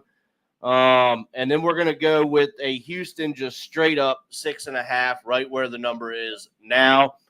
So we're going to go ahead and play that, Steve. But as far as Drake May goes, maybe New England is thinking, hey, this is probably one of our better ways to move the ball downfield is with Drake May's legs. So that could be the reasoning on some of those numbers there. But, Steve, give me Diggs, give me Polk, and we'll go with a Texans minus 6.5 since they are our big survivor play this week. To start the second half, we have an Evan Ingram's fumble on the Jacksonville's first play from scrimmage. The Bears will take over. Give me some DJ Moore yards, please. So the Bears in control. They're up 14-3. I actually had the Bears on some tickets, on some alt total overs, 30.5. So if they get a touchdown here, then we're really cooking with some gasoline on this game. Joe Mixon for 2 touchdowns is 7-1. Diggs is 13-1. Antonio Gibson's 13-1. Tank Dell 16-1. Cam Akers 29-1. Damian Pierce 29-1. Dalton Schultz 31-1. Michael Hasty 35-1. Drake May 47-1 is going to go on our ticket with Hopkins, Barkley, Mark Andrews, and Godwin. In fact, I'm going to take 2 players in this game. I'll throw Mixon in as a ringer play too at 7-1 since he's back in the fold. And now we really have some interesting stuff going. And I, you know what, Dave, I like your Jalen Polk angle. He's 100-1 for 2 touchdowns. Demario Douglas 110-1 for 2. How about Hunter Henry at 75-1 for 2 touchdowns today? So on some other tickets elsewhere, I'm going to have to play something with some Patriots and maybe throw Tank Dell along in there as well. But an interesting game in Foxborough. This is, again, a line that started at 7. It crept down to 6.5, and it just hasn't budged up. So to me, if you ask me if the Texans are a 7-point team better than New England, I say absolutely they are. But like I said, I smell a rat. And 47-1 for Drake May for 2.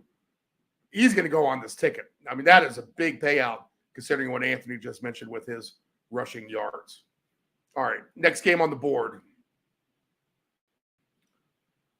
We go to Lambeau Field. This is the last of our 1 o'clock games. We'll take a quick break after this and then do the last 6 games on the board. We have, let's see, the Packers minus 5.5, 47.5. I'm worried about the weather. We have boots on the ground that says wind, rain, and cold weather. To me, that means more of a running attack. I think the Cardinals might have the better end of that deal. Probably a close game. Definitely probably an under for me. Thus, I'm going to lay off all of the props. But give me the under as the best play, 47.5, and a weather game, 1 o'clock in Lambeau. Dave, what do you got here?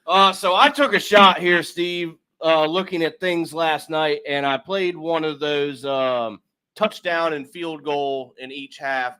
You know, that prop that I like to take a stab with. And these 2 teams found their way on it at 14-1. So hopefully the weather does not bother them too much, Steve. So that's where I'm going with this. Give me a touchdown and a field goal in each half for each team. Anthony, what do you like in this game? Well, I'll tell you this right now. Your buddy, our buddy in Green Bay, he wasn't wrong. Precipitation percentage, 76%. So it's going to rain. And as far as winds, right now it's on average at 20 miles an hour, gusts up to 35, Wow, which means a lot of running. It stinks because I have Romeo Doubs in my fantasy lineup with my injury-depleted team, unfortunately.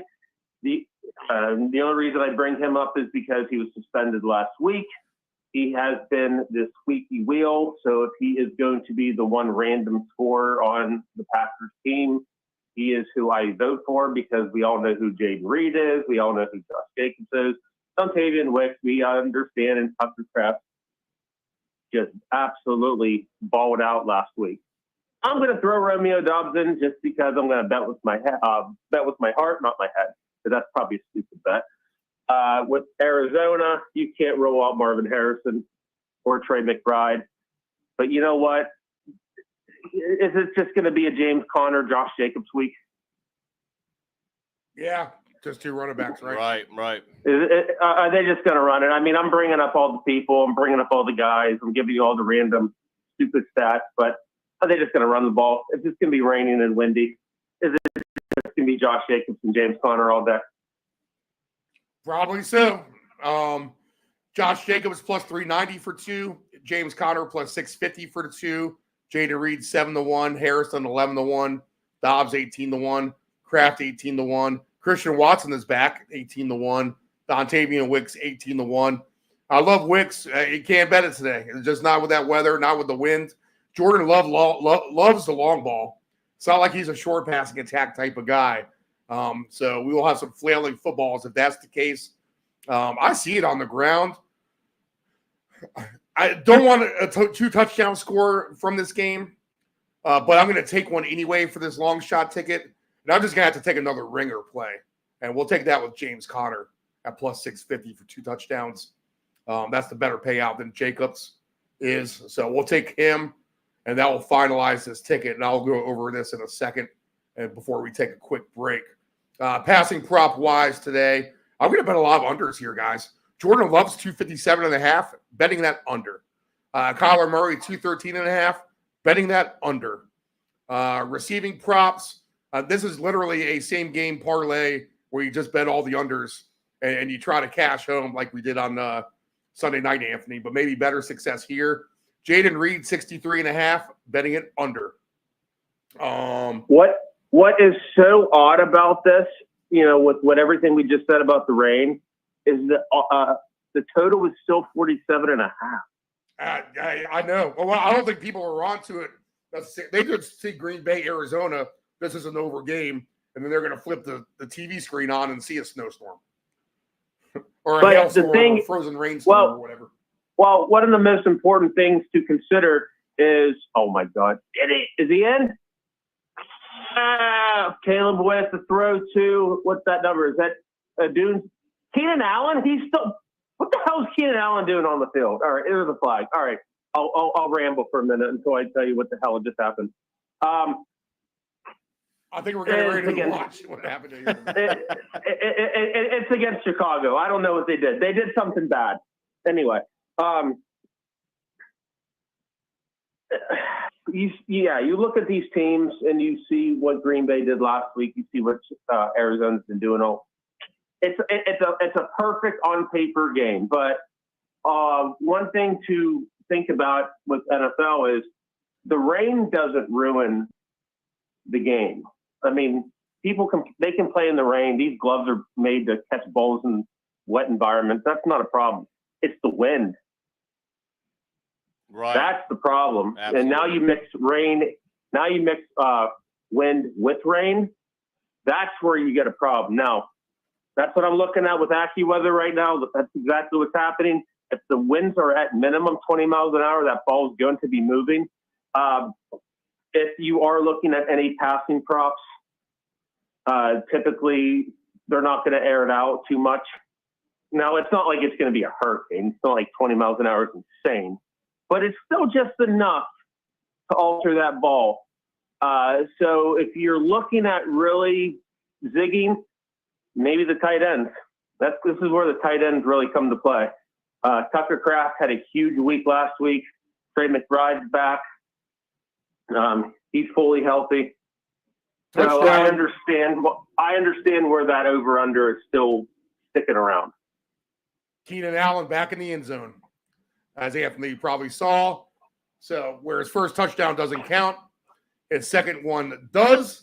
And the Bears will take a 21-3 lead, more than likely here after the extra point, with 11 minutes left in the third quarter.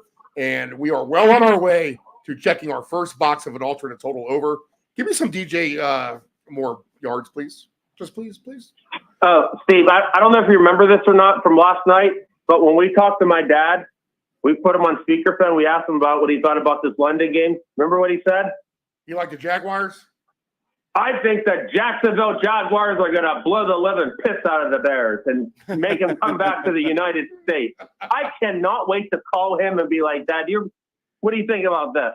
He's going to come up with some bullshit reason of why something occurs, but I can't wait to rub this one in. All right, boys. How about this ticket? This is my 1 o'clock 2 touchdown scores. I'll play the combinations of the 3s and the 4s. So any 3 of these will be a nice big payout on the average of about $2,000. Any combination of the 4 will be a nice big payout on the average of, let's see here. This is going to be a big payout.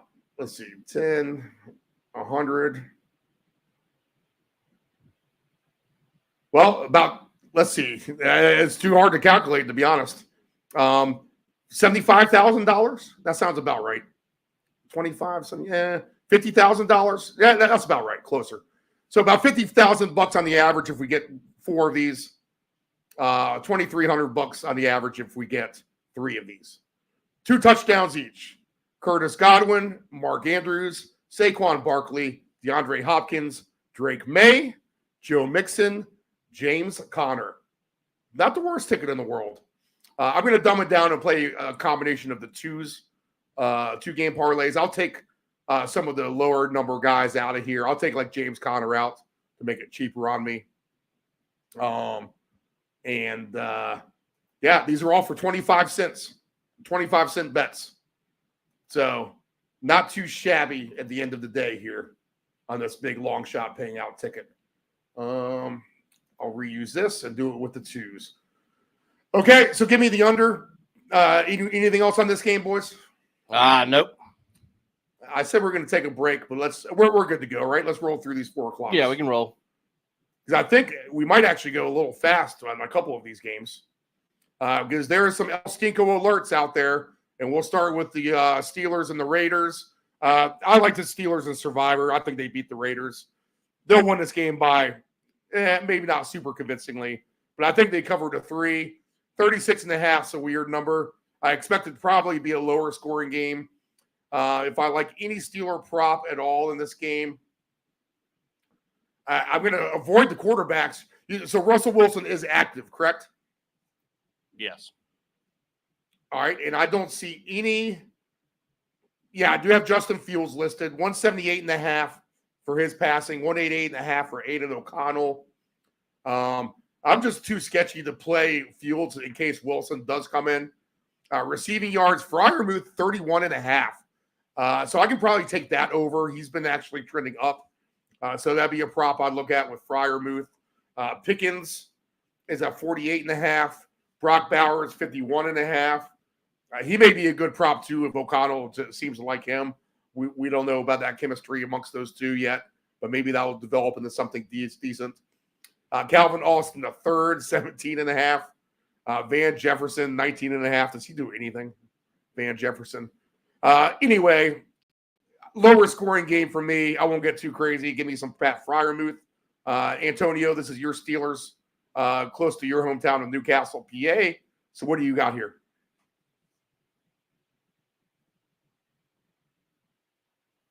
The good old mute button. Nephew Dave. Nephew Dave, what do you got on this game? So, Steve, I'm going to keep this one simple. Steelers on the Survivor, so we're just looking for the win. And then I do have a ticket where they will be the last leg if it can get there at -2.5. I took it down a little bit.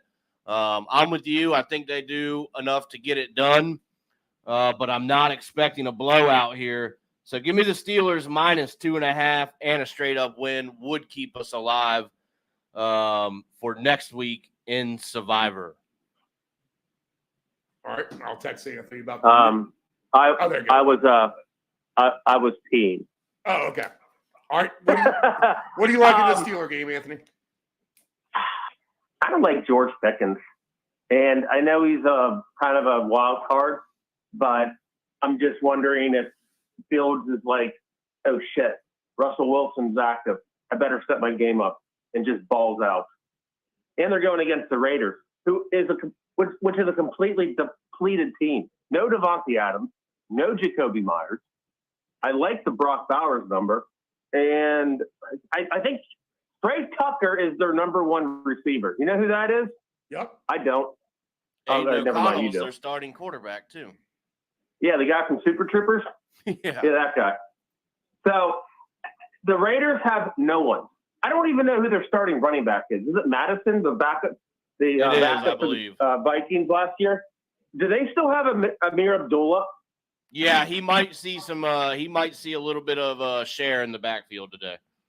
If I play a random touchdown score that everyone hates, Abdullah will somehow end up on the list. I don't know how he will, but one way or another, I'm going to play all the guys that I don't want to score for him to score.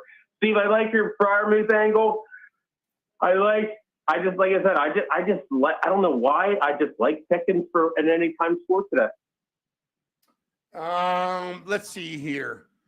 24-3, correct score. Steelers, obviously, and that payout for me will be 170-1. How about that?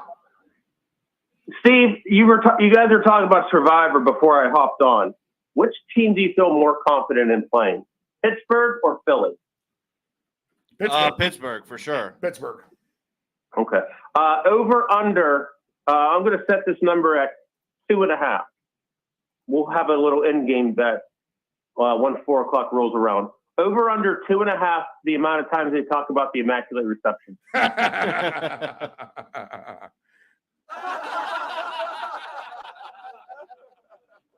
All right. Next game on the board.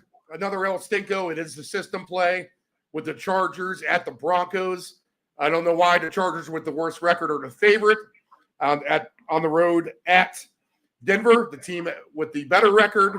But the road team in this scenario, as we've mentioned throughout the show, is 6-0 the last 2 years. So the Chargers are the pick for me. I'll pluck my nose. I hope that they get things going. Offensively, they're talking about throwing the ball. Greg Roman talked about throwing the ball a little bit more anyway for Los Angeles. So give me the Chargers -3 here. I'll take that. And then prop-wise, I'll get to all the other props in a minute. I'm going to look at some Quentin Johnston stuff. And then when I start a new ticket here in a few minutes, 35-1 for 2 touchdowns. He'll be on that. Now, I know Patrick Surtain's back there somewhere, right? But maybe it's a Ladd McConkey game, 30-1. But go ahead and give me some Chargers -3. I'll take them on their total points over as well. I got them on the ticket with the Bears. So alternate over as Jacksonville is trying to get into the red zone. They're at the 23-yard line. But I'll take the Chargers here today at Denver, Dave. What do you got? So, Steve, yeah, you talked about the system play. I think this is the only game so far that we've talked about that I really don't have anything going on here. It's probably going to end up being a no play from me, but I tell you what, the Broncos money line is enticing. I just really like what they have going on the defensive side of the ball. Bo Nix and that offense seems to be able to do just enough to let the defense take over the game, and they get the points that they need to kind of either scrape by or, make these games look good. So if I'm going to do anything here, like I said, I'm not going to play it because it is against the system play. But I tell you what, the Broncos defense and the money line, Steve, is probably where I would land if I was to do anything here. We are moving the lines, boys, this morning. Because Tyler Boyd, who was 70-1 for 2 touchdowns, is now down to 65-1. I'm going to team him up with that Alec Pierce, like I said, as I'm looking at it now that I cleared my ticket slate. $2.50 for Pierce and Boyd for 2 touchdowns pays $2,158 today, and I'll send that bet in now. Anthony, what do you like in this Denver Chargers game? Nothing. Exactly. If I'm looking at anything, I I understand your system play, so I don't want to completely go against you. Denver is with Sean Payton, is a good coach team. Bo Nix is doing pretty well, actually. There's no Gus Edwards for the Chargers, so they're going to rely on J.K. Dobbins.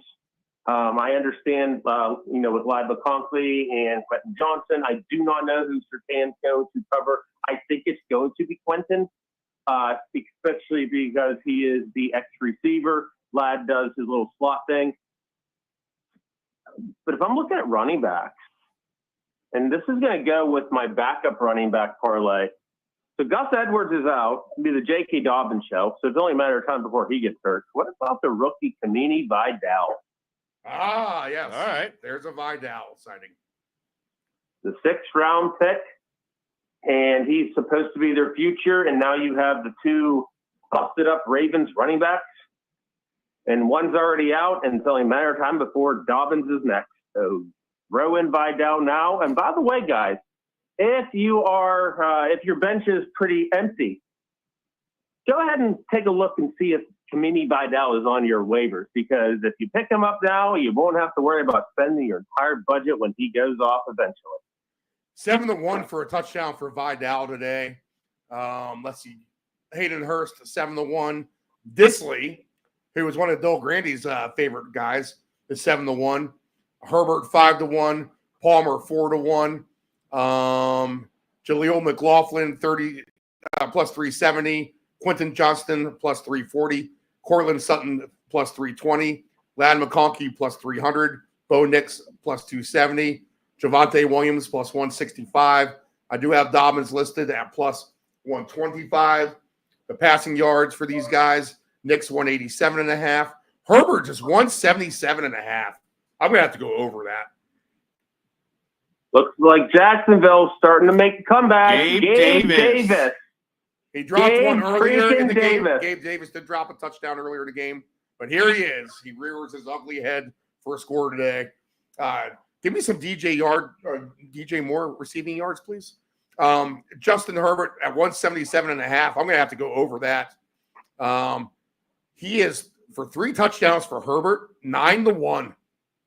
How about that? And then his alternate passing yards for 275 yards passing for Justin Herbert is at 11-1 today. He's plus 630 for 250 yards or more. You can't tell me he can't do that. Plus 320 is 225 or more. Plus 320. So he's going to be in some sort of a popcorn parlay. Pop, pop, pop, pop. If you don't know what that is, it's the same as the quote-unquote ladder parlay you hear a lot of people talk about. We're just going to climb the ladder with Herbert. At 200 yards for him, he's plus 168. So some ridiculous payouts on Herbert today. I'm going to take advantage of some of that. Man, I needed to go to this oceanfront and get back here fast to go through this menu some more. But Justin Herbert is notated right here on my sheet here. Let's see. 2 touchdown scorers in this game. Did I already talk about that? Again, this Bears-Jacksonville game is trying to give me a million props to bet on, when all I want to do is look at Justin Herbert passing props. Receiving.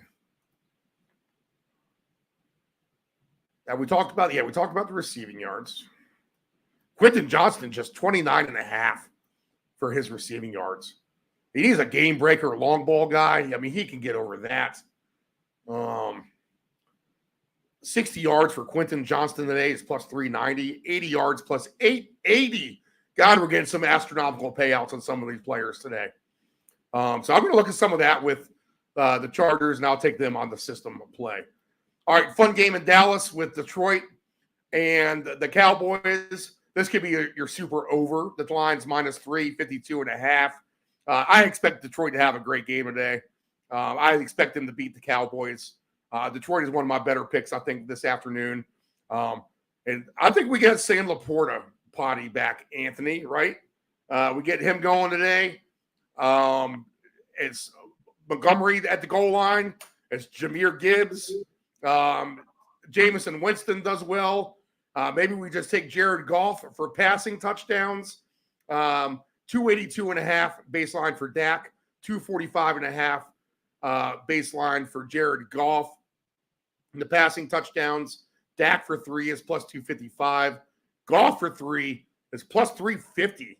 I got to take that, right? You got to take Goff and Herbert on some passing stuff with their touchdowns in the 4 o'clock window.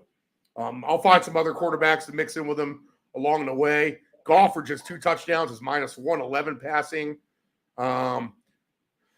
Alternate yards for Goff. You're not going to get a good payout on Dak, so we won't even look that route. You might see it might be a Rico Dowdle type of game anyway. Goff for 300 yards passing is at plus 350. And if you are driving around wondering what's happening in this Bears-Jacksonville game, it's 21-10, 6 minutes left in the third quarter. Bears lead. We talked about Dowdle. He's a low number, right? 41.5 just for his rushing yards. He had 20 carries last week. Dak's rushing yards, 8.5. We don't even get one for Goff. That tells you how much he runs. 58.5 for Montgomery, 57.5 for Gibbs. I do like Gibbs receiving yards, too, against an aggressive Cowboys defense. So I'll look at some Jahmyr Gibbs alternate receiving yards. I can throw him in the boat of running backs with Barkley, with Mixon receiving yards. 40 yards for Gibbs is at plus 310. So I'll be on that for 40 yards receiving as well. Fun game. You going to give the full green light here to everyone, Anthony? Oh, yeah. Take everyone.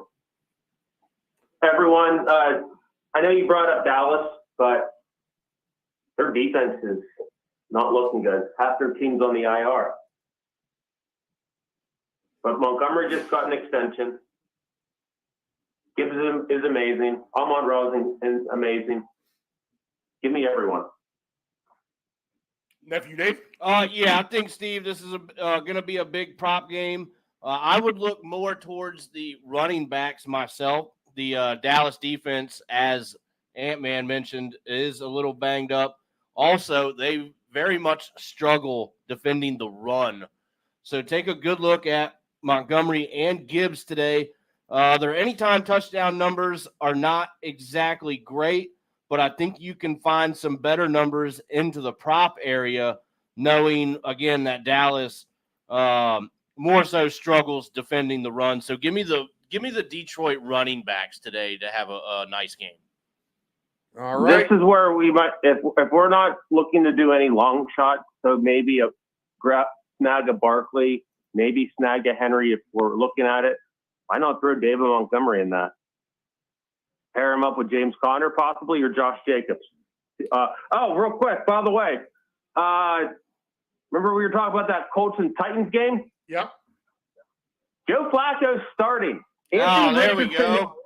Anthony Richardson is active, but he will be the number 3 quarterback. Joe Flacco, game on to fire up your Colts receivers again. You can breathe a fresh relief.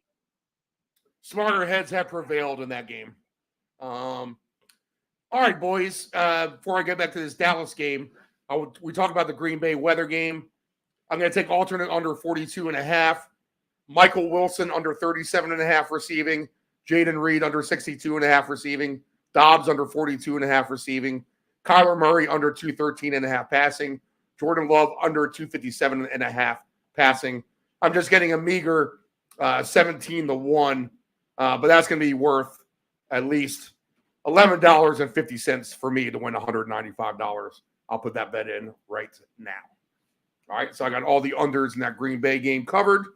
Back to this game. Dave, green light for you? Yeah, yep. The running backs I very much like here. This is your touchdowns each half bet for sure. Absolutely. I think. And let's see, 2 touchdown scorers in this game. Montgomery's plus 340, Lamb plus 500, Gibbs 5-1, St. Brown 8-1, Rico's 10-1, Jameson 16-1, Jake Ferguson 17-1, Dak Prescott 65-1, Kavontae Turpin 31-1, Jalen Tolbert 26-1. So full green light, I think, for me, at least on the Detroit part. I think Detroit wins this game by 10 points, maybe even. This could be a sad day for the Dallas fans as they will be booing Dak Prescott off the field potentially. Watch this one be the 7-0 Detroit in the second quarter. All the over 52.5. All right, next game on the board is the last 4 p.m. Eastern time window, and that's the Falcons and the Panthers. Give me all the Falcons props you can, boys, on this one. I'll take them over their team points, alternate total over. They can get to 31. I love me some Drake London in this game. He seems to be a favorite of Mr. Kirk Cousins. Carolina's going to force Atlanta to put up points as well because Dalton can move the ball a little bit. And Carolina may have we have some bad secondaries. We've seen it out of Jacksonville so far this morning. We've seen it from Indy, and we've certainly seen it from Carolina. So a field day and what will be a nice day in Charlotte, North Carolina. Give me the Falcons on their team total points over. I'll take the alternate over 30.5. I'll take some Drake London props as well. Maybe some Kirk Cousins passing touchdowns for 3. I'll look at that here in a second. But I'll get to you first, Anthony. Your first thoughts here. Give me everyone for Atlanta. I mean, they're just getting better. And I can't believe I'm saying this, but I might actually put Kyle Pitts in a bet today. And I never thought I'd say that. Kyle Pitts, 34.5 for his receiving. Darnell Mooney, 52.5. Drake London, 66.5. Deontay Johnson is at 62.5. Ray McLeod is at 37.5. Bijan Robinson, 23.5 receiving yards for him. And Dave Del Grande loves some Bijan Robinson today. He thinks this could be his breakout game. He needs one, and it could. And my only Panthers. My only concern was that Bijan was a little banged up. He's obviously playing. Darnell Mooney's, what was his number again? 52.5. All right. I mean, I don't know the severity of some of these injuries, but Mooney was actually very close to not playing today. So I'm curious how much he's going to be involved. So he might more or less be limited, which means that's why I like Kyle Pitts a little bit more. But if I'm going to go for a random, why not Ray? So, like, yes, yep. Yeah, Ray, like, why not pair the Tyler Boyd prop with Ray McLeod? Sounds good to me. Yeah, I like the Ray angle. The last, I haven't played him a whole lot, but the last couple of times I have played his receiving prop. While maybe he's not finding the end zone, he is clearing those numbers. And it's not like you have to go up to 60 or 70 to get some nice numbers from him. Give me some Ray McLeod here. Like I said, he usually clears that number every time I play it. So I think the receiving yards prop is good. And I do like the over here as well. And by the way, any thought you saw with DJ Moore doing anything good, just throw that out the window. Yeah, I needed him. Now, just throw it out. I'm watching the replay now. What the hell? Wait, what? That's what hurt him? He's limping off the field. Is it a concussion? Is it?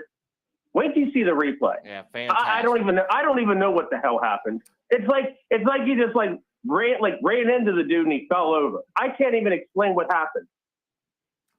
The ticket I'm posting on the screen right now has Caleb Williams for 40 yards, which has a checkbox. And now I'm live. This ticket is $10 to win 4,800. So now I need Stroud over 8.5 rushing yards, Drake May for 50 rushing, Levis 192.5 passing, and Barkley for 40 receiving yards. That could all happen. Absolutely. Come on, Drake May. Let's see. Back to this game real quick. Kirk Cousins, he's going to be with my Golf and Herbert. 3 touchdowns for him is at plus 300. That's going to be round robinable for me. 2 touchdown scorers in this game for Carolina and Atlanta. If I can get to it. They always just want me to bet on the Bears and Jaguars on here. Bijan for 2 is plus 340. Chuba is plus 650. Drake London plus 950. Deontay Johnson 14-1. Darnell Mooney 13-1. Algier 11-1. Kyle Pitts 19-1. Ray McLeod 22-1. Xavier Leggett 25-1. Atlanta defense 70-1. Can we get some Andy Dalton turnovers potentially? Dalton's baseline just 220.5. Doesn't that seem low? A little bit. He's got to be able to move the ball better than that. And Dalton for 3 touchdowns today is 6-1. So that's not the worst number in the world, to be honest. And what could be a higher scoring game for sure in Charlotte later today. All right, the night game. Bengals and the Giants. The Bengals were in a high-scoring game last week. The Giants' defense looked great in their upset at Seattle last week. Their fantasy defense for the Giants, if you had them, put up over 30 points, I believe, in that game with that blocked field goal for a score at the end of the game, helping that cause. Anyway, you do have a team who's the worst record as a favorite, again, on the road against a team with a better record at home. I won't call this a system play because it's AFC versus NFC. I feel like that's 2 different entities altogether. So we'll avoid that for a system play. But go ahead and give me the Bengals to right the ship, I think, finally tonight. But the Giants' defense is a little scrappy. Maybe the under is the right call at 45.5. I'm not going to get too frisky here. I'll let this fester all day. Not that much of an opinion on it. Everyone's going to take the Bengals tonight, right? To bail Probably, out. yeah. That's probably why I like the Giants. Maybe potentially for the upset here. Like I said, the Giants have been sneaky. I'm not betting the Bengals. Yeah, I don't think I can. I mean, I'm not going to wager my life with the Giants because I don't know what's going to happen because Neighbors is out again, Singletary's out. By the way, if you have Tyron Tracy, fire him up. He did pretty good last week. But except for his receiving yards, which was the only thing I needed on a ticket. But go ahead. Yeah, he's not involved. But give me the Giants. I'm going to take them in a couple. When I do my random upset plays, like the teams that I think will win, but this other team's going to ruin it. The Giants are going to be on that list. I can't explain how they're good. I really can't explain it, but they're just like you said. They're scrappy. They're fighters. And Cincinnati, they looked so good last week against Baltimore. I know they lost, but they actually looked like a Super Bowl contender. I'm worried that every single prop you're about to throw on Cincinnati is going to just blow up in your face because the Giants are going to make this a 17-13 game. Nephew Dave? So there's one thing that I wanted to do with this, and it was before I did not do my homework enough last night when I was building this long shot. I had the footballs, which is the Washington Commanders and the Ravens. I had them for that touchdown and field goal prop each half. I had it with the Cardinals and Packers before I knew about the weather, so that doesn't make me feel good. But my thoughts were, if we see some points in those 2 games and those boxes somehow get checked at 14-1, we would drop down for the last play of each team for a touchdown and a field goal in just the first half between these 2 teams. Keenan Allen for 2. Wow. Keenan Allen for 2, and his second foot was in. 3 more points, the Chicago. replay. Give me 3 more points. So Chicago. close. They'll get that. I had them on a money line, so that's starting the day off right at least. No DJ Moore, but anyway, give me the touchdown and a field goal just the first half if somehow we can get to the last leg of that ticket. All right. One more game Monday night, Buffalo and the Jets. I'll wait to see. I think Allen's going to play. The head injury is weird.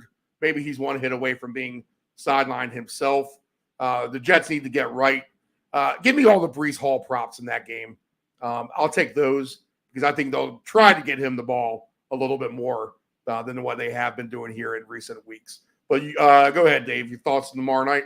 Not much thoughts on this game, Steve. I hadn't really looked at it a whole lot. Like we said earlier, I was saying we could take the Bills on the Survivor. I think they just win this game.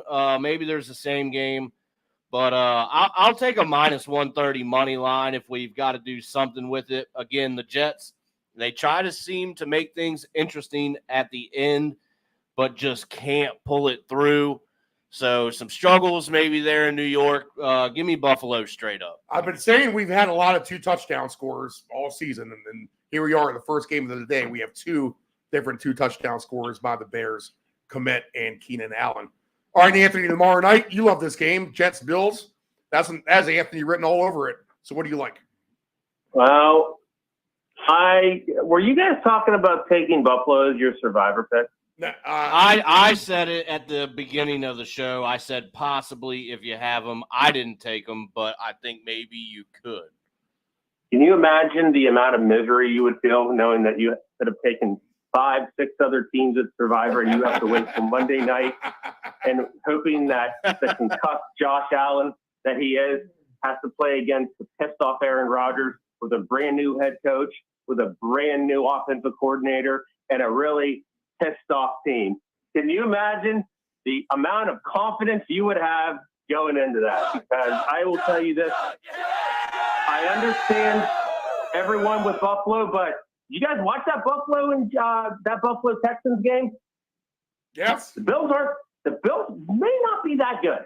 Right. They just might not be as good as you think. The Ravens may have exposed them. Yeah, and the Texans exposed them. And the Texans didn't have Nico Collins and Joe Mixon. And they still – wait, Texans won, right? Yes. Okay. And they're playing in New York? Look, I'm not going to throw my – just like I said with the Giants – actually, I could care less about the Giants Bengals game. Obviously, I enjoy, listening to everything with the Jets and everything. But do not think that Buffalo is going to just go in there and steamroll them, because I could be dead wrong with this, and the Jets really could just be frauds. But if you're looking for one game for the Jets to just say, you know what, we're going to beat the living piss out of you guys and prove to everyone that we're actually better than we think. Obviously, Rodgers and Wilson they have to be on the same page and everything else. But I do like the Breece Hall angle. So if we are going to throw some 2 touchdown props in, why not finish it off with Hall to get it?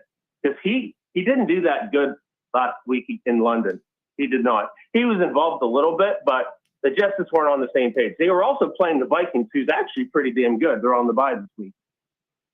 I like the Jets in an upset.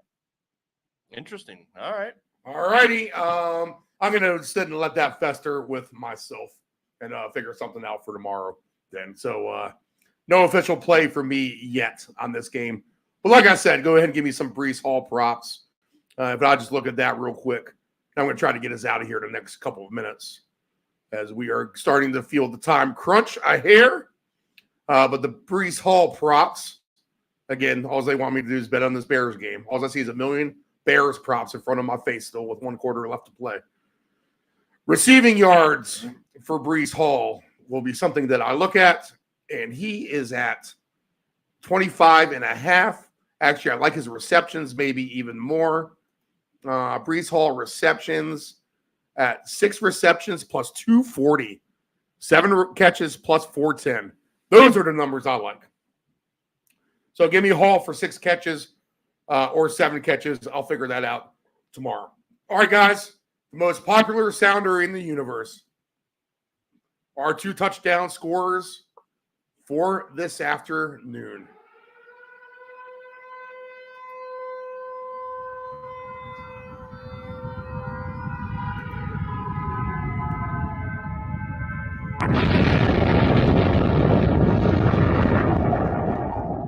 Johnny. 4 weeks. 20 papers, that's $2 plus tip. Gee, Johnny, I don't have a dime. Sorry. Didn't ask for a dime. $2. Hey, give me 25 and a Rick Flair. It's a jungle out there.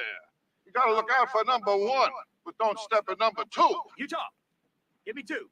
And Jimmy 2 times, who got that nickname because he said everything twice, like... I'm going to go get the papers, All right, that explosion you heard at the beginning was the season of the Jacksonville Jaguars going up in flames as Trevor Lawrence just takes another sack The Bears are dominating Jacksonville. And an picked off. interception, There it is. which Anthony probably saw ahead of us.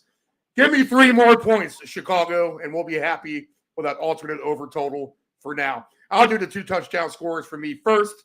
Give me Mark Andrews and the long paying price to get in there for 2 touchdowns this afternoon. On the flip side, I could see McLaurin in there as well.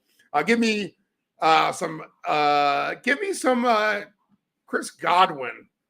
Give me some Chris Godwin for 2 touchdowns today for Tampa Bay. Give me Saquon Barkley in Philadelphia. I'll take DeAndre Hopkins in Tennessee. I'll take the rookie Drake May, 47-1 for 2 touchdowns in New England. Someone for the Chargers is getting 2. Who's it going to be? Maybe not Quentin Johnston because he's going to have Surtain on him. So I think that maybe that opens the door for someone like a Ladd McConkey. So we'll take a look at him later on today. The Falcons game, give me Drake London for 2. The Lions game, give me Sam Laporta for 2. And don't be surprised, obviously, if it's Gibbs. Here goes Cole Kmet for 3. Wow. Don't tell me he's going to get 3. Come on, DJ Moore. Just 1. Is that a catch? Yeah. Is that a catch or not? And is he in? He's DJ Moore in? Is he? in? Oh, my God. They're rolling in a touchdown. Kick that damn extra point and don't look at it. I'm going to be happy with the alternate total over. We are left definitely 1 play behind you, Anthony. Absolutely. Yeah. Come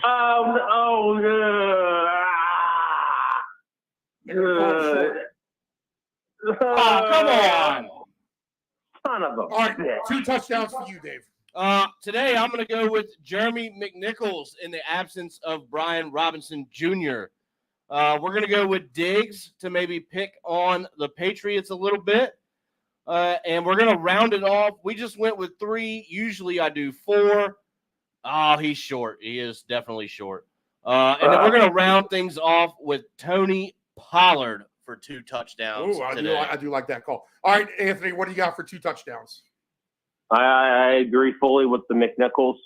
I'm going to stick with James Conner. With Philadelphia, I'm going to stick with my guns with Philly. This is going to be the A.J. Brown came back game. Dave Montgomery just got extended. I like him for 2. If we're going to go into the Monday night game, I like Breece Hall as well.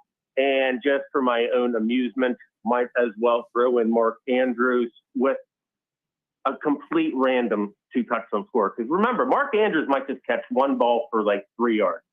Just remember that. We're both, like I said, we're like we all say, we're trying to bet some of these guys at their absolute worst. And then the other one, I'm gonna throw this in with yardage as well. We talked about Will Levis. Hopefully, this is going to be the week. If he's going to do it, it's going to be the Calvin Ridley show today. All right, best bets for you besides that, Anthony? I like the Drake May rushing yards. I've been building this as well. I'm going to throw that with my George Pickens bet. I'm going to go down into Pickens well today. All right, Pickens and Drake May, the only man in the universe who will have that parlay together. I like it. Stupid DeAndre Swift, freaking loser. Best bets for you, Dave. Best bets. We're starting off the day with the Chicago Bears money line. We're well on the way to that. We're going to give Washington a chance. We'll see if it blows up in my face or not. Plus 8.5 on the spread. We're going to take the Texans minus 6.5. We're going to take a little bit of a bet on Spencer Rattler being unproven just yet, under 44.5, Buccaneers and Saints. Both teams for a rushing touchdown today. That's going to be the Colts and the Titans. And then lastly, the last best play of the day, the Pittsburgh Steelers at minus 2.5. I'm going to take all the props in the Commanders-Ravens game, especially the low-hanging receiver numbers. I do like the Commanders to actually keep that game close as well. Let's see here. I think Tampa Bay wins by 10 points in New Orleans. I like the Titans team total points over today. I think they can put up a lot of points against the Colts. I'm going to take the under in Green Bay and Arizona. I'm going to take the Chargers minus the 3 there. I'm going to take Pittsburgh minus the 3 there. I'll look for an over the team points for Atlanta in Carolina as well. I'll find some quarterbacks to throw 3 touchdowns. That will include Justin Herbert, Jared Goff, Kirk Cousins. I'll throw on that list as well. I'll get a couple other ringers. Let's see. Other notes I made of just randomness. Will Levis passing yards over. Mixon receive yards.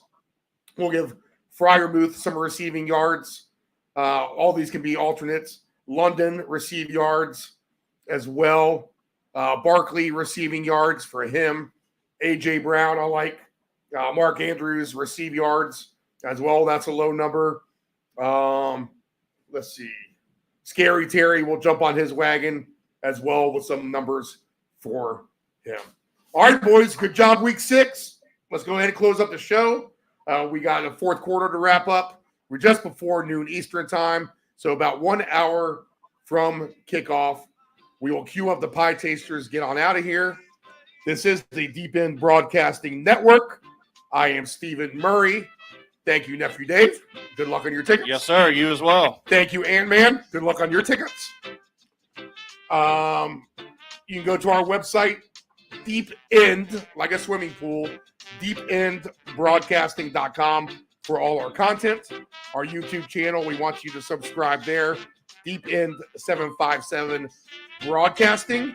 And tune in tomorrow night for What the Puck is Going On, 6 p.m. Eastern Standard Time, NHL hockey coming at you. Good luck. Have a great rest of your Sunday.